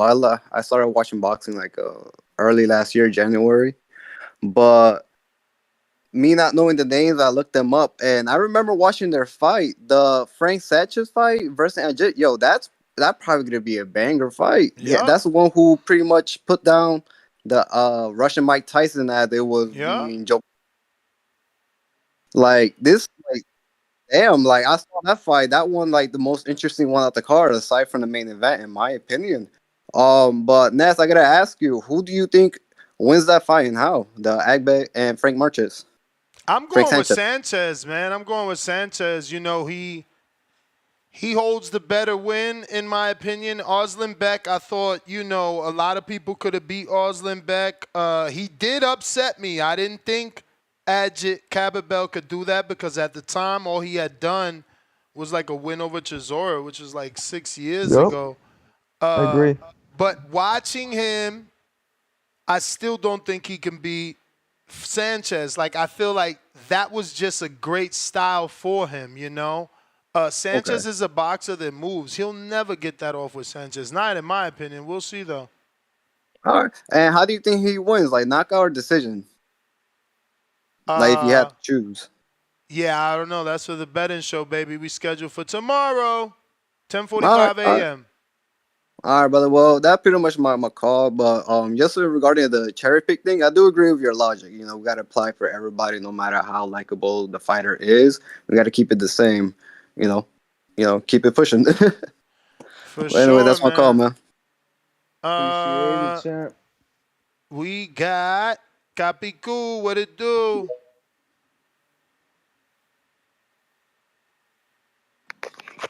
What's going on, gentlemen? What's going on? What up? What's up? All is well. What What's up? up? What up? What's going on? Man, I mean, just to kind of, like, I agree with you. You know, Tank has been on the upper echelon of the group of the 135 division for a very long time. So for him to keep on doing what he's doing is obviously him cherry picking. You know, him avoiding these big fighters. You know, like I almost feel like he's like that. We're gonna see Davis. We're gonna see Tank versus Navarrete before we see him versus Shakur Cepeda. I promise you that's gonna be his next fight, or even Keyshawn Davis, because he is not gonna fight these guys. He's been avoiding these guys for a very long time. I don't care what he says, what he's saying he's gonna do, how he's gonna put them. It's not gonna happen. You know, as far as this new rule, it's just gonna force these fighters to live a cleaner lifestyle. You know, a lot of these guys balloon up because after they're fighting, they go, they drink, they party, they do whatever they do, so they balloon up to these these huge numbers. But it's just gonna force these guys to live a cleaner lifestyle, to be healthier, to be in the ring more consistent. Which may be better for the sport. I don't see it having a negative effect, and it might be the game. It might bring the game a little bit on an even playing field. You know, when you have a guy that comes in there that can't balloon up, that weighs in at 135 and only weighs in 140 a day of fight night, and then you got a guy that's coming in at 54 or 60. That's you going in there fighting a guy that has a weight advantage over you. And we kind of saw that. The most current one we saw that was with Prograis and Haney, just to bring that up. You saw the size difference there, and you saw how that affected each fighter. So I mean, I think that's a good thing. I'm all for the rehydration clause as far as the title. As long as the sanctioning body's doing it, I feel like that just puts everybody on the playing field. And it's not the fighter asking for it and creating these rules just to kind of make it to take advantage. I understand that the rehydration, it kind of restricts individuals to get back to their normal weight, but if that's the case, if you're struggling to make a weight, then maybe it's time to move on up. you know um it's going to put everything on an even playing field. And like, people forget that just because you weigh 175 doesn't mean you can fight at 175. That's why they go lower, because they can't take a shot from a 175 pounder. So it's like one of the callers earlier said, it's getting You an may feel advantage like over it's the your other time, fighters. But I but it's appreciate you not your guys. Thank time. you. Appreciate you. Looks like we got a counterpunch from SDX Renzi and then one from Tip Bellis, making it number 3 for Tip Bellis.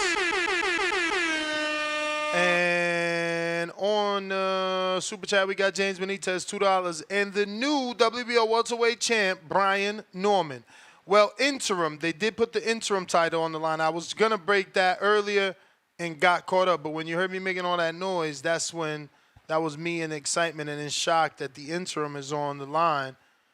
Man, that Turkey Al-Sheikh interview was very, very insightful. He is personally sending I feel like a subliminal message of war to the IBF. And I think that the IBF has also sent a message to Turkey Al-Sheikh that we haven't seen. Shout out to Al-Sheikh for letting us know this will be the 3rd fight that they ruin by not allowing their belt to be on the line. So something's up with IBF and Al-Sheikh. For sure. New York Bullet, $5. I'm not saying I disagree, but then Shakur cherry picking by fighting Frank's last opponent. Absolutely. Absolutely. He's not picking the best option. Now, someone could call in and be like, well, we all know why he's got, come on, top rank. This the last fight. All right. Everybody got an excuse. So then let's do that. Let's change it. Let's stop using cherry pick then, because for certain fighters, y'all certainly call it cherry picking, ducking, avoiding, scared, all that great shit. Daniel Navarrete, $5. Everyone that makes it the top, I guess he meant to the top, cherry picks Canelo, Davis, Crawford, etc. The only star fighter at the moment that ain't cherry picking is Garcia. And Jay with the man. What face is that? But that's some sort of laughing emoji. Yeah, that's the grinning face with sweat. Jay with the man celebrating their first ever super chat on live stream, $10. Says, yo, Ness, can you get someone from ProBox TV to come on and explain the purses, matchmaking, if the fighters are under contract, etc.? It'd be sweet to hear the business side of ProBox. Yeah, I feel like we've got, right? Yeah, but I highly doubt that they're going to give you the purses. Definitely we've gotten the matchmaking, and they've told us what fighters they have under contract. At least the fighters that we said is like, oh, yeah, he's got a ProBox deal. We got Aldi with the $5. FYI, Undisputed, finally coming out October. Joshua Torres. Danny, do you got a PS5 as a 27-year-old man? I don't have a game system, no. You got a PS5, Marco? My son plays it, but yeah, I got it. Is it your son's or is it yours? Everything's mine, man. But yeah. So did you buy it for him or did you buy it for yourself? Bought it for the house, but he plays it mostly. Did you wrap it and give it to him and not tell him you bought it for the house and have him think it's his? Yes. Okay. Now we got to the point. You bought it for your son and you're going to use it. Yes. Joshua Torres, $2. Man, F that. You make the weight. You made the weight. Trying to tell Marcos, the little hater. Pistol Parkway Mozzie, cherry picking is picking the fight someone you know you can beat. If it's ain't a true 50-50, it's a cherry. Yeah, I don't know about that final statement about if it ain't a true 50-50, it's just cherry. But certainly, again, here goes more evidence, right? So isn't there an argument that this is cherry picking, Marco, because Tank is telling us that he's cracked Frank in Spawn, that Frank ain't on his level, that Frank should have not took this fight right now. He still needed more grooming. That Frank's face won't hold up because he's been cut before. Like, absolutely. I mean, I think part of that is promotion, trying to get in Frank's head. But yeah, there's no reason he shouldn't have fought Shakur. No reason. No, zero reason. So yeah, it's a cherry pick, whatever you want, an easier route, whatever you want to call it. Spider Rico. Oh. Actually, no, Spider Rico, my bad. SDX Renzi with the counterpunch. Spider And Rico, then, no. And then after that is Tip with the counterpunch. SDX, you there? Hold on a minute. We got Joseph Harrison with the $5 super chat. He says, that dude H-Town make us Houstonians look bad. He's a walking contradiction. Cry about everything. His name should be Cry Baby. Damn. Houstonian. Sounds kind of dope. Yo, SDX. SDX.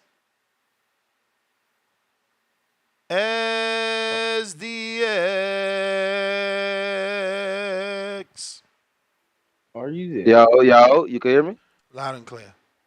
All right, shout out TBV, shout out TBX, man. Marco, I was agreeing with you on the weight thing, but you just took a real tough turn right there. You feel Let's me? hear Saying there's no reason he should not fight. He shouldn't have fought Shakur next when he been out the ring for over a year. At that level, my man, being out Ain't the no ring. over that on that level. Come on, we seen it with L, we seen it with other fighters. But you see what I'm saying? If we just preach equality, but instead we're not. We're preaching excuses. So let's just eliminate the word from the vocabulary. No, but exactly. I'd rather not use the word. I feel like they all doing it, be it for business. You feel me? They promoters do it, choose who they fight. Everybody doing it. That's always been my view on it.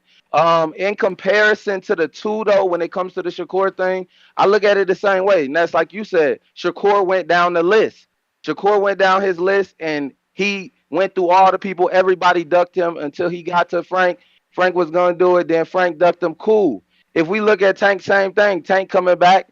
Only person y'all could say he cherry picked over if you say, well, he didn't fight his mandatory or the next in line in the Zepeda, but Frank was the next man in line under his belt, under the WBA. So if he went down his list like Shakur went down his list, he just got to the second man in line. I feel like that's fair. That's how the rankings. That's what the rankings for. Frank ain't.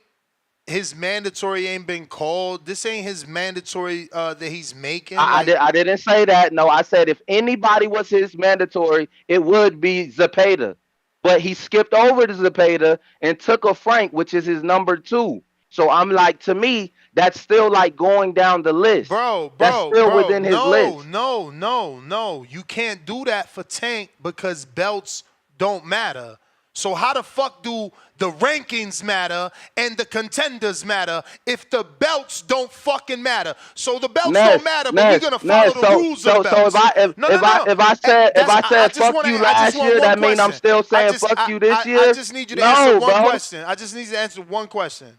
Okay. Just one. If the belts don't matter, why do the rankings matter? Listen, if I said that, just because I said something, I don't have the right to change. So you talking for Tank now? I don't no, have the right to change. I'm asking you a question. If a human tells you one thing and they say something, they don't have the right to change. When is the bell gonna ring? Now he talking for Tank. He said, I don't have the right to change. I'm asking you a question, Ness. If somebody says something one time and they change their mind, is that possible with you as a human being? Your name is not Abdul Wahid. I mean, I'm asking you, see, but you don't want to answer that, and you hijack my car, but it's cool, Ness. You feel me? He's clearly a Tank fan. Don't you want to see Tank fight the best? I don't even understand what the argument's for. Bro, he just been out of the ring over a year, so he can't get one fight before doing what he do. Then when we talk about the Loma fight, right? You don't want the Loma fight, but Tank 1 and 2. Listen, they never want that. I went through this with the Ryan fight. Like, I was the only one yelling, like, bro, catchway, rehydration. People would call in. Well, if he would have fought at 35, would be no rehydration. There'd be no catchway. Oh, well, he signed it. Oh, it's always an excuse. Every time, like, yo, why you not fighting Shakur? Oh, no, he went to jail for 2.5 months, and that's you kidding me. You gotta, It's always an excuse. It's so fucking weird. But I don't get it, man. Listen, you support your guy. If if he's the guy that's going to take us to the next level, I'm all in favor for the support. If he's bigger than the sport, that he could say belts don't matter, but the rankings matter because I'm fighting my number 2, even though I don't give a fuck about belts, and we going to zombie along with everything he says. Look, he literally just said, oh, so y'all saying I'm powerful enough that I could change the WBA. His promoter jumps on Twitter and says, I'm so glad the WBA is doing this.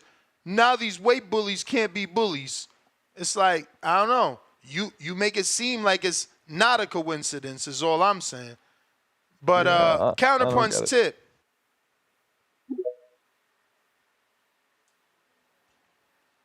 Tip back at it with another one.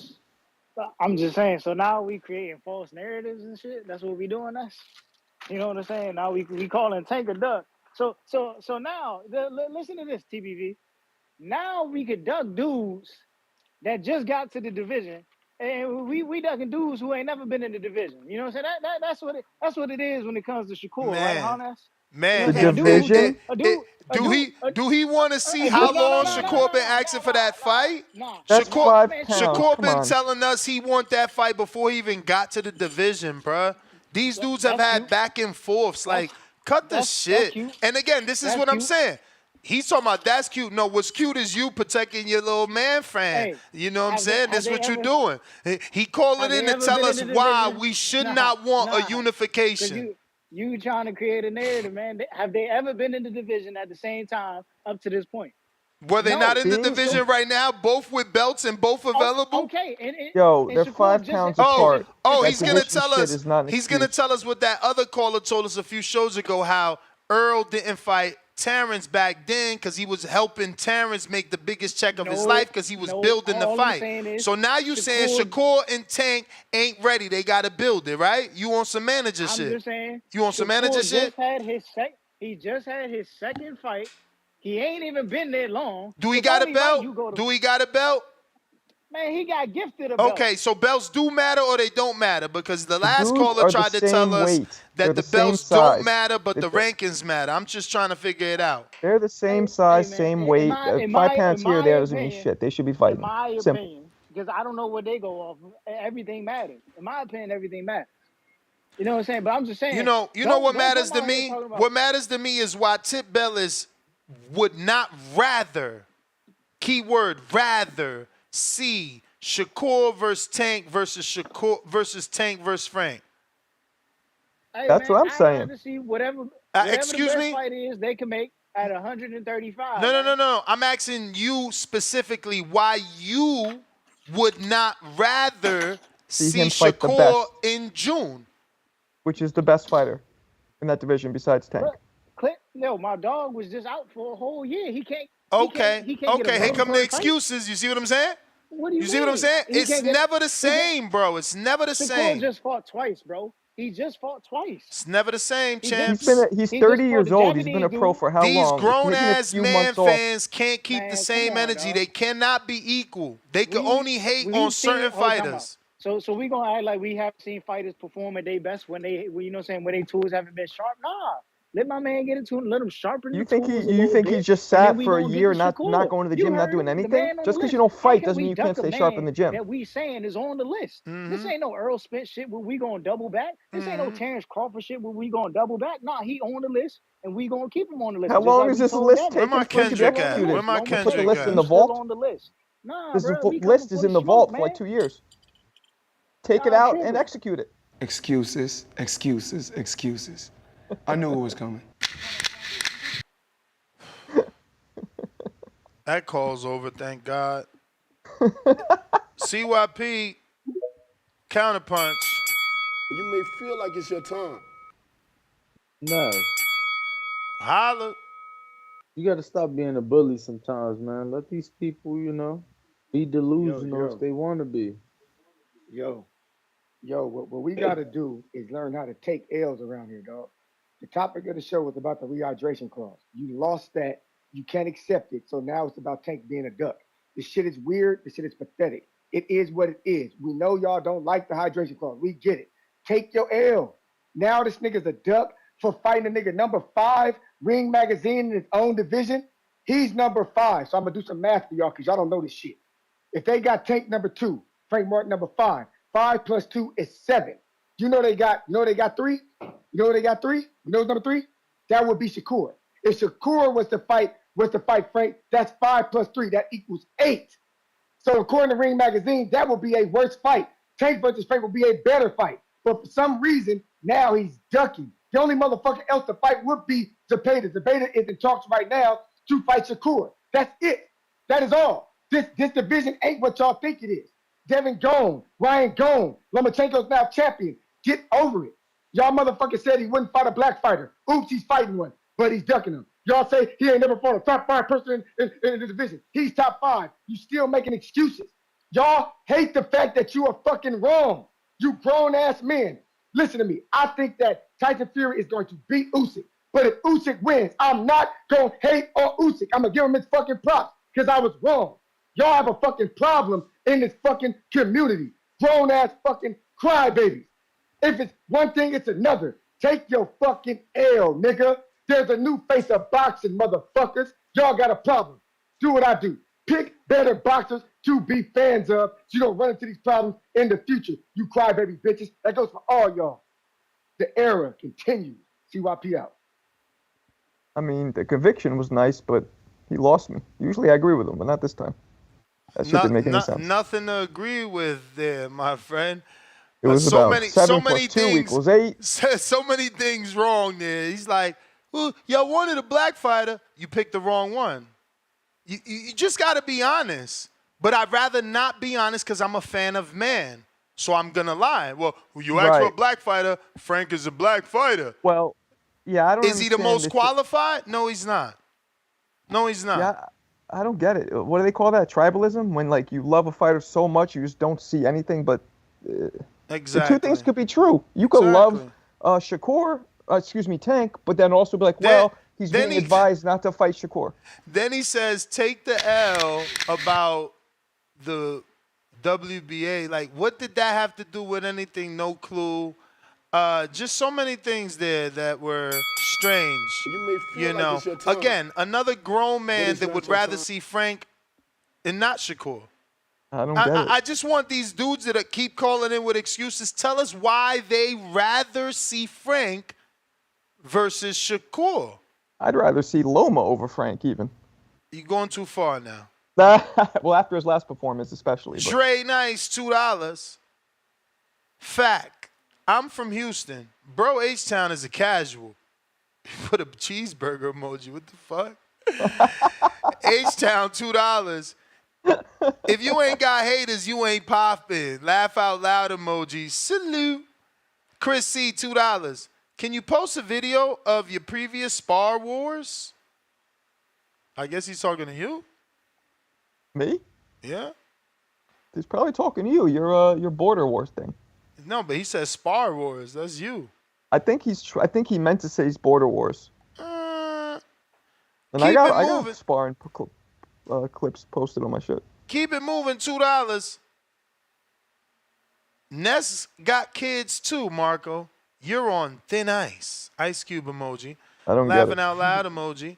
2 capiche emojis. What they mean by that? I don't get it either. No clue.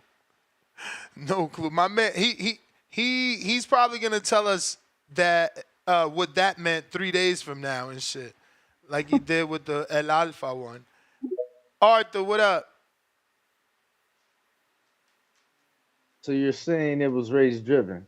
I have no clue. I'm just saying that it took us days to catch up to the other. Yeah, it had to be a Dominican and a bald white guy. Yeah, that's what it was.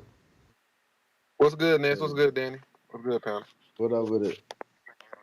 My thing with the situation is, what's the issue with Frank Martin? Like, I would rather see the Shakur fight, but shit, Tank just got out of jail. He came back. He got out of jail in December? Hey yo, tell the world who Floyd fought when he got out of jail. Marquez. He came up in weight. And what is Marquez? A Marquez legend. is a Hall of Fame fighter. A legend. Yeah. A legend. A legend. Ness, what was Ness, Marquez at the time? a multi-world champion. I'm just asking him to do what you saying. But Ness, at the same time, people were talking bad about Floyd. Wasn't Floyd out the ring longer than Tank? Did Floyd not do a longer bid? Oh, why? I mean, y'all got excuses, so you don't man. remember the ESPN interview with Brian Kenny and Floyd? I remember the excuses, man. That's all Look, I remember. Tyson fought Peter McNeely out of That's all prison, I right? remember, man. But they talk bad about Floyd about the same should have thing. fought You just gotta do. years ago. Years ago. There's no excuse. But let me finish what I was saying. But like the Frank Martin's a good fighter. He's a title worthy challenger. Y'all talking on him like he's some trash or something. No, that's what you saying. That's what you saying. No, we ain't it's say not that. what I'm saying. And then y'all want Tank to move on Shakur timing, because I just looked at the article. A year ago, Bob Arum said. Here we go with this Fanager shit. Here we go with this Fanager shit. Shakur time, this cross the street. That's what the get the fuck out of here. Don't nobody want to hear that shit, man. We don't want to hear none of that shit. What you mean tell Bob Arum that shit? Don't tell me We ain't talking about Bob Arum. We talking about did Tank send an offer? Fuck you mean Bob Arum make the fights? Stop lying over here, man. Don't get your calls shortened, man. Don't lie. Tank can send an offer and then Bob Arum can fuck it up. Can Tank send an offer and then Bob Arum fuck it up? Don't lie, man. Stop. Grown-ass man lying for another grown man. Goddamn shame. So Bob Arum Here we go. He gonna die with this shovel. You gonna die with this shovel. So that's not what he said. I'm just telling you what he said. Is Bob Arum Tank, man? Because I'm telling you what I said. And you ignoring that. Trying to play smart. What do you mean? Can Tank send a motherfucking offer and then Bob Arum could fuck up that offer, huh? But Tank can send it, right? Why would I send an offer when the promoter said we don't want to do the fight? Here we go. Why would I send all? I'm telling you, Fanagers at they finest. You got the rest of your call. Publicly, I'm good, champ. I'm not engaging with you. Got the rest of your call. All right, then. Like, it's literally a year ago. It's an article saying, Bob Arum, why would I do this fight? Literally a year ago. Do I want this fight? Yeah, I want this fight. But y'all talking like Frank's some trash. All right, come on now. He a worthy challenger. He need to get his shot. It's not about him being... I mean, the game is so fucked up. Frank ducked Shakur, and now you sitting here telling us he need to get his shot. If you don't get your silly ass out of here, you good for the day, man. You good. Fuck out of here. Listen to me. You do not get off of the title shot. Avoid it. $1 million title shot. Like, the problem is you dudes don't even know no more what ducking and cherry picking is. Because your nose so far up your favorite fighter's ass, you can't see no more. When in life is a motherfucker who avoided a shot worthy of another shot directly after it. But the game is so fucked up, man. This game is so fucked up. Clown-ass fans with clown-ass fighters, man. Fuck out of here, man. You dudes need to disappear, man. You are exactly what's wrong with the sport, man. Y'all need to disappear. Disappear, please, man. Shit crazy. Motherfuckers talking about jail and time off. And you not the fighter, man. Talking about promoters like, but the promoter, get your Fanager ass out of here. We asking you, the casual fan, the hardcore fan, what fight would you rather have, motherfucker? Answer that. Go ahead, Dom. Yo, what up, TDD? So I called in because actually you got into it with somebody earlier. You said that it's basically equal what Terrence did with Avanesian, with what Tank is doing now. Of course, he left undisputed on the table, and everybody was okay. You disagree? I disagree. Oh my God, I'm walking off. That's the only way you gonna get your call. There's no way I can listen to this shit and not interrupt. There's no way. He walked away from undisputed to make $10 million, bruh. Like, this is what I'm saying. You motherfuckers don't keep it equal, man. Listen. Yo, he's on He fire. ain't even turned his mic off. Damn. Terrence Crawford, he came off the Porter fight, calling out Spence as a free agent. The negotiations, they stalled. We know now that he even had Turk behind him, but the PBC refused to co-promote or involve that money. So, he went on to fight Avanesian, and the lucrative stayed busy. And this is after allegedly offering Boost the fight first. And it's not really alleged. Both sides have commented on it. He tried to fight a game opponent, and he did. David gave him a good fight. So until you find me a fighter that put himself in position as a free agent, seeking a one-fight deal with a foe, a nemesis, with the exception of, he would fight for a rematch, can't equate what Tank's going through with his promoter to what Bud went through. He's moving completely different. The way he moved could be looked at as a model to make boxing better if more people move that way. You shouldn't equate the two, in my opinion. So let me get this straight. You're saying that he couldn't fight Shakur because of promotional issues? Is that it?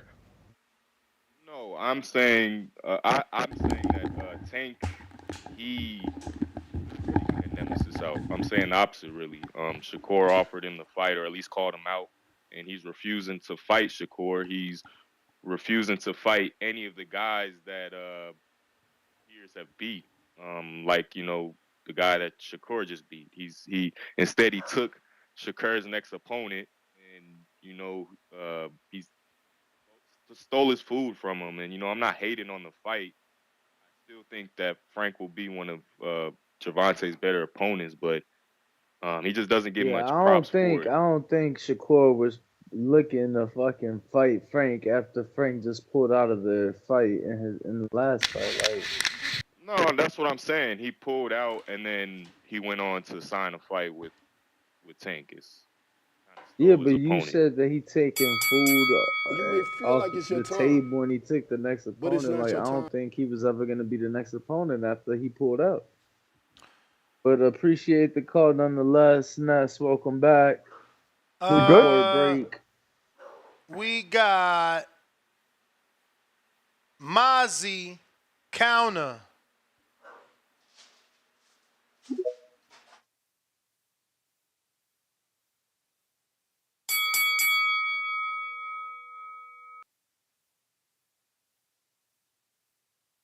Nothing. Again, if you are tuned in, smash that subscribe. We are at 218,000 right now. We need that $250,000 by August 3rd. Need the $250,000 by August 3rd.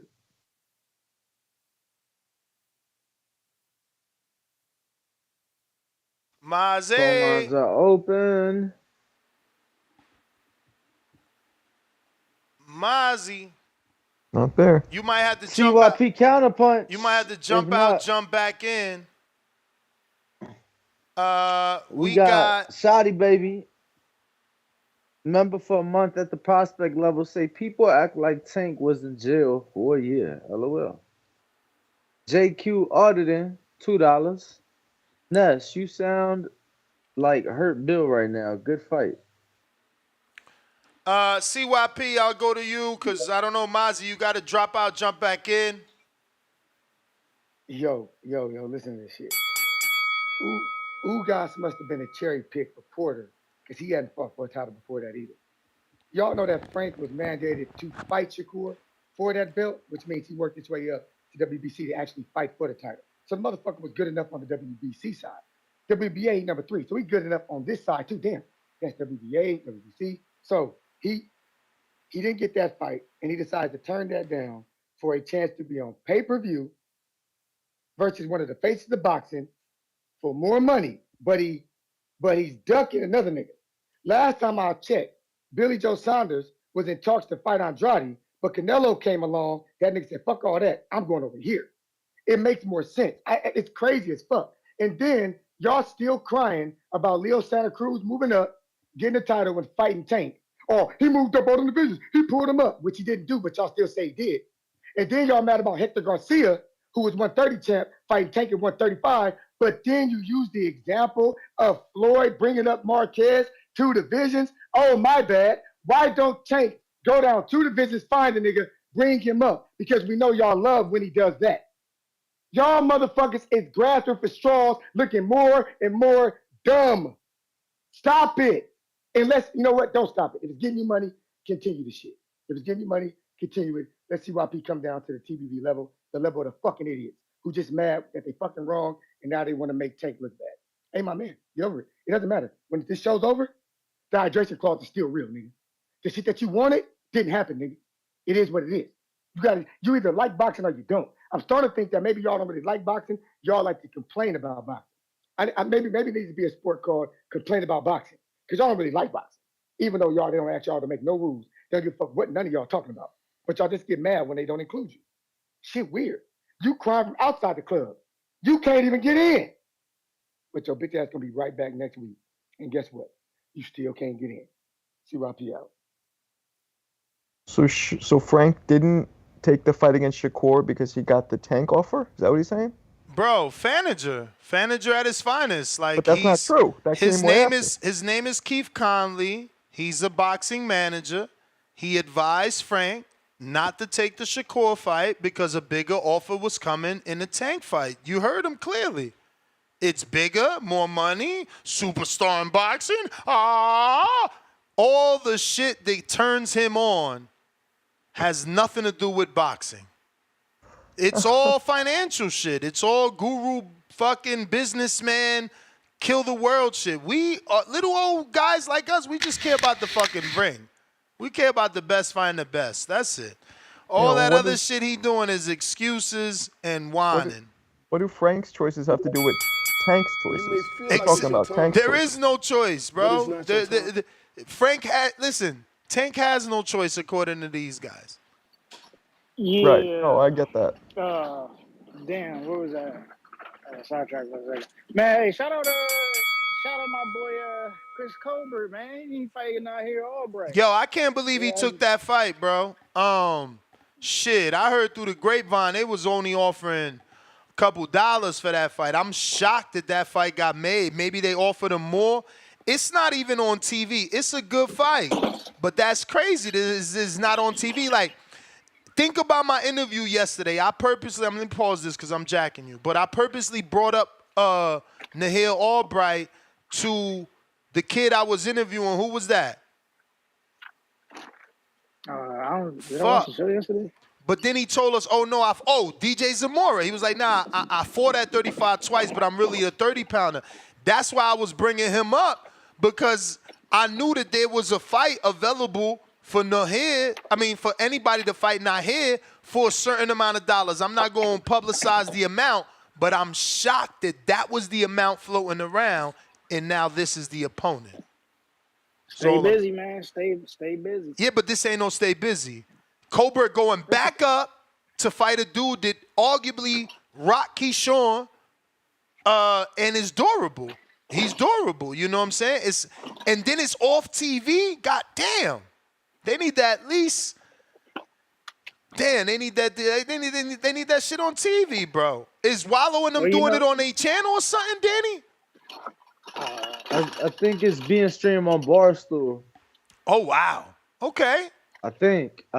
Barstool.com or their YouTube channel or some shit like that. Because the YouTube channel would be good. What they numbers is. But go ahead, Tip. I'm gonna restart.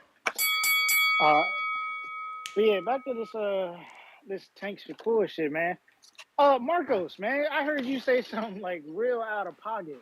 Tank and Shakur should have been for. So you telling me a dude who started his career in February of 2013 should have been fought a dude who started his career in April of 2017? Shakur been saying he would move up for the Tank fight for years, man. Why y'all do this? This shit is so sad. Do you know when Shakur was fighting? These be grown-ass men doing this shit. Because y'all talking grown-ass men. Shakur been calling Tank Shakur. Dog, Shakur was still fighting at 126 in 2017, man. Y'all got to cut the bullshit, bro. Y'all got to cut the bullshit, bro. So let me ask you something, champ.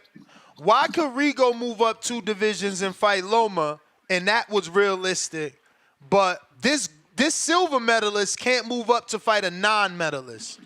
Like Dog, your man, you guys are so dog, unfair, and this is why I your say man, equality. your man ain't. Equality. Dog, Hold on, another example. So Kell Brook could call out Gennady 2 divisions above, but Shakur can't want to fight Tank. I'm out of cook. Ladies and gentlemen. You ain't ladies cooking and gentlemen, shit, bro. You ladies and gentlemen, exposing yourself. ladies and gentlemen, Shakur ain't fight a 12-round fight until 2019, bro. My Yes, dude, no. you talking about irrelevant shit. We talking about when 2019. Shakur has already been a Tank was multiple division champion, and was Shakur grabbing has his done third belt. plenty of interviews saying he will move up for was that grabbing fight. his He third want belt. that fight. That's his dream fight. Like, Tank cut was the grabbing his shit, third man. belt. Tank But was grabbing his third belt. again, I'm dealing with His third managers. belt. These dudes will His refuse to keep it third real. belt. Refuse. His third belt. And I know The fighter's Barbell name was got to be making up. Canelo. It's like Canelo gets universal hate from his own people and from other people. That's okay, man. You want to make these delusional narratives that Tank was Doug and Shakur, a dude who started his career in 2017, ain't have a 12-round fight until 2019. My That's brother, cool, no man. one It's used the cool. word duck. No one used the word duck. Shakur used the word cherry picking. Cherry picking. Cherry picking.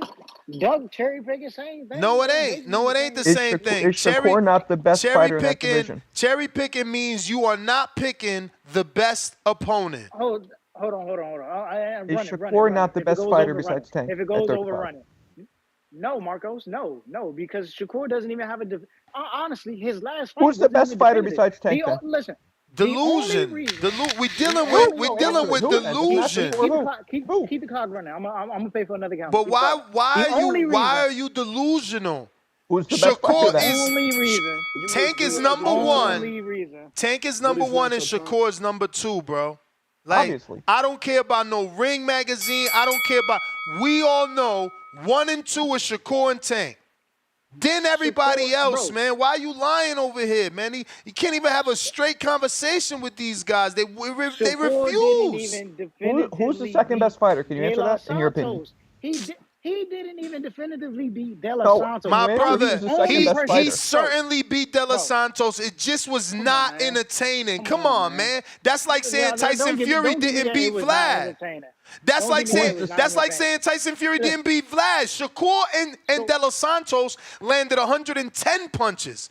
Tyson Fury and Vlad was 84 punches landed in between two. But you don't know that. Who's the second best fighter then? We know why. It's up for grabs, man. Second best crazy. Fighter. I mean, you can still up for grabs. Who? Up for grabs. Listen, you can still say it's Lomachenko. You can still say Lomachenko is the second best fighter at 135. Watch how you make them squirm, Marco. Watch how you make them squirm. No, I'm not even trying to. I want an actual No. Marco, watch this. Watch how he squirm. Who you picking, Shakur or Loma? Lomachenko. He a fucking lie. I'm done with you. I'm done. I'm not saying That's nothing else. Laughing. I'm That's on mute. Laughing. Hey, look, man. Tank is number one. Lomachenko is number two. And I'm just basing it off resumes, man. Tank is number one. Lomachenko is number two. Guess what? There's an argument for that. But he's not fighting either of them. That's cool. Hey, yo. I'm not gonna say Hey, yo. There's no argument for that. You see, again, if you preached equality, we'd be good. There's no way that Lomachenko could be number two because he ducked Shakur. No, my point is, he's not fighting either of them. He did not want the WBC belt. He chose the weakest link in Kambosos. But it's cool to say that Loma ducked Shakur. It's cool to say that Loma cherry-picked Kambosos. But we won't speak the truth about others. So Shakur, the number two fighter for beating Hiroshima, Japan, and getting a house gift by Top Rank? No, like you said, the same reason you said that Loma is based off resume. But look, I guess, bro. Regardless, he's not fighting Loma either, so that doesn't really support the argument. But Loma's on that list. No, because the backup excuse, he went to jail. Why's he gotta sound like Big Bird? Once we get past that Frank isn't Shakur and Frank doesn't have a belt, We, And then it's like, all right. well, damn, why ain't he fighting Loma then? No. Remember, he went to jail. He did that whole 2 months and a half. So we gonna take the tougher fight. We gonna take Dos Santos. Yeah, he's younger, southpaw, just like Lomachenko. You may feel like it's Gotta your go, time, man. Right. De Los Santos is but hurt. it's Just not your pulled out time. his fight. He won't even be on a Tank undercard. He just said we are going to take it, so he's a Tank fan, obviously, which is fine. It's a fanager thing. These people that talk in the third person and in the person, like they believe that they're the fighter. They speak for him. You heard the other one. What is it? SDX Renzi. He said it's kind of the same shit. We, like. He said I. He said I don't gotta. And I can't change my mind. It's like, bro, you not Tank. You not Tank. When I was telling them, I thought bells don't matter. He said, I can't change my mind. I was like, oh, hold up. My man think he Tank. We dealing with the movie Split, bro. These dudes got different personalities and they different fighters depending on the day. Depending on the day, a motherfucker is a Tank. Nicolas Cage calling into the show, Ness. Bro, it's crazy out here in these streets. I'm trying to tell you, listen, if we preached equality, we'd be all in the same page. Loma duck Shakur. It was easy for us to say that. And Marcos Q is on you. Why was it easy? Why was it? I have no idea what you're getting at here. It was true. Because he's white. Because he's white. Damn. I gotta know he's that. White. That's racist. I mean, that's what your favorite slogan is. That's racist. And that's why. It's easy. Fuck the white guy. He can't say shit. He ain't gonna defend himself. He ducked. He ducked Shakur. He ducked. He picked Cambosis. He cherry picked. Now, enter the next fighter that does it. Let him not be white. All of a sudden, things change. We making excuses for Devin. We making excuses for Tank. We making excuses for the hand injury of Matisse. You see? T.O. sent an offer to Matisse. Oh, he's not a duck. We pick and choose. We don't preach equality. You dudes are fucking lames, man. Super duper lames. But again, Canelo fights Munguia. He ducked Benavidez and cherry picked Munguia. It's real easy. Canelo fights William Skull. He's ducking Crawford, ducking Benavidez. He's ducking Berlanga. He fought William Skull. It's easy to put the blame on certain fighters, but for some, we want to coddle them and save them and give them this fake public image. Mozzie, what up? Counter.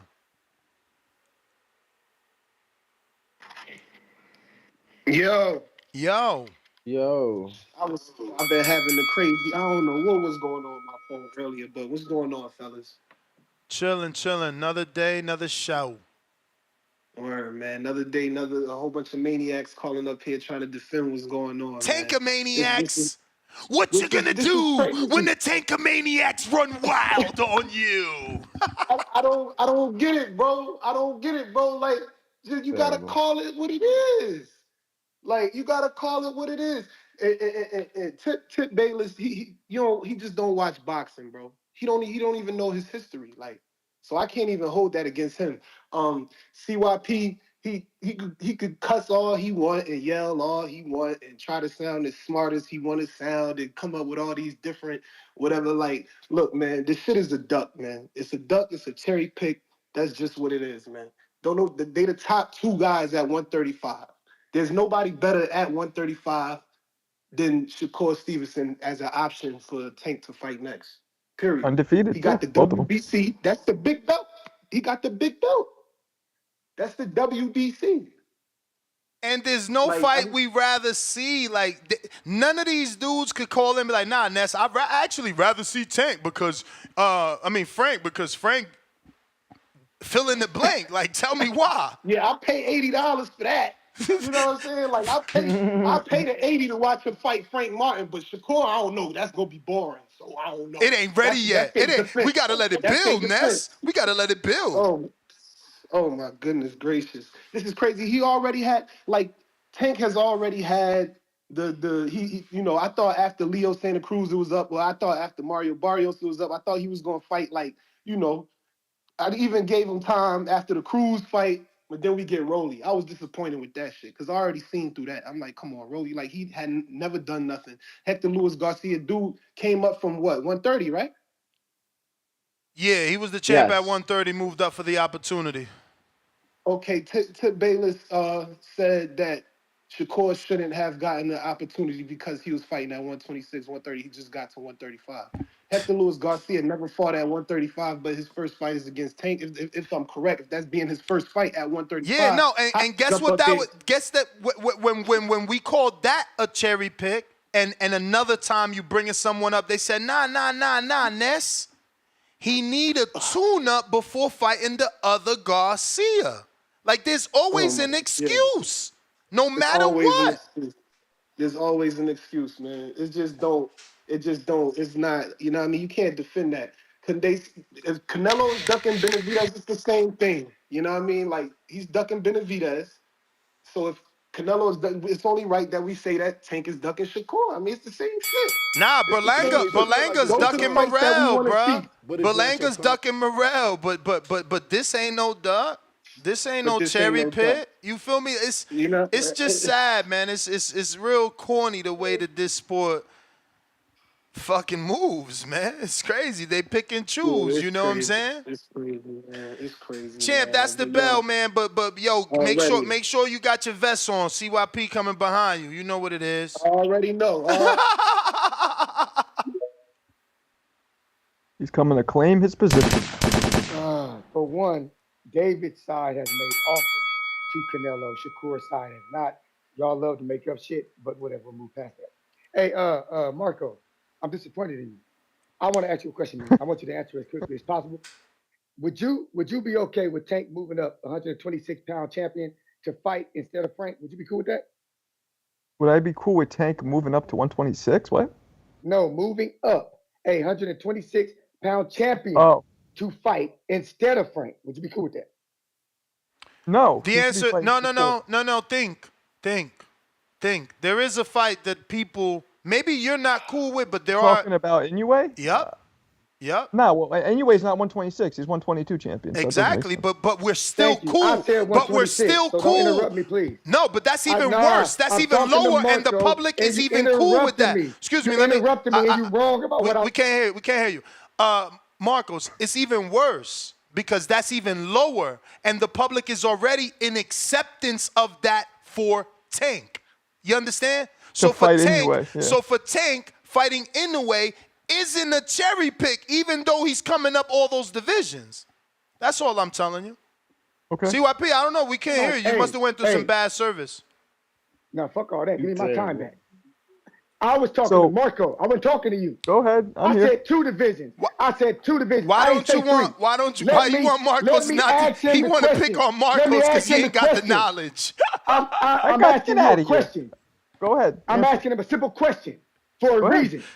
Are you cool with him taking a 2-division champion? He's down 2 divisions, bringing him up instead of fighting Frank. Are you cool with that?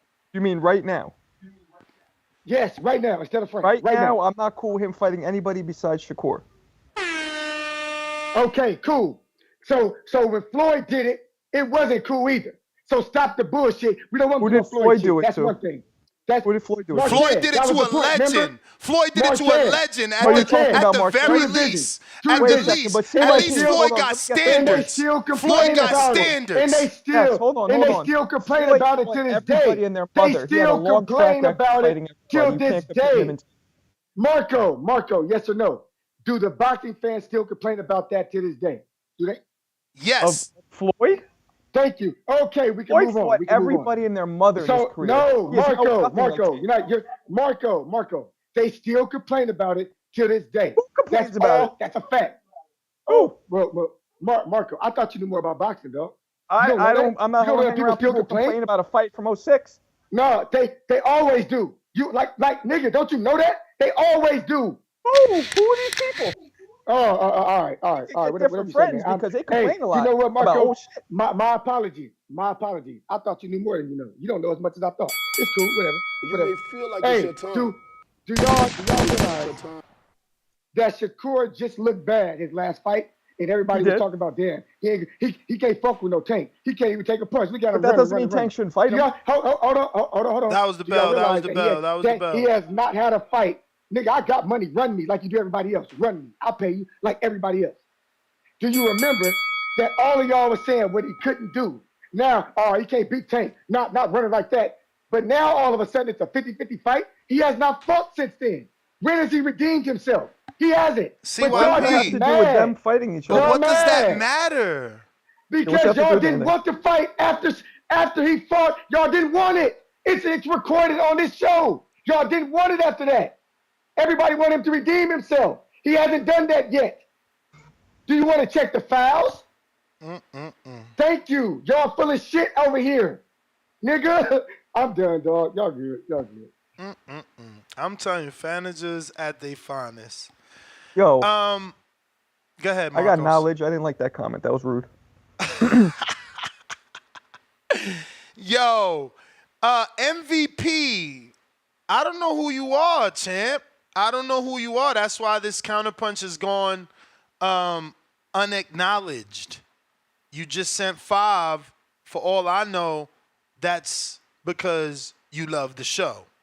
You didn't put CP, you didn't put counterpunch, and you damn sure didn't tell me who MVP is. So, help me with that, because we do not like to steal. H-Town, Ryan, Tank, and Nello make the money. Bag emoji. So any fighter will drop whatever fight they have to make that bag emoji. They pick their fights. That's reality. Call it what you want. Dre Nice. I mean, the $2. difference is Ryan is picking the toughest fights. At least Ryan is taking tune-up, tough fight. Tune-up, tough fight. I could live with that. I could live with that. I said I could live with that. Fuck wrong with y'all. Dre Nice. We don't know what he gonna do next. And that's what I'm saying. It could be a tune-up. It could be a tune-up. But if the next fight after the tune-up is another tough fight, I could live with that. And let's take it a step back though. How much of a tune-up is Duarte when he just stopped JoJo who couldn't be stopped? That's and his wild father to me, called it. His father said, y'all underestimating Duarte. His power's real. And then he stopped JoJo. And I like Duarte from the door. I've always liked Duarte. I've even interviewed him for Mako right live on this show. I'm talking about Tank. I mean, I'm talking about Tank. So I'm just saying he fought Ryan. Boom. Went through what he went through. Cool. He coming back with Frank. So if he take a tough fight next, how much can you really say? I mean, one dude is 30, the other dude is 26. One dude has been a champ, the other one ain't even a champ taking the tough fights. And the truth I hear what you're saying in comparison. I'm just talking. I'm not comparing. I'm just talking about what it is. Like he fighting Frank Martin right now. He fought Ryan last. If he take a tough fight next, can you really say much? Yeah, I get what you mean, but the truth is, he could have fought that fight with Shakur was primed even back when he fought Rolly instead. It's been a minute that fight's been ready, marinating, and ready to go. Shakur must know somebody on Say Cheese, my dude. Shakur's been on Say Cheese for the last 3 to 4 years probably, talking about a Tank fight. Even when he ain't been in the division saying that's the fight he want, that's the big fight. When they ask him, what's the Tank fight? He never say no other name. It's always Tank fight. And how could people compare Floyd, who fought so many, I mean, Diego Corral, so many huge challenges, top guys up until that point. How could they compare him to Tank, who hasn't fought one? No, they not. What they trying to compare is the situations of coming out of jail. Right, but when you have the resume that Floyd had at that point, you can't compare it to Tank. If Tank was not only that, bro. Not only that, but look at the stances of Floyd. He's coming out of jail fighting a fucking legend. A legend, exactly. On top of that. A fucking legend, man. Yeah, you know what I'm saying? Like, it's different. Epic Sleep, $2. These tankaholics have Stockholm syndrome. Damn. Yeah. Counterpunch for CYP, which we got to. Time to drop a bomb. That was number 4. Shout out to CYP Counterpuncher of the Year, I think once or twice in a row. Tavon Burns, member for 1 month on that contender level. Love when Ness spaz out. Why you dudes don't listen? Yeah, you've been pretty funny today. Ashtray, $5. Ness, didn't you say Tank deserved a tune-up because of the jail time after the Ryan fight? Oh.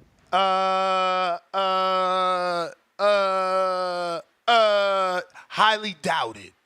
Highly doubt that was after my spaz out show about, because think about it, the boxing gods set that up. Like, can anyone call in here? Like, I would legit give away something for someone who can call in here and give us like the best, because it's all going to be hypothetical, but give us like the best case scenario for when that fight happens. Because when are the boxing gods going to make both of these guys fightless, mandatoryless? Like, they were just in a moment where they both could have fought. They both could have fought. Artem is nowhere near the mandatory. It's obvious that he won a vacant title, Shakur did, and the normal rules don't apply, and if they do, it's not taking place because these motherfuckers won't fight him. What does that mean, Ness? It means if you win a vacant title, you're supposed to have 2 mandatory defenses, right, Danny?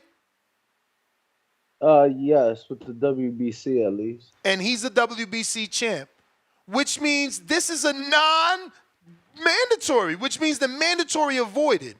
So think about that. We're going to say, it's cool for us to say William Cepeda ducked Shakur. And this is what I'm saying. Like, I hate this bias that these people have. Like, oh, it's cool. Cepeda ducked Shakur. He ain't take that title fight. It's cool to say that. Then it's cool to go down the line and say Isak ducked Shakur. Then we even say Loma ducked Shakur. Then Frank ducked Shakur. But somehow, this ain't what it is. For some weird reason. Stainless, pound for pounder. What up?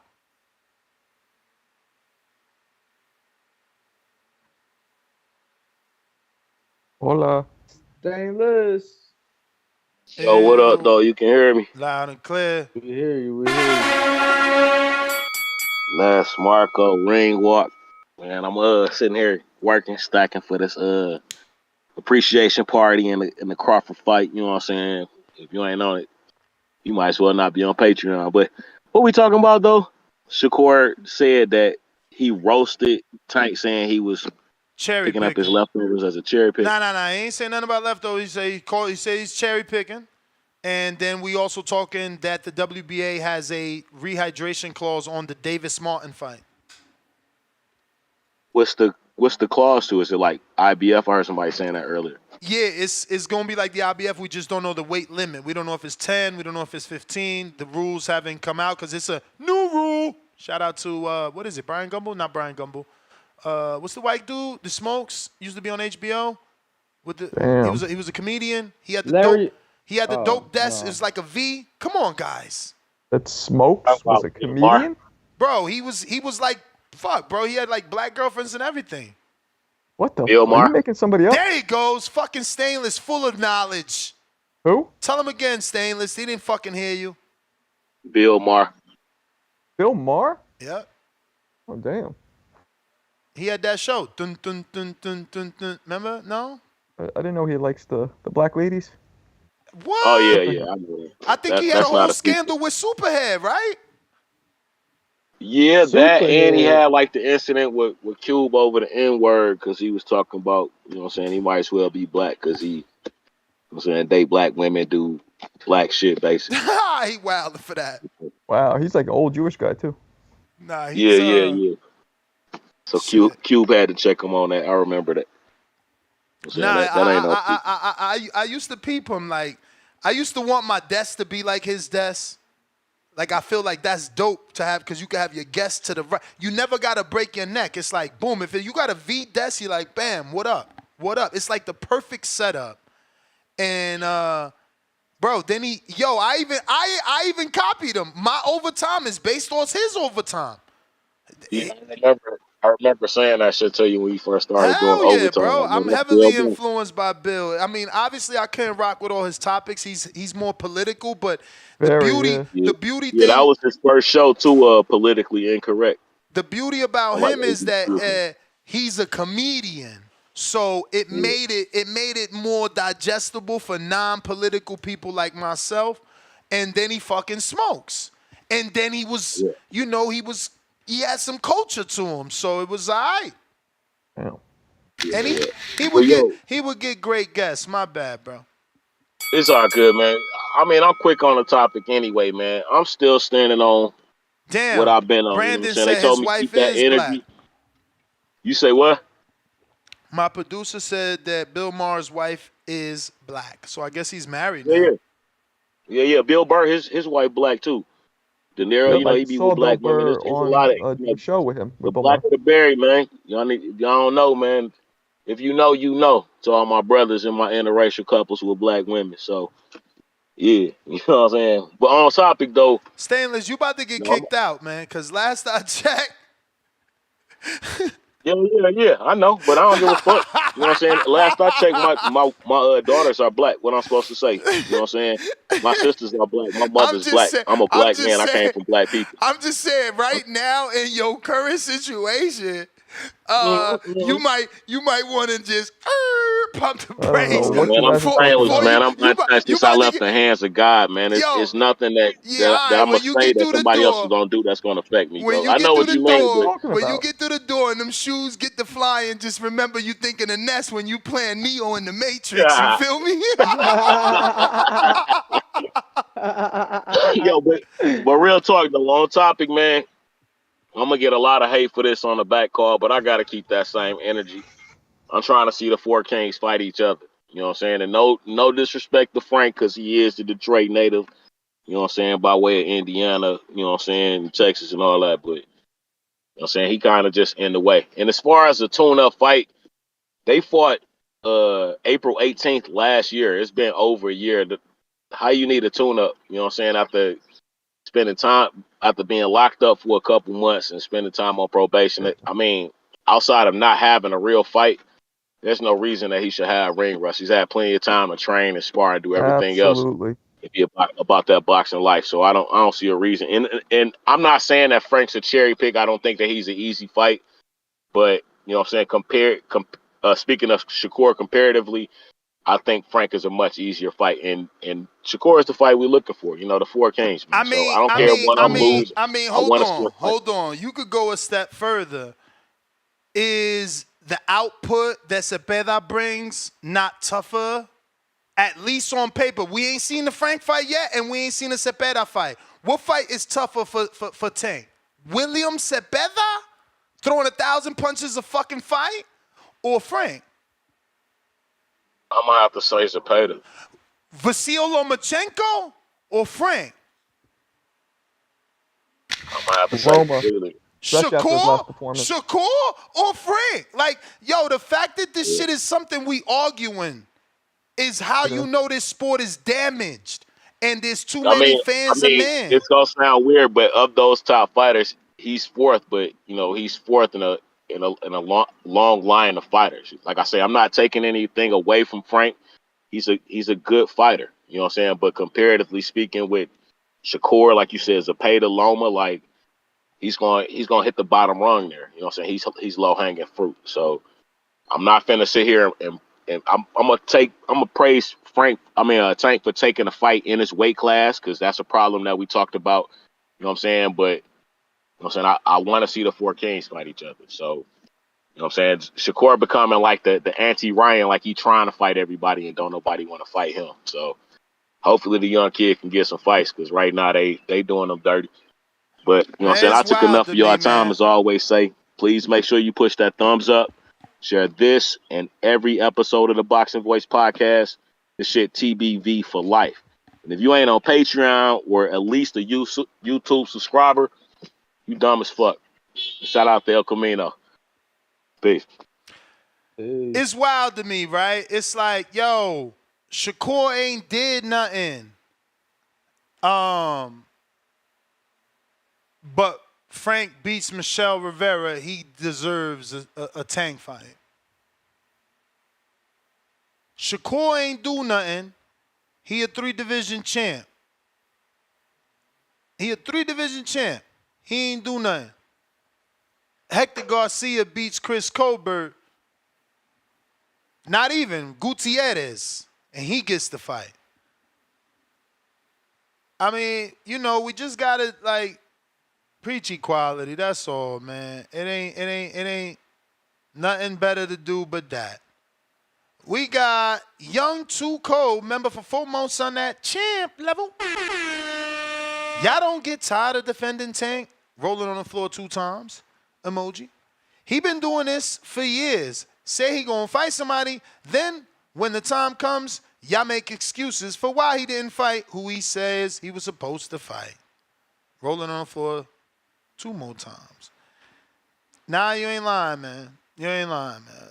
Professor 216. Hello? You. Yo, man, I ain't calling this bitch in a minute, bro. So first off, man, shout out TVZ, man. And I just want to say it's a great day. I just been sitting back and watching in silence, bro, as these TBX niggas just dick ride, bro, ride and make excuses for Tank. And it's just like I just wish Tank had the confidence in himself that y'all have in him. Because every time he get a moment to fight somebody that's worth the damn, he don't do it. He fight the same come forward type of a person, and y'all niggas just make excuses. But let Canelo do it. Y'all on his ass. Let somebody else not named Tank, especially a non-black fighter, do it. Y'all on his ass. But when it comes to Tank cherry picking and ducking and then talking shit, and then when it's time to fight, he don't do what he said he was gonna do when he was talking shit. Don't nobody say nothing, bro. You niggas making me sick, bro. What happened to objectivity in the sport? What happened to being a fan of boxing first, bro? You niggas is dick riding, bro. And I know niggas don't like to use that word on this shit, but that's what they doing, bro. Feel me? CYP, you already all day. That's all he do for Tank. Tip Bayless, dick riding. Like, I want all the smoke, bro. I want all the smoke. Because what's gonna happen? He just said, "Oh, I'll fight Loma next." And when he don't fight Loma next or attempt to fight Loma next, what they gonna say? Excuses? Y'all gonna make excuses? You know what I'm saying? Duck Loma years ago. Now he want to try to fight Loma. Now that Loma old, and I bet you he still won't fight him. But Shakur been calling him out. Shakur been talking that shit to him. But what he gonna do? He gonna tweet and then fight Frank Martin, the same Frank Martin that arguably lost his last fight. Man, you niggas just like, bro, like I'm just tired of it, and I'm so glad you getting on their head today, Ness. I know sometimes you like to play devil's advocate, you like to sit back, but I'm glad you getting on their head. You getting on their head today, because this is ridiculous, bro. This is ridiculous. That nigga was so happy. He was so happy when Devin Haney lost. You can see it. And his whole energy, his whole mood changed. He all happy. He talking in the press conference now. He all confident because he seen Devin Haney lose. You know what I'm saying? Like, this dude just scary. And y'all trying to compare him to Floyd? Y'all trying to compare Tank in the prime of his career, a 30-year-old prospect, to a 30-year-old Floyd who was a world beater, who had beat De La Hoya, who had beat all these champions. You know what I'm saying? When the odds was against him. Yeah, okay, he beat Ryan Garcia. He ain't even beat Ryan Garcia at his best. You know what I'm saying? I'm just sick of the bullshit, bro. I'm just sick of the bullshit. Like, y'all gotta stop that. Like, why don't y'all Tank make y'all look bad with his actions? Cause y'all do this, y'all do all this caping, y'all do all this shit talking for Tank, all this Tank this and Tank that, and then what he do? He acts scary. So man, that's my call, bro. That's all I got to say. And if any niggas want smoke, bro, come holler at me. I'm in this bitch today. I'm out. Appreciate you, Ness. Shout out Danny. Shout out Marco. Shout out Ness. Shout out the whole TVV crew. Appreciate you. Appreciate you, champ. You may feel like it's your time, but it's not your time. Okay. We got Arthur $10. After Shakur fought Edwin, Ness went on this show for a week bashing Shakur, saying he ducked Devin and didn't deserve the Tank fight. Now, he's Shakur top promoter, and Shakur ain't fought since. 2 sleeping emojis. What do you think about that, Marcos? You ain't hear it? I heard part of it. All right, short version is, after De Los Santos, I said, I don't want Shakur to get a Tank fight off that performance. Okay. Now, I'm here on this show saying, well, rather, I had another show after that because I obviously did an entire show saying Tank needs to send him an offer. But now I'm on this show saying that Tank should have fought Shakur versus Frank. Right. Well, I mean, I don't know what you said, and I agree that he looked crappy against De Los Santos, but I actually believe that his hand was hurt because he's never looked that bad before. So to me, it's still the best fight. And I think that my excuse is the word that I will use would be, what is that called, Marcos? It's reacting. I don't know where you're going with this. Irrationally. Oh, I was in the moment, Marcos. I was in the moment of such a horrible fight that I said things that maybe I didn't live by. Why? Because one fight is one fight. That don't mean versus Tank he's going to look like that, and he still has a belt. Tank hasn't unified. It's an easy unification. Both were available. And hey, from a competitive standpoint, why not jump on a guy that just looked bad with a belt, right? Yeah. No, I mean, it's just been brewing too long. That's what it comes down to. Joseph, $5. Shakur fighting the dude Frank just fought. Don't help his case. I would prefer Shakur, but I'm not mad at Frank versus Tank. See, the issue in that is the misinformation. Shakur is fighting Autumn because no one else would fight him. Obviously, Cepeda is rumored to be fighting Giovanni Cabrera. Obviously, Isak didn't take it because he had his fight with Rolly Romero. Go down the list. It's what Shakur's been doing since he moved up. Like, he's literally about to have to rematch Shoshino. That's how the rankings work. He's gone down so much that Shoshino, okay, let me see. Then Shoshino's not there no more. That's so strange. Bro, he used to be number 6. He's not there at all. Damn, Shoshino? Bro, he's not there. That's messed up. Somehow he's not even in the WBC rankings. But he's fighting number 6. You see Raymond Murataya's fighting Tevin. You know, Keyshawn is number 3. They not going to fight. Edwin, he already fought. Abdulayev was on the table as well as Artem. Artem is number 6. Abdulayev is number 5, you know. So Shakur's just going down the line. These dudes don't want to fight him. What it might look like is he might end up getting a shot. Maybe he does sign. Ooh. I wonder if he explores that Eddie Hearn option. He could potentially get the Andy Cruz fight. Cruz is 7.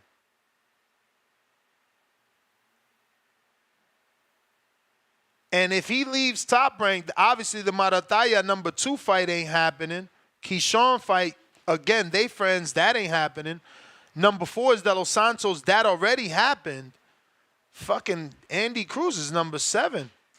I wonder how much Eddie's paying for that. Would that be enough to make Shakur go over there? And by over there, I mean Matchroom and DAZN.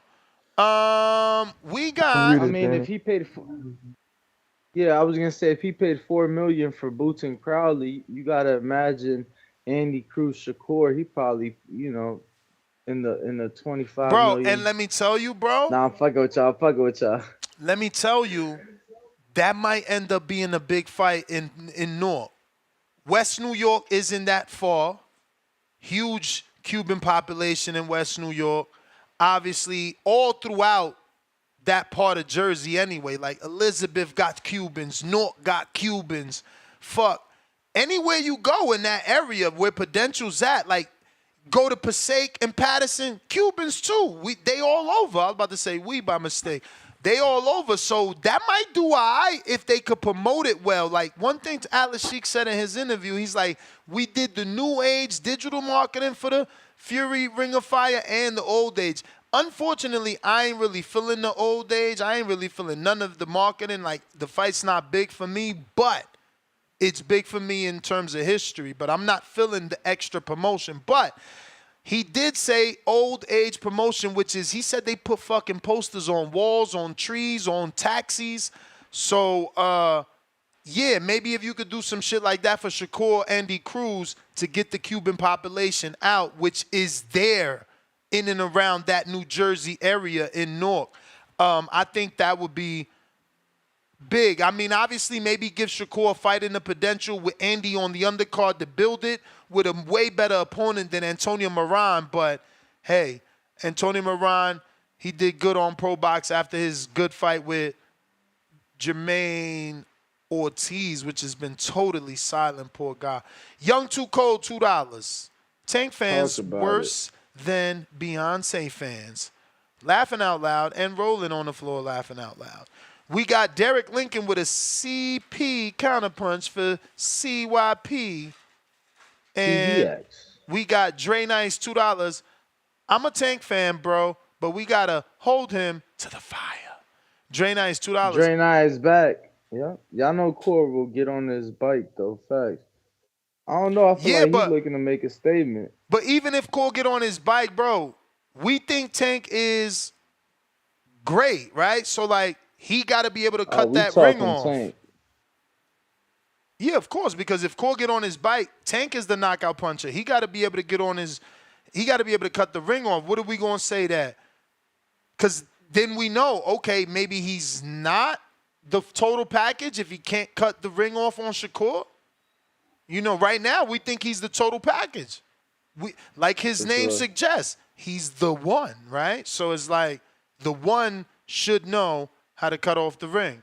That shouldn't be an issue why we don't get this fight. He ain't went by that shit in years. Right or wrong? Tank ain't worried about what? No, I said he hasn't went by that name in years. What do he call himself now? I thought it was Gervonta Tank Davis. Man, he's still the one. Get out of here. We got SDX with another counterpunch, numero 3. I thought it was like a pretty boy in a money situation. Like he evolved from the one thing. Yo. Shout out TBV, man. Shout out TBX. Ness, I had to come back one more time, man, because I know you drag out the Tank talk, but you feel me? I can't let you slander me on the way out. I'm not saying when I ask you, could I change my mind? I'm not speaking for Tank. But you cleared it up with a statement that you just made by saying, you know, you didn't want to see the Shakur fight right after De Los Santos, and you was talking in the moment, you know, but you came back to further say, oh, okay, well, you know, maybe he do deserve this fight now because maybe that's why you caping and preaching for Shakur to get the fight so badly, you know, that you feel different now. And all I'm saying is, like you said, that at one point Tank said belts don't matter. I'm saying as a human, he does have the right to change, be it whatever the circumstances to get him going behind it, be it more money there or shit, I just want to fight and prove myself. That's all I'm saying. But I just wanted to bring up something else that I seen as well. Okay, Loma just came off the Kambosos fight. A year out of the ring, damn near. His last fight was Devin. So he was out of the ring for a year after fighting Devin, close to, and then he fought Kambosos. Nice little tune-up. We wasn't expecting Kambosos to get crazy and do nothing to Loma. Same thing with Tank. Tank been out of the ring for a year, be it jail or whatever. He come back and fight a Frank Martin. You feel me? Tune up, cherry pick, whatever you want to call it. He tuning the Glock back in. You feel me? And he could come back and fight again 2 times this year. The next fight that we want to see is the Tank versus Loma, which a lot of people are against. But this is where I want to go to Marco, who was talking about the importance of lineal and talking about the importance of that whole stature. And I want to say it's crazy that we could say that about the lineal Marco, but when we look at the rankings of just general rankings of even the Ring magazine, fuck their individual belts. The Ring magazine got, you feel me, Loma #1, Tank #2, you feel me? So that fight right there already sounds to me like a good scrap on paper. You You a feel fucking me? fanager. I mean, that's the problem with You boxing. legit want the older fighter versus We now you talking about saying active fighters now you and what saying now you telling the people, yo, this ain't a duck and this ain't a cherry pick. But after we fight Frank, we want Loma, not Shakur again. So now look, and it's still where I'm going. You saying a unification now? That's something that my favorite fighter hasn't done. Is now a cherry pick because this fighter is old. When it's a unification, something that y'all say he's never done.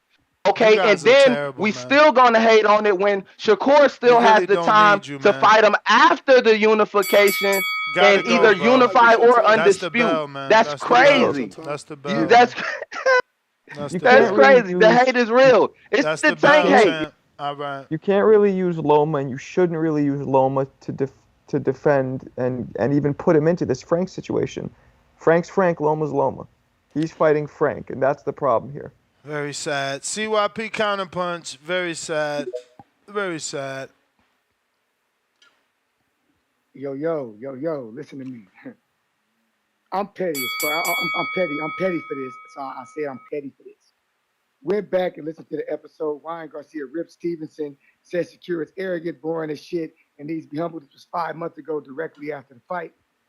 Oh my gosh. If y'all want to sit here and make it seem like TBX is tripping, I will fucking get everybody's words and play the motherfuckers. It's at the 3-minute and 45-minute mark where Ness himself is talking about why the hell would Tank fight Shakur? He can't take a punch. All he gonna do is run. I literally sent Danny screenshots of him fucking running.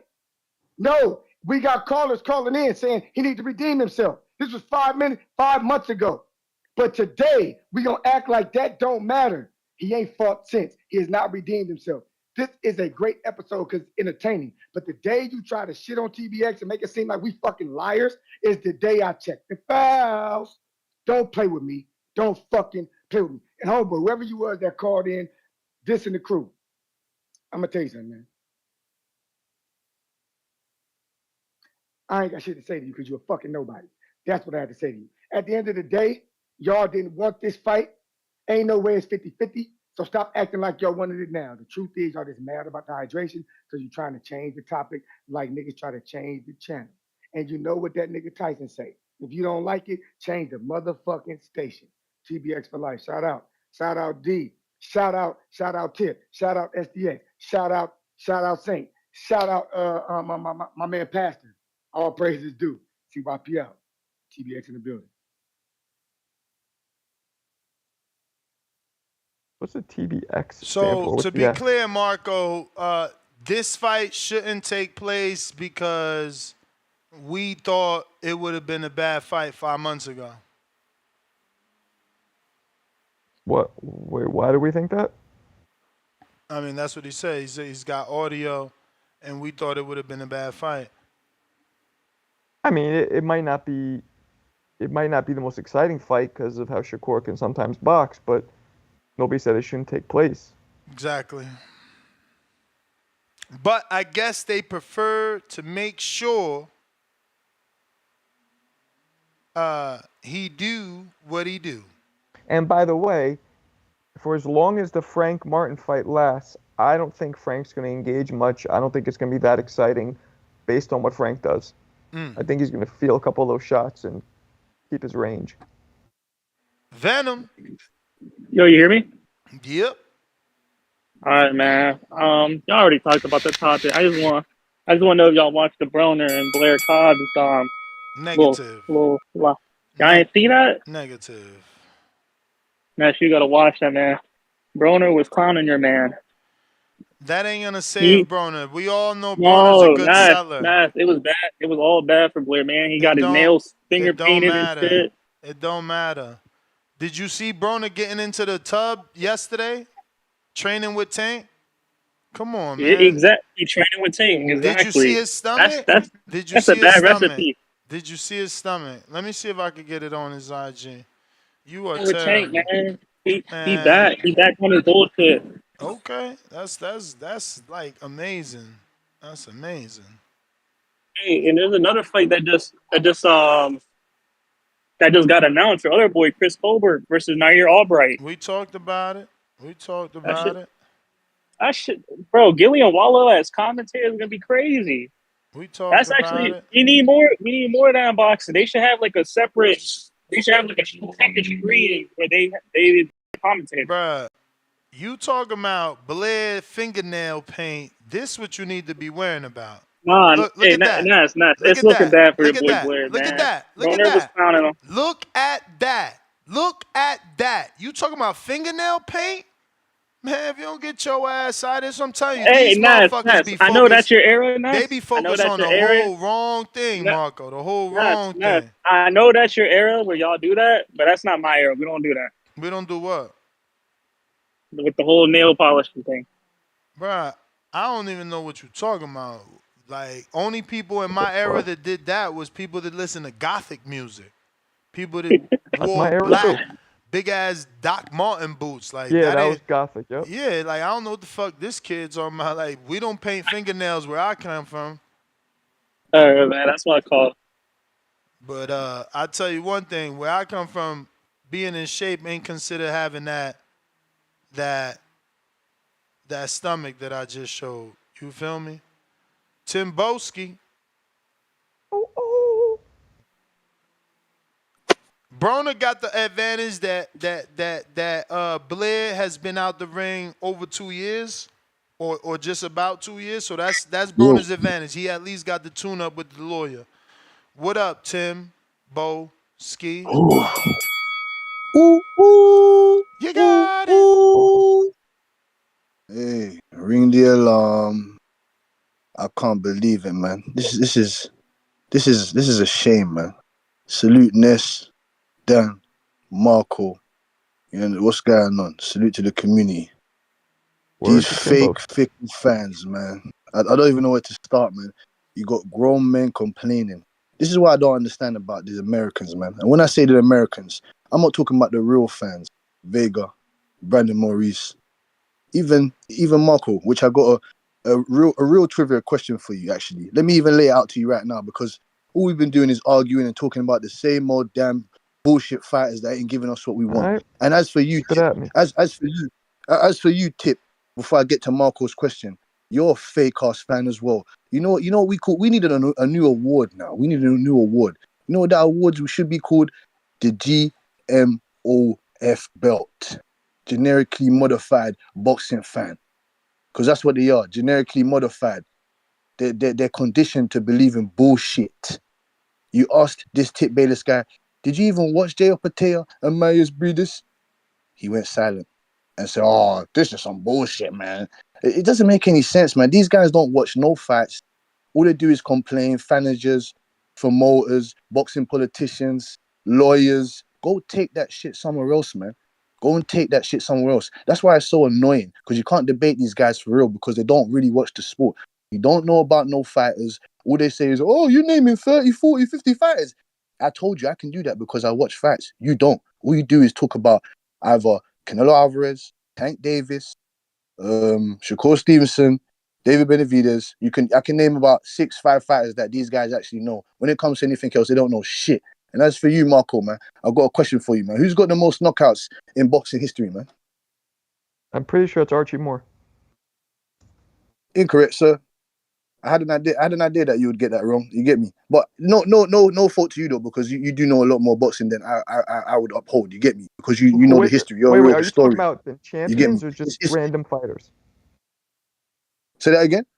Are you asking who has the most knockouts overall or just from world champions? Overall, in the whole sport of boxing, the entire history. Oh wait, that might be. Hold on. Let me try and remember this one. Oh God, this dude who had like the most fights ever. Len Bring your boxing books Wickmore. out, guys. As I told you, we're not here to talk about the same old bullshit. We're here to talk about real boxing. Did I get it Guys right? that Is it don't know Len what the hell Wickmore? that is. His name is Billy Bird. Billy Bird from the UK. Yeah. 139 knockout. Yeah. That's right. A British dude. I heard of him. Yeah, You may Billy feel Bird. like it's Billy your But he Bird. time, wasn't a Don't let your champion. past fool you guys, but man. it's not your Don't let time. your past fool you. Do real boxing, man, because these guys don't know what the hell they're talking about, man. I told you, I'm here and I'm here to take over and kick these fake fickle fans out. See, Champ, that's the bell. We got some more Shakur audio for the show. New Yeah, Billy shit, new Bird. shit, new shit, new Billy Bird had shit. 139 knockouts in his career. Like, you feel me? But I'm a real nigga. I'm gonna go out there and say, like, it was certain niggas gotta go out there and they gotta put a persona and tell you lies or like certain niggas gotta go out there and they gotta put a persona and tell you lies or tell you something that's not true. Like how Tank go in there. You ask him about me and him sparring, he'll tell you that I'm trash, I'm a bum, I'm not good. But then you'll pull up videos of this nigga telling y'all like I was learning from Shakur. And I got messages in my phone of this nigga up there. Yo, I want to come to training camp with you, bro. And I want to do a whole training camp with you. Why would you want to do a training camp with me if I'm a bum? Like, you feel me? But I'm a real nigga. I'm going to go out there and say, like, it was good work. It was a chess match. It was like, I ain't going to say that I beat the shit out of Tank. I ain't going to say, but it was a chess match, bro. It was good work. Like, I ain't going to lie to y'all, though. Now he recently said yesterday that he wants to fight you next. He says you talk too much. He says that your defense isn't that good. You don't really slip punches. You just go backwards. He said a lot, man. Y'all been going back and forth since the Ryan Garcia fight. I'm saying, though, like, how many times he got to say he going to fight an elite fighter and never fight him? He 30 years old now. Like, what we talking about? Like, bro, 30 talking about he gonna fight me. Yo, when you gonna fight me? He say next. Okay. Well, then do it, nigga. I'm right here. All you gotta do is send an offer. Reach out, nigga. There's nothing stopping it, bro. You the A side I know. I'm not saying that I'm the A side. You the nigga with all the notoriety, all the however it go. I'm right here though. Certain niggas gotta go out there and they gotta put a persona. See, but you had the captain of the TBX ship call in here talking about when has Shakur sent an offer? Like, my man has already accepted B-side status. Just fight. Just fight. But I'm telling you, even hearing it from the frustrated fighter who's saying this fighter's older than me and still ain't fighting an elite fighter, we still gonna find an excuse. Breadcrumbs. Breadcrumbs. Yo, how the audio? Straight. Straight, that's what's up, man. Shout out TBV, smash that like button, it's free. Do something with yourself. Shout out to the community, man. You know, we here. But yeah, man, I don't know what's wrong with the fickle fans. I don't know what's wrong with first of all, let me give a public service announcement. If you're talking about penis and you're associating it with a person's fandom, know that you are projecting your faggot thoughts on other people, and people Well, think I that don't you're think we talking could about say that. penis I think homophobic on your thoughts. Homophobic, bro. Come on. homophobic thoughts. Um, People think a psychologist would think you're thinking about penis on your spare time, or they would say, "Are you not intelligent enough to find another word to associate somebody's fandom?" There are super fans in all sports, so if you want to talk about penis, and we're gonna think you're talking about penis if you bring it up and you associate it with somebody's fandom. I'm just gonna let you know right now. So keep that shit far away from me. But anyway, let's get on stand for something to fall for anything. If you stand for something, then you'll know that they always say Tank, or they say that Tank scared of a twitchy fighter, a black fighter, a southpaw, a boxer. Is that not all where Frank is? Okay, if you stand for something, He don't fall for not the anything, right you'll know southpaw. next. He not the right black You'll know. fighter. Okay, not the right one. Okay, well, we know you said Shakur is not the right fighter to fight next. I mean, to get Tank off their performance, because he was cokey. He was a frog in Puerto Rico last performance. He need to do better. CYP didn't have to do the research. He didn't need to do that. Y'all fans need to stand for something or fall for anything. Did y'all forget yesterday? Yesterday, Shakur need to show up to even get the fight. Let me tell you how this gonna go, man. Tank said Loma's next. He didn't say Shakur's next.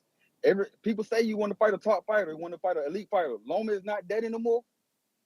Y'all fickle fans, bro, and y'all think y'all doing something like when y'all calling out, but y'all don't know that So let me get this straight. Let me get this straight. Let me get this Y'all don't see straight. how people flip flopping and being a chameleon Let right me in get front of this the straight, face. champ. Are They you being a saying chameleon and being a flip flopper, man. Tank's two opponents are gonna be two back-to-back dudes that duck Shakur?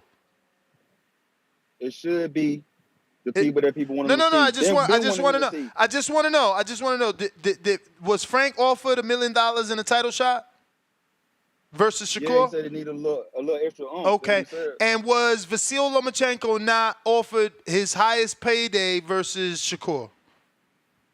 I'm not sure. I'm not sure about that. Okay. But I do Did know. Shakur? Okay. I'll rephrase it. Did Shakur not say that? Did I'm not Shakur sure. not say that Vasil I'm was not sure, offered his highest payday? but we know what you said. We know what you said though. We know you said Here we Shakur go. don't get that fight next. We know that you said that. So I wonder how that dude feel that said all that dumb shit, all that homophobic shit. Now that he know that you said Shakur don't even deserve to fight. He also know that I said Like that was speaking irrationally right after a yeah, fight. you was Everyone is entitled man. to Control have your an emotions, man. irrational opinion Control your directly emotions. after a fight. Keep your composure, man. Why? Don't be like Devin. Don't be like Devin when he Us? get hit. Wait, but let me Don't be ask like you. Devin and have a Why should hungry I keep moment when my he get hit. composure though? Hey, how Are about fight this? How about fans this? How held about to this? their If Devin go words? down to 135, will he be above Frank? If Devin go down Fight to fans are 135, will he held be to their above Frank? words now. Hey What you talking Marcos. about, man? Hey Marcos. Fight What fans you are held talking to their about? What words. the fuck y'all talking about? Your fighters listening to Hey what you're man, let me saying. get a public service announcement. Man. Get people get their IQ up, man, and associate something. Find another word, man, to associate somebody super fandom, man. You hear me? Tank gonna fight You Loma may next, feel the like White it's your Wolf. time, Ain't nobody want but to it's see not your that time. except Tank fans. You done let two little homies fight your mans in them, and now you about to get them at 37, crippled with a cane. Shit, bananas. Timboski, what up? Second call. Yo. You. Yo, what you saying, blood? What's up? What's up, man? I got some other bits and pieces to get me jot up with you quickly, man. As for the WBA weight conditions, for certain fights, I wonder how it's gonna affect certain guys. Like, I'm looking forward to the Hot Rod and David Morrell fight. How do you think the weight there is gonna affect that situation? And and do you think that that rule is that rule as for the whole like sanctioning body, or is it for certain fights? Because allegedly I Raymond don't Ford know. is the one that Raymond said that. Ford saying that shit ain't happening with him, man. You know how it is, but ain't nobody want to call conspiracy because it's a Tank fight. I don't know. Raymond Ford say he coming in Exactly. Well, 160. exactly. Well, I'm here to sweep all that shit up. I told you, it's all spooky and booky. We know what's going on here, man. This is a fucking bullshit. I already told you, man. We're not here for managers and promoters, and you get me. I respect C-Dub, you get me. I told you, I'm not here to be liked, you get me, but you're going to respect me and you're going to respect my boxing knowledge. This is bullshit. Like you said, you heard what Shakur Stevenson. All it is, I'm black and white. I'm not no grey areas. Forget all that. The guy said he wants to fight him next or in the next two fights. If we don't get Loma or Shakur Stevenson in the next two fights, then there's an issue. It's as simple as that. I don't want to talk about anything else. Bob Arum, come over here. He knows what to do. All this and that. Or how much is this. No, we don't want to hear it. You heard what Shakur Stevenson said. Okay, you heard what Tank Davis said. So we should be getting that fight next. No more marinating the chicken. It's dead. It's finished. And as for the Virgil Ortiz and Tim Tszyu fight, I'm worried for Virgil Ortiz. He hasn't made 154 pounds yet, and I want to know how he's gonna take that 7.5, I think, pound rehydration clause there. How do you think that's gonna affect the fight? Because that is for the interim WBA gold belt.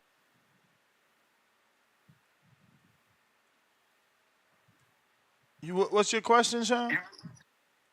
Now I'm asking you, how do you think that weight there is gonna affect the Virgil Ortiz? He hasn't come in 154 pounds yet, so how do you think that's going to affect that Tim Tszyu fight after that fight's for the interim WBA gold belt? So the interim is on. I don't know. It all depends if the WBA is also doing the rules for their interims. It makes no sense to me because you got Ioka fighting as well, Fernando Martinez. I wonder how these weight clauses are going to affect these matchups. You get me? I don't. That's what I'm saying. Is it just for Tank's fight? Is it just for who? Is it for Bevo's fight? I don't understand what the hell is going on here. This is what we want clear. We want clear notification of what's going on as boxing fans. And another thing, this man, what's going on with you? Oh, these guys have to deserve this. Mark Chamberlain, you need to get up for Mark Chamberlain for that because you didn't mention him. You didn't mention him. He's nah. You didn't Bro, mention he him ain't at top fighting 10. nobody. He's He in ain't top fighting 10 nobody, WBC. so he ain't getting my He's in time. Listen. He is in WBC top I 10. wouldn't give a And he fuck. deserves to be I there. wouldn't give a fuck. At least Frank And you need to fought. listen. At least Are you Frank fought talking? Hold on. You talking Michelle. about David Tell Nakia? me who he You talking about fought, David man. Nakia? Tell me who he fought. Tell me who he fought. Okay, I can tell you who he fought. I can tell you who he fought. He fought Gavin Guaney. Who? He fought Gavin Guaney, Mark Nah, Duran. man. He fought Jordan Ellison. Come on. Okay. But look. Next. 2 seconds. Next. 2 seconds. 2 seconds. You spoke on David Nakia. David Nakia is an up-and-coming power puncher, Bro, no cruiserweight. one. That's what I'm saying And to you who against he's Michael Skeets. fighting? He ain't fighting nobody. Michael Skeets. Come on, He man. It's is. a showcase. He's fighting Michael Skeets. Michael Showcase. Skeets beat Glover Skensko. Glover Skensko's a decent heavyweight. Man, Decent get the cruiserweight. fuck out of here, champ. Listen. How much? Hey, Ness. How much you want to bet? How much do you No, I want to bet don't that want to those two bet. fights I'm are not going to be waking good? up for that. I'm not All waking up. right. No problem. I respect it. I know you got your work to do. It's cool. No problem. You get me? I appreciate the time. Michael Ski, oh my man. God, this dude is fought. You ain't on my level, boy. This dude is fought CYP, you ain't my completely level, in boy. Germany. Completely in Germany. Yes. His last fighter was 8-0. He was undefeated. He was undefeated. On, Yeah, he's man. Come undefeated. These on, guys man. are. Listen. I'm not saying. Listen. This. I'm not saying these guys are world beaters, great elite level fight. I'm not saying that. I'm saying to you that they give you good quality showings. Good. They're not cans. They're not just. They're not. You see what happened to Manny Scott? What's the hype? Wilder. What's the hype on Michael Ski? What's the hype on him? He's a 2-star fighter. What's the hype? Why should someone wake up at 5, 6, 7, 8 in the morning to watch fucking Michael Ski? You ain't helping David him. Nakia. No, it's David Nakia that you're coming out to watch. The nice guy. That's what the Same the shit, nice guy. and it's the same shit I said. He's fighting a dude that's nobody. It's a showcase fight. It's a so why do people get up showcase. for Woody? All right. You So why do talking you about? lot get up for Listen. your? So you get up for your guy. You see. No. I preach equality. Cromwell Moulton, Abdullah Mason, all these other guys. Frank Martin gets called a 29-year-old prospect, but you want us to wake up at the wee hours of the morning to watch a 31-year-old 12-0 fighter. So if Frank gets called a 29-year-old prospect, what is this guy being called? I don't. I gotta go. I don't address Frank Martin. I don't address Frank Martin. We gotta go. I don't address Frank Martin. Come on. That's part of the problem, okay? That's part of the problem. Again, equality. Frank can't be a 29-year-old prospect, but you want the world to wake up to watch a 31-year-old legit prospect. Frank at least is top 5. This dude, 2-star fighter on BoxRec, fought nobody, strictly in Germany. Come on, bro. But you want us to wake up? Like, come on. These dudes got to step up. Adjit Cababel, we watching him. What he did, step up with Mark Medaliev, whatever the fuck his name is, and he keeping it going right now. He fighting Sanchez. Counterpunch, Professor. Yo, hey.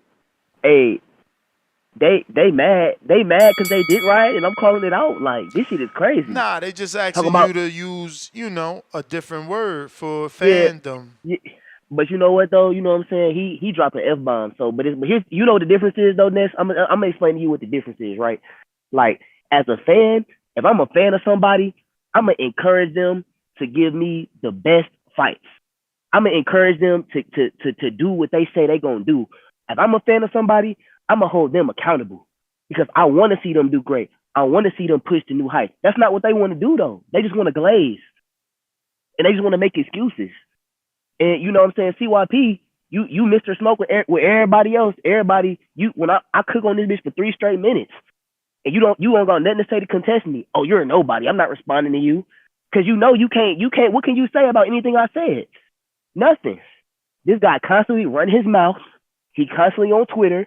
He said he was gonna fight Josh Taylor. He said he was gonna fight Lomachenko. He said he was gonna fight Shakur Stevenson. He said he was gonna fight Devin Haney. But what have we got? We've gotten Frank Martin. We're about to get Frank Martin. We've gotten Rolly. We've gotten Isaac Cruz too. Shit, he was finna fight Isaac Cruz again. For real, before niggas started cooking him. Like it's just that to me that's D writing. You know what I mean? I won't say the actual word. You know what I'm saying? Since they sensitive, but it's like y'all not fans, bro. A fan is gonna hold somebody accountable. A fan is gonna put the sport first. Y'all not fans, bro. Y'all not fans of boxing. Y'all fans of men, and y'all not gonna hold your bro accountable. And it's crazy, like regardless of what you said about you not wanting to see the fight, Ness, we know that Shakur is a better fight than any of the fights this dude got lined up. And they know that. So why are they trying to use your word as well, you said, what do it matter? What do you know? What do we know as fans? Shakur is the better fight. Come on. Like, bro, it's just crazy, bro. Like, bro, these niggas is grown, they really grown, bro. And they doing this. This man is a 30-year-old prospect. If he retire right now, all he got is numbers. He don't got no legacy to his name, bro. If he retires tomorrow, he ain't got shit. He's not a Hall of Famer to me. Based off of accolades. Not based off of straight accolades, he's not a Hall of Famer. You know what I'm saying? He needs to earn his keep in this boxing world. He hasn't done that. But you know what I'm saying? Like, I'm just, hey, that's it, bro. That's all I want to say. And it's the professor, not that caller. It's the professor, because I gotta teach y'all niggas, man. That's what I gotta do. It's the professor out of Cleveland, Ohio, man. I'm out. All right. We got. You may feel like it's your time, but it's not your time. Not your time. We got counterpunch for Tip Ballas.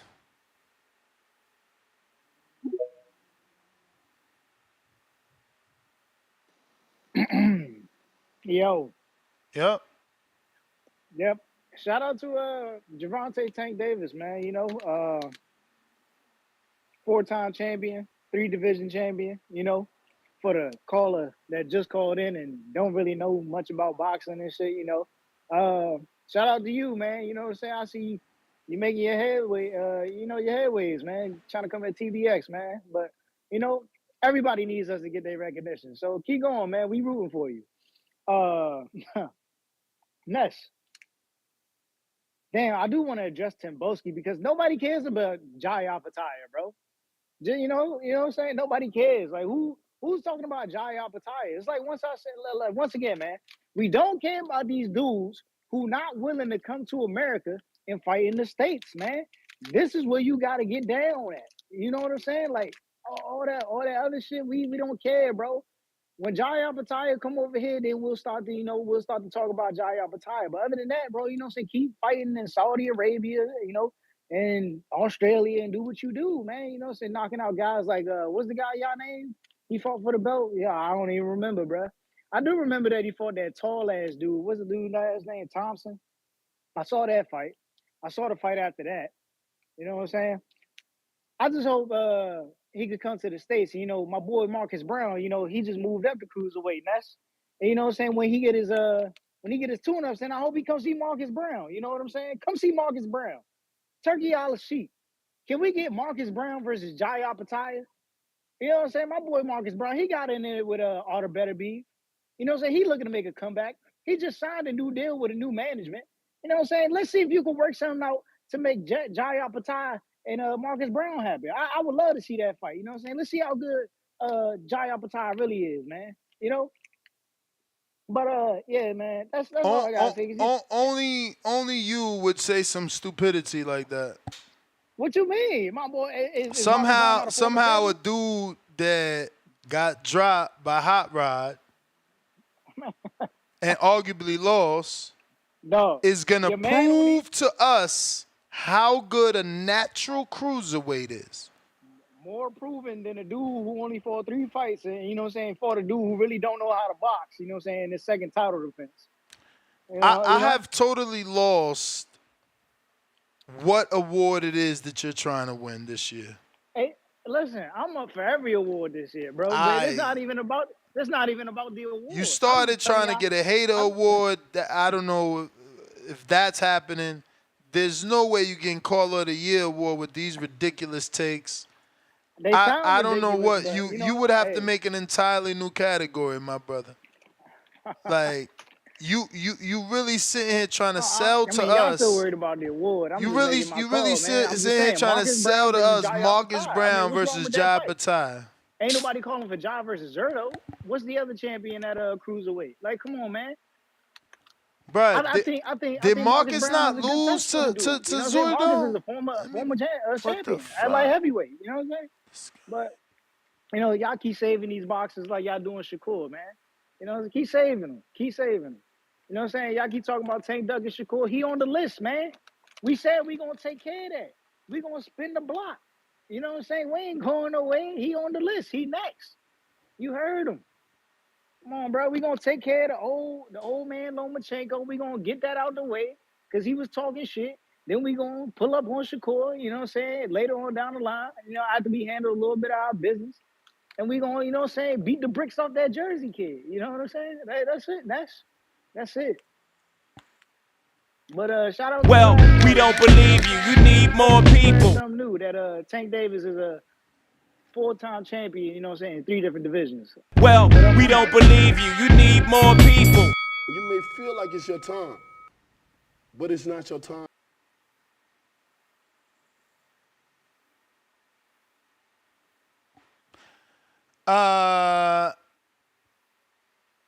Shout out to Tip, man. Once again, if anybody could figure out what award he's going for this year, help me.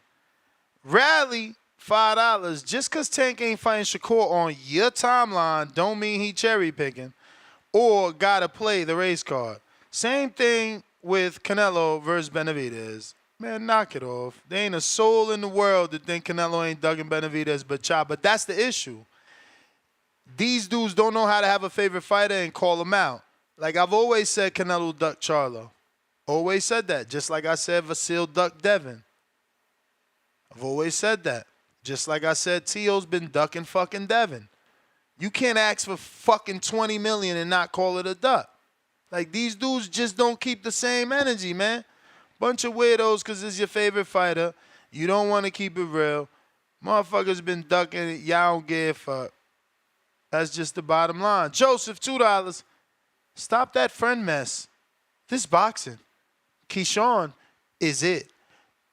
Yeah, I know. Well, you got to talk to Shakur and Keyshawn. Dre Nice, $2. I think CYP will kill over Tank. Damn, 7 thumbs up on that. Joseph, $2, retracted. Joseph, $2 more. Blair by KO. Oh, only 1 thumbs up on that. JXV, $2. Laughing my ass off. CYP, research on other fighters, but not Tank. 5 thumbs up on that. 2 rolling on the floor emojis. Troll Beta, $20 Sweden. Did you know that Mauricio is apparently Arabic? Yeah, half. Some percentage for sure. We had that talk. Some sort of. I think it's like Lebanese, maybe. Lebanese or I have an uncle. I can't remember that. I think it's Lebanese though. I could be wrong. I think it's Lebanese and Mexican. We got CYP. You got a counter or you just Damn. You just waiting for that free one? It's a lot of CYP. Hey, yo. I'm on my Discovery next episode. Benavidez Andrade pressure review. Shakur Stevenson, new Deontay Wilder with all the excuses. 127, an hour and 27 in, you arguing with Mike about how bad Shakur looked and how Tank will whoop his ass because he's scared, and you were talking about how good Ryan did, and there ain't no reason to fight him. He ain't gonna bring it. Come on, man. Come on, man. You didn't just do that once. You did it for episodes, back to back to back. So again, is your point that if because I said it shouldn't happen, it shouldn't happen? Yes, no. I'm saying that since you said he needed to redeem himself and Tank ain't got no reason to fight him, that means that now he ain't ducking him and they 50-50 right now. But what about everyone else that wants to fight? Let him do what you said. Let him do what you said he should do. Okay, but what about everyone else that didn't say that? No, I don't care about them. I'm talking to your ass. I'm talking to you. But that That's don't who got. I'm talking to. But that don't got to do being a with hypocrite. Tank. Yes, it do. You're trying to convince this So audience. Tank listens you're to me. leading the charge. So Tank listens what to me. you're doing is you're switching the narrative But for does the Tank show. listen and I'm to calling me? you out. But does Tank listen It to don't me? matter. I'm calling you out. Okay. It's very simple. Okay, we I'm got to calling the you point. out. Hey, everybody want us to hold fighters accountable. I don't hold them fighters, but I know your ass. I'm holding you accountable.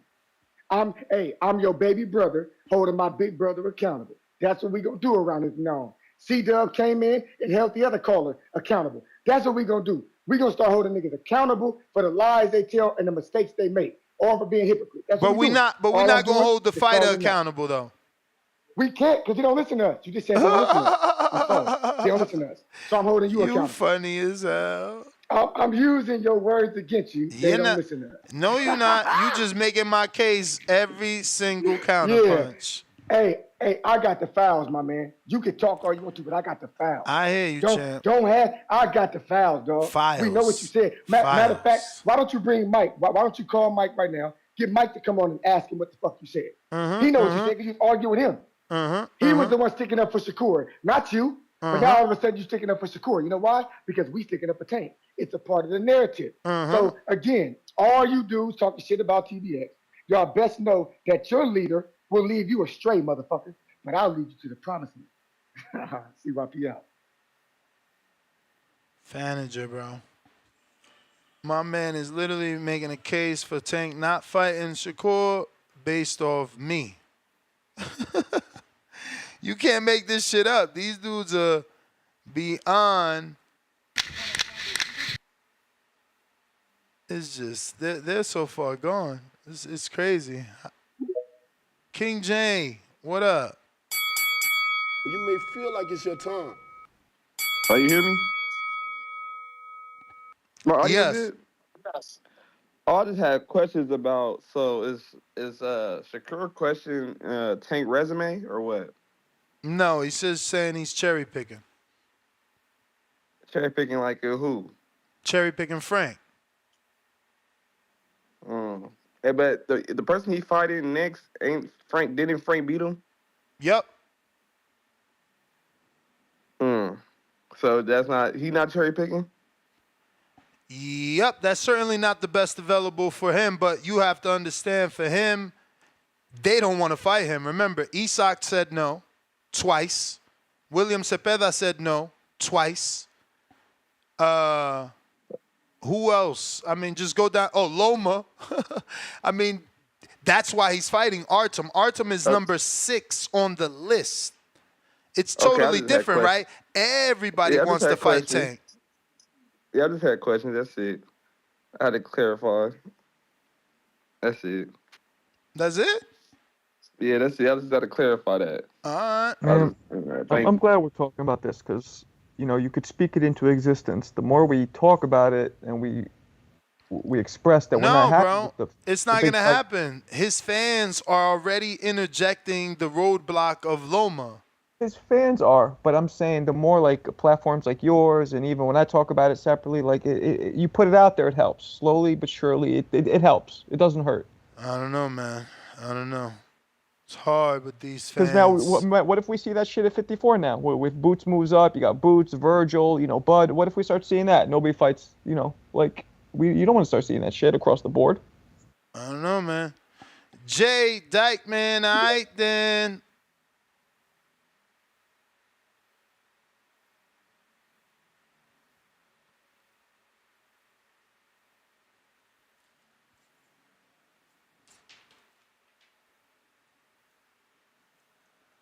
Jay on Dykeman. Jay. Malik, what up?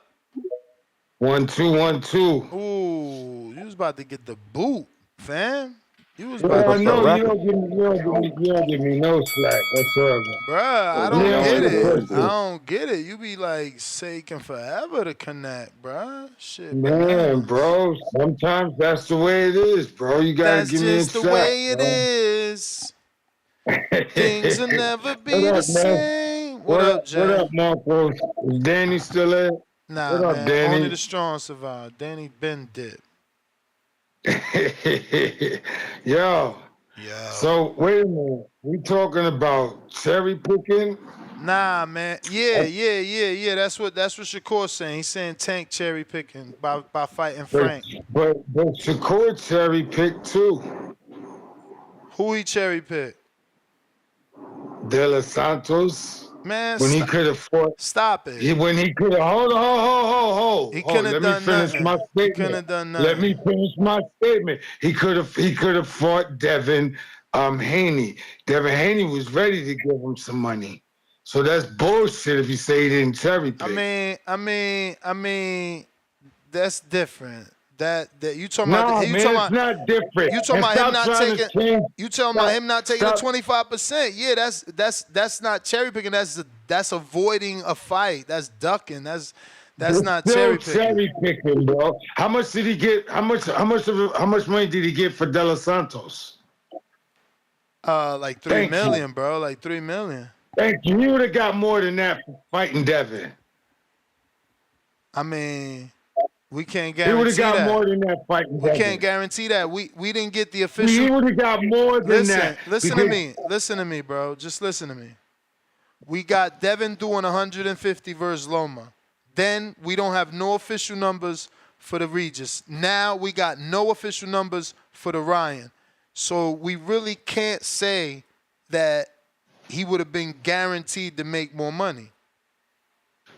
I can. You can't.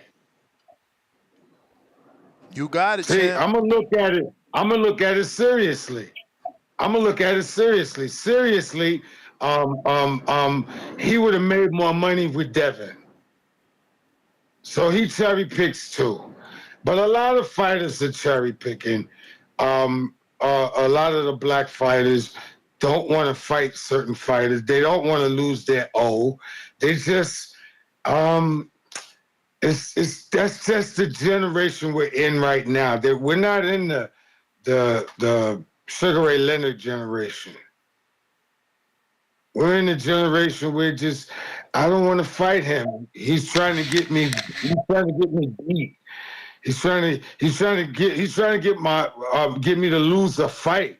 I'm like, dude, you're a fighter. If you lose a fight, You doesn't may feel mean like it's your nothing. time, but it's not Really, your you time. go. Malik, what up? Yo, what's good, man? Hey, Yo. I mean, I agree with that caller that was cooking C-Dub ass. I agree with him, man. I don't know who dude is, but hey, you got to nominate that guy for something, man. That's a smart dude, man. Dude ain't speaking nothing but facts. If you, man, look, C-Dub, you might not like the word, bro, but if you're dick riding, man. You got to you got to get past that, bro. Like, if you just like what that man said, you could be a fan of a guy and still won't see him fight the best play the best guys. Like, it don't make sense for us to be saying, oh, I want to see him fight fucking Loma next. Like, are we serious? Now then what? After he fight Loma, he gonna need another fucking tune-up. He gonna need another fucking tune-up after he fight Loma now. Realistically. He not gonna fight Loma, then go They fight gonna fucking tell you Shakur. they gonna tell you the fight ain't ready yet. It ain't built up yet. It ain't ready yet. It ain't this, it ain't that. Look, now we won't see him fight a guy that's 36 now. That's what we doing? No, You 37 won't by see the him fight time a he fight guy him. 37. 37. So now that's what we all want. We won't see Tank fight a 37, 38-year-old now. That's what we calling for? Come on, man. How you going? Then he say he a fucking UFC fan, dude. Like, how can you be a UFC fan and you don't want to see him fight the best competition available? Like, you don't make no sense, bro. You contradicting yourself. Like, that shit don't make no sense. You calling for a Loma fight. Like, come on, bro. Y'all, we gotta stop this shit, bro. Just like Jay, I agree with Jay too. Everybody cherry pick though. So it ain't just Tank. Everybody do it. But that shit just be boxing. That's why they need like a Dana White who gonna make these guys fight. He making them dudes fight. It's like it's either you fucking don't take the contract or he gonna give you another guy that can fuck around and knock you out too. So you could not take the big fight, but you just not gonna ever move up the rankings. That's what that shit about over there. Like this shit is just, I'm gonna take the easy fucking fight because it's gonna make me the same amount of fucking bread. And you know, of course the shit is smart, but we never gonna get past that shit. If I could fight fucking Joe Blow for the same amount I'm gonna fight fucking Shakur, why the fuck would I fight him? Like, why would I? It don't make sense. I might as well make the easy bread. But we gotta see this as a fucking Bro, community there's no way he gonna make the same character. amount fighting Shakur and fighting Tank. Like, he's obviously gonna make more with Shakur. Man, but look, he could fight Frank Martin and make damn near the same shit he gonna make fighting fucking Shakur. Right or wrong? Is it gonna be a big difference of him fighting Frank Martin and fighting Shakur? Is the pay gonna be any bigger? Yeah, it's a way bigger fight. It's a way bigger fight. Absolutely. I think that, I think that Stephen A. Smith knows the difference between Shakur Stevenson, an Olympic silver medalist, three-division champ. The people that are going to talk about the fight, I think they know, That was the bell, though. And Shakur, listen, say what you want. Shakur's doing 10 to 12,000 in Newark. Like, those same people will come out if the fight is right. And that right fight is Tank. Like, come on, man. Who ain't coming out to a Tank fight? Tevis with the $10. If you say you don't want to see Tank fight Shakur because of a poor performance in his last fight, you shouldn't want to see Tank fight Frank coming off the bad showing in his last fight. Keep it moving, $2. Marco, Ness seen a double M bag with his pick on it. Okay. We got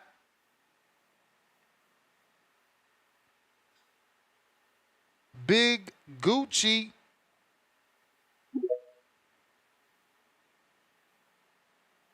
Damn, Big Gucci with what's that, a jigsaw?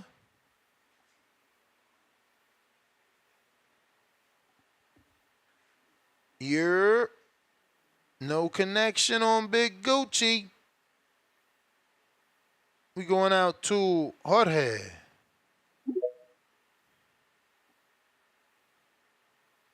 Gotta unmute Jorge. Yo. What up? What up, bro? Hey, salute TBV, man.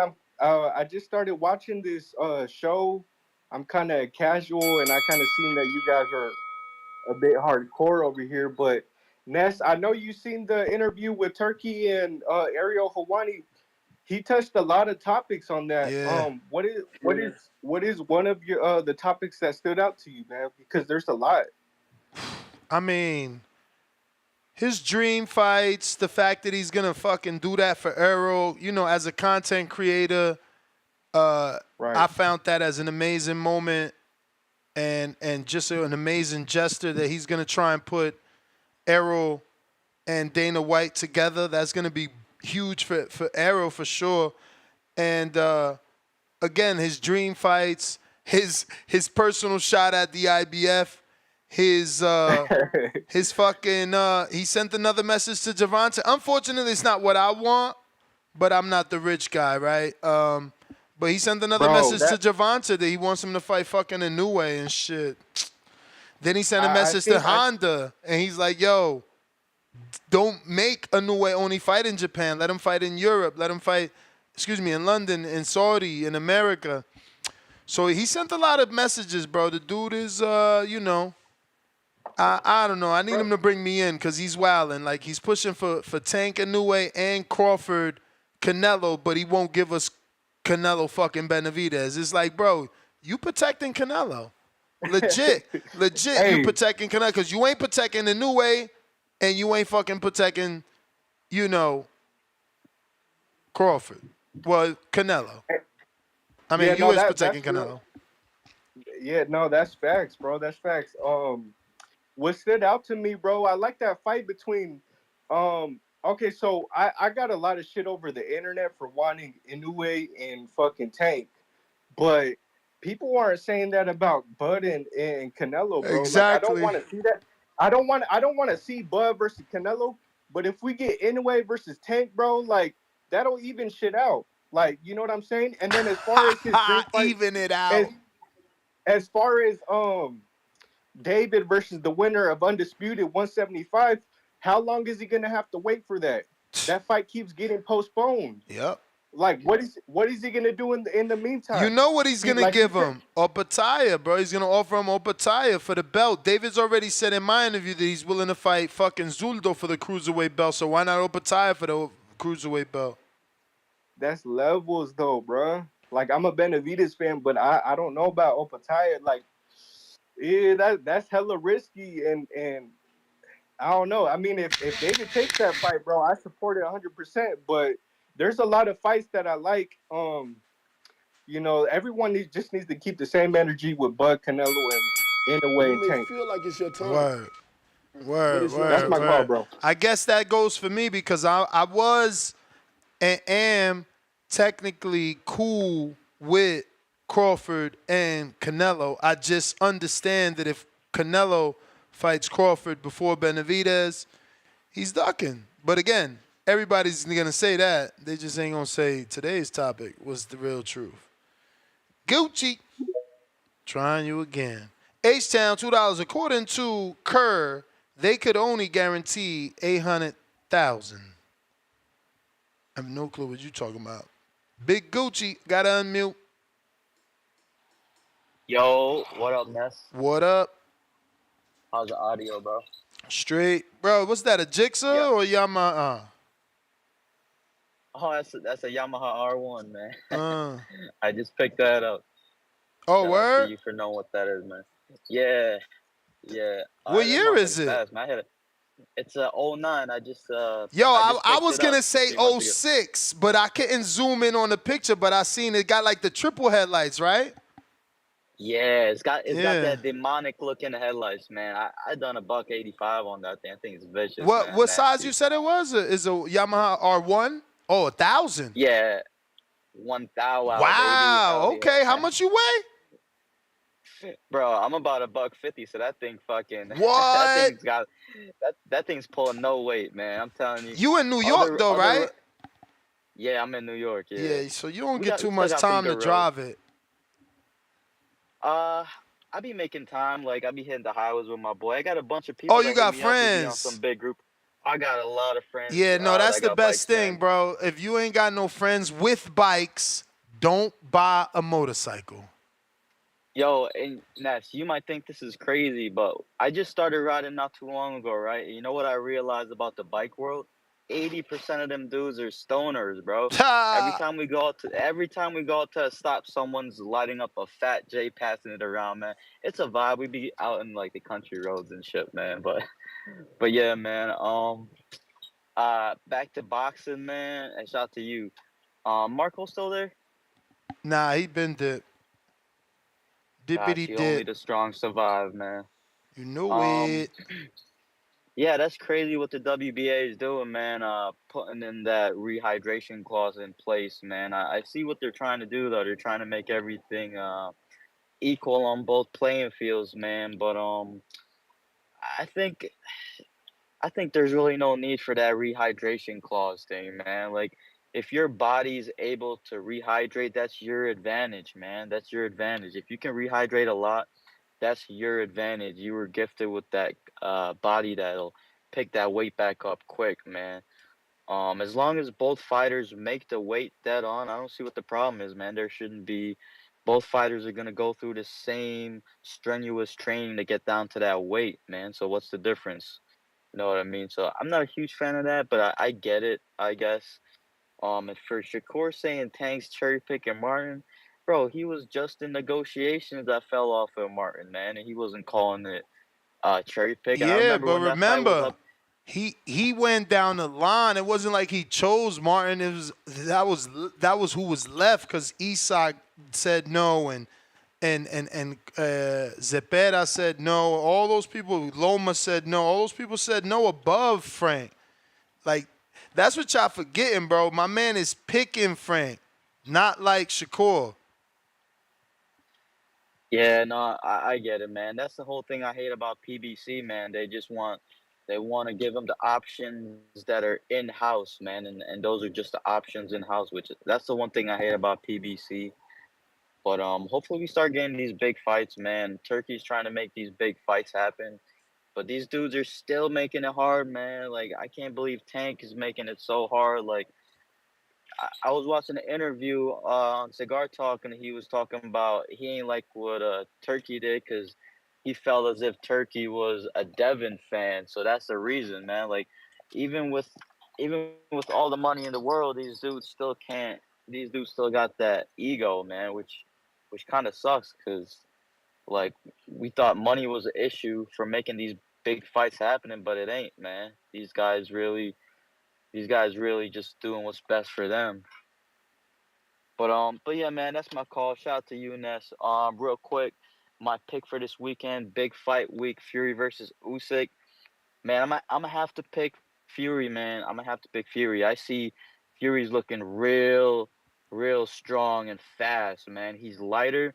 I remember when he faced Dillian White. I forget what weight he came in when he was fighting Dillian White, but that memory of that lightning fast uppercut that puts his lights out, man, that's still fresh in my memory. I'm like, he's still capable of doing these things to dudes, regardless of how he looked in his last fight.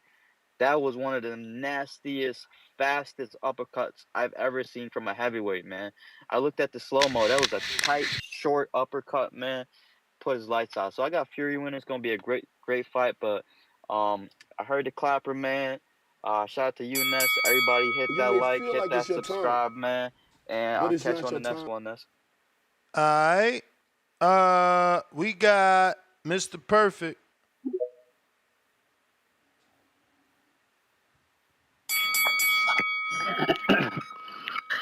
Yeah, man. I hate when niggas bring shit back up from like back in the day to niggas talking about four kings. Never was no four kings of this era, man. Never was. Ryan definitely wasn't in that shit. But yeah, y'all niggas keep saying Tank pick his people. It come to a point where this what I think. I don't care what y'all niggas think. This what I think. Tank don't want to give Shakur his highest payday. He gonna fight him though, but he don't want to give him his highest payday. He don't want to fight him because he know he gonna make money. That's what it really is. That's the same thing with Canelo and Benavidez. To me, I don't want to. If he know it's a risk, he know he gonna get his highest payday. That's what I think. I think it's gonna happen down the line, but I think right now that's why they not fighting him. I'm not about to give you your highest payday. We know you want the money. That's what basically what he said in $1 million worth of game. They envy. They want what you want. That's basically what he said. And then and what I said is the Turkey Ellis Sheik era. I keep telling y'all niggas that. I've been told y'all he was trying to make Tank and UA. Yes, oh man, we don't want that shit. Da, da, da. I'm like, we don't want it, but that's what he trying to make. Them niggas from Japan will come over here to wherever they gonna have a fight. Cause they know Tank. Japan, they know Tank. They gonna come over here for that shit. So that shit gonna sell, of course. But we do need Shakur and Tank. But Tank not ducking shit. Tank just don't want to give niggas their biggest payday like Canelo. Bro, you can't That's have what it I two think. ways, man. I know, but I'm saying that's what I think, Ness. I'm not saying this right. That's what I think. I think Tank don't want to give him his biggest payday. That's the same thing with Benavidez and Canelo. Cause they know it's a risk they can lose. Too, at that. That's just what I think. And I mean, y'all could think different. That's just what I'm thinking is the case. And I like that shit where Earl getting hooked up with Dana, man. That's gonna be big. I just don't know what the fuck they gonna do, who they gonna match him up with in that type shit. So that's gonna be crazy too. But yeah, this the Turkey Yellow Sheik era, man. Been telling y'all this nigga this that. He try y'all see. I don't want to see the Canelo Crawford. I mean, I don't know. I rather see the Benavidez, but he know that fight easy to make. He know that fight easy to make. He know that Canelo will take that fight, and Canelo know that fight gonna sell. So that's why Canelo would take that You fight. may feel like it's So your time, big time boxing, but Detroit. it's I'm out, not your man. time. Man, I'm telling you. Then they say they not excuses, but he said, oh, he just don't want to give him the payday. That's not an excuse. Yo, you get me? Mm-hmm. What it do, Ness? Long time no speak. First thing first, I want to say, man, we gotta keep the same energy for every fighter. Cause if that's the case, yo, I understand everybody said no to Shakur, no to Shakur, no to Shakur. But yo, he could have rematched Edwin. That fight was pretty close on the scorecards and all that. 115, 113. But nobody's saying nothing about that. Everybody saying it was jumping there with Tank, jumping there with Tank. Well, you gotta earn it for real. Not saying Tank's not gonna fight him. I think they're gonna fight eventually. But Bro, bro, why you had to say that, man? Earn it. say what? Bro, you said it on the tip So too. so Like, yo, so that was a so bad Frank performance. so Frank earned it by ducking Shakur. No, he earned it by beating Shakur's next opponent. Like, that's who was Shakur fighting next. No, after he beat Artem, he got a title shot for the WBC versus Shakur, and he ducked it. And he jumped over for a title shot for the WBA. That's Almost a year it's all he did. later, Shakur, But it's still his for next Shakur fight. about to have 2 fights in the time it took Frank to have 1. Shakur fight in July, my dude. 1 month after Frank would be getting his first fight. But then they say this ain't a cherry pick, but Frank is inactive, never won a world title, never fought for a world title, and there's more accomplished fighters in the division waiting for an opportunity. But Frank earned it. He earned it. So how does Shakur earn it though? By being a Right or wrong, he three, hasn't fought. by being a Shakur hasn't by fought being a nobody elite either. three, by being a 3 division champion. Let me ask you something. When Frank loses to Tank, is Frank going to be the biggest name on Tank's resume? Biggest name. I think Pedraza is a Hall of Famer, so I think that's still your biggest name. So if Tank beats Shakur, what's Tank's biggest name on his resume? Shakur, of course. Okay. I'm more record on this show saying I think Shakur beats Tank, and Tank my favorite fighter. But I'm saying like, yo, his last fight was a Thursday night fight, bro. You haven't even fought on pay-per-view yet. He did How you that. just jump- He did that for his promoter, and his promoter made it clear that they did that for their partner in their network. That got nothing to do with. And again, look at what we talking about. You on a Fanager tip. It's Thursday night, so he ain't a Friday night, a Saturday night fighter. Like, come on, man, knock it off, Nah, bruh. that's not fan. We just spitting facts. Everybody It say ain't it's a business, facts. right? It ain't facts. He fought Thursday. He's still a 3 division champion. He got a belt, and Tank never unified. And it'll be the first time he find a fight in his prime outside of Pedraza, who arguably wasn't in his prime because there's plenty of interviews that I did where he couldn't make weight no more. He made that weight for the fight. Ron Garcia was in his prime. Not saying Ron Garcia is this elite fighter, but he was in his prime too. Come on, man. No, Facts you're is right. facts. You're right. Another Frank, no belt guy. That just beat a former undisputed guy. We don't know if that's true. May 22nd, we find out. Right now, he's got to prove his innocence. Right now, if it's still on box track, though. if May 22nd wasn't gonna happen, right now Ryan would be suspended. But right now, he's contesting what is actually facts, that he's dirty. So the only way to do that is to test his B sample. So right now, in actuality, this is the stage of proving Ryan's innocent because he is guilty due to his A sample testing on 2 separate days. I'm sorry if you didn't have that interpreted properly. I thought it was innocent till proven guilty, but you felt. Maybe I'm wrong on that one. You feel me? But nah, I don't know. I'm just saying, like, Shakur hasn't fought nobody elite in his division yet either, though. Who is an elite name on Now Shakur's Shakur resume? need to fight someone elite, No, but Hector you saying Garcia Tank never hasn't fought fought no one nobody elite? elite. Hector Garcia That's the never first thing fought I nobody said, elite. though. That's the first thing I said. We gotta keep the same energy with But every we is fighter. keeping the same energy. Hector So who elite has Garcia, Shakur fought? Hector Garcia never fought nobody elite. No one that fought Tank fought anybody elite. And no one on Shakur's resume is elite either. So they So in the that's same my boat. point. So why can't you fight Shakur? Everybody else who you fighting, they not fighting no elite fighters. Man, that's you crazy. I'm crazy. Meanwhile, you saying Valdez at the time that Shakur fought him for a unification, champion versus champion, was an elite. But this is the Ness, I came on and extremities. said The that extremities that when y'all go to to Ness, hear save me out, Tank. Hit me out, Ness, hit me out.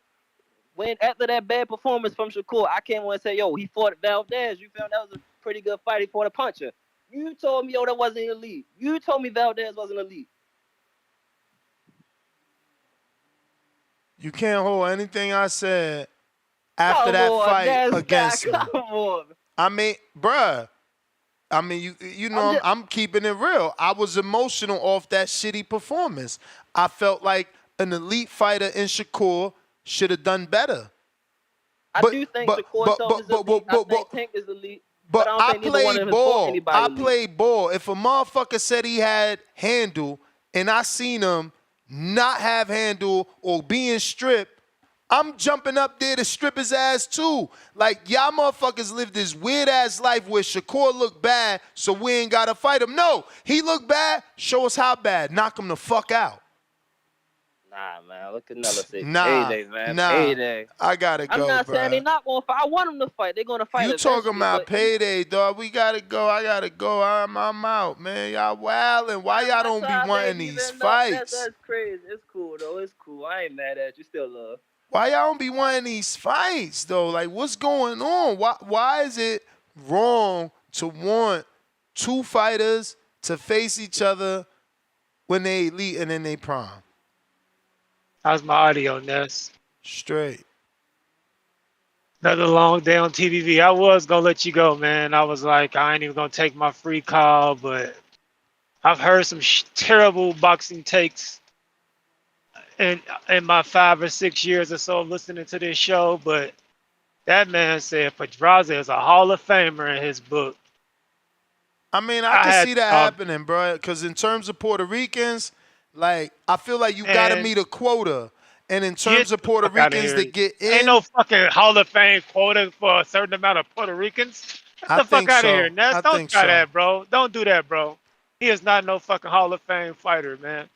The nigga who should have lost that belt to Edner Cherry got to give this. Man, get the fuck out of here. He a 2-division Puerto Rican champ. That's gonna mean something. I want I'm to give telling Ricky you. Burns a 3-division champ. He ain't getting in no fucking Hall of Fame. Yes, he will. A 3-division Iron Man. Get the Ricky Burns will start in the Scottish Hall of Fame and eventually get in the Hall of Fame. No, bro. Bro, No, bro. I'm telling no, you, he man. Won't. No, the fuck he won't, man. No, the fuck he won't. If Ricky Burns and Jose Pedraza get in the Hall of Fame, I'll never watch boxing again.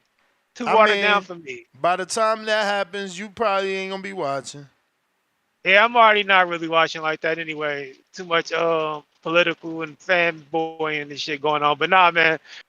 I just wanted your opinion on that. Do you think Jose Pedraza is a Hall of Famer, bro? Because I thought that was just like the dumbest shit I've ever heard.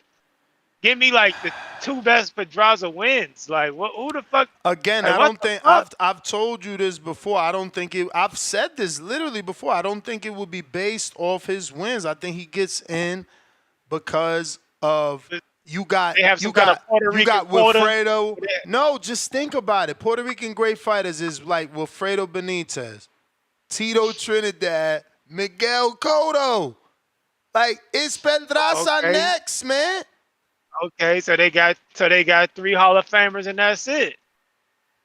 That don't mean that he just gets in because he's the 4th best, which I don't even think he's probably the 4th best. What the fuck is what's your boy name that fought for Top Rank? I would put him over Pedraza. Wama Lopez. Ain't he Puerto Rican? He can't be over Yeah, Pedraza. you crazy as shit. Nah. Bro, Crazy as bro, shit. He was way better than Pedraza. Juan Lopez? bro. Remember that in his prime, when he was supposed to prove he was the shit, and he was supposed to Fight Gamboa, I remember, he but never I don't gave give us a the fuck. Gamboa fight because he lost to Salido back to back. I don't give a damn. With the Salido losses and all the losses before, fucking Salido loss, his body of work is better than Pedraza's career, bro. Get out of here. He was I sparking doubt and it. knocking everything moving out. I doubt it. He was, Pedraza ain't no goddamn Hall of Famer. bro. He fought Roger Matagua. Like, come on, man, knock it off. What world beaters was Juan Ma fighting? He was with Top I don't Rank. give a damn. He was on He the was same sparking. diet Top Rank still doing to this day. Nah, man, Pedraza ain't no Hall of Famer, man. Put a poll up. Is Jose Pedraza a Hall of Famer? Again, I'm not saying that. I'm saying I could see him getting in for the reasons I've already stated. I'm saying Danny Garcia might not even be a Hall of Famer. You gonna sit here and say Jose Pedraza is a Hall of Famer? So he's talking Puerto Ricans, Philly Rican Danny Garcia. I don't even believe is a lock to get into the Hall of Fame. The thing is that You talking about Danny won't be considered for the Puerto Ricans. But there is no Puerto Rican quota, man. You got Hall of Fame. You got Hall of Fame friends on the board and the committee. Asked them, is there a certain quota for Nigerian fighters and Puerto Rican fighters? Everything ain't meant. Everything ain't meant for everybody. Nah, man, I'm gonna let you go though, man. But I just thought that was like some dumb shit. Like he said Jose Pedraza, a Hall of Famer. Anything to pad Tank little sorry ass resume, man. That shit was funny. Like Pedraza ain't no goddamn Hall of Famer. That's my call though, man. Hey yo, peace to Brandon. Hey yo, Ness, you hear me right? Y'all hear me right? Yeah, man. Yo, listen, man. Listen, live chat, power chat. Let's get ready. I heard all the slander. You know what I mean? It's a movement called Wefe. We fuck with Frank. But this Tank shit getting out of here. Let me break it down. All peace to all the guards and earths and all that, all the 5%, all the guards. Listen, we gonna do the knowledge like this. Tank is the lightweight goddamn Deontay Wilder. You know why I say that? Real quick, listen, live chat. Let's get this shit popping. Here we go. I'm gonna get busy on y'all. The reason why I like this, right? Shakur, you could say, is the Fury without the power, right? And that's true. Tank until he fought Pedraza, until he fought Nunez and all that shit, right? After that, he wasn't really fighting no killers. Hector Garcia looked good. He ain't no killer. We know Frank ain't no goddamn killer, right? Now, I think the problem with Tank is after you get past Frank, fuck the ego. You gotta fight Shakur. You gotta fight Loma. You gotta fight Devin if you want to. Cause I'm pushing for this because I need Tank to get in the Hall of Fame. I think with Tank resume, he can't get in the Hall of Fame. So that's how I'm moving with it and shit. And yo, I'm telling y'all right now, don't be surprised 2 years that Adrian Broner and Tank fall out. Did y'all see the damn press conference? You know Blair Flair is wild. He had a puppet. I put it in the 24/7 chat list. He had a puppet. Adrian Broner talking about I'm getting all the ladies, I'm getting all the chicks and all that after the fight. I'm getting the money, all this other shit, right? I got Blair Flair. I think Adrian Broner is not going to be the same at 147. You know what I mean? Or 144 and shit. But like I said, man, Frank and Tank, Frank going to look good. Frank going to be on the dust. He going to be on that adrenaline rush. Maybe for like the first 4 rounds. And then Tank going to figure him out. Tank going to get Frank out of there in 8 rounds. Now, only thing we want from Tank now, get cool with Turkey Island Sheik, man. Get cool with Turkey Sheik, man. And go there. You're gonna go get your bag, but Turkey wants you to fight Devin Haney or Shakur or Loma. If he beat Loma, beat Shakur, beat Haney, he's in the Hall of Fame because he just beat undisputed. He beat a 2-time unified champ. Shit got real. You know what I'm saying? Like I said, you can't kill a Uzi. We got Usyk. We got listen, yes. feel like it's your time. These Tank fans be But it's not your delusional. time. If, when, yet never, ever happens. Fucking weird, bro. JXV, $2.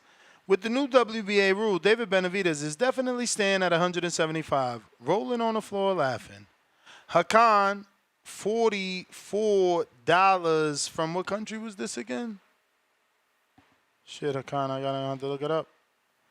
Look it up. This is Turkish Lydia. So I think you're in Turkey. He says Shakur ducked Frank by giving around 20%. Okay. JXV88, $2. These Tank fans are extra nasty today. Clowns, disgusting. Clown emoji. Nest GTO, Instagram, and Twitter. Right back at it, 4 o'clock Pacific Standard Time, 3 hours and a half, and 7 o'clock Eastern. Peace.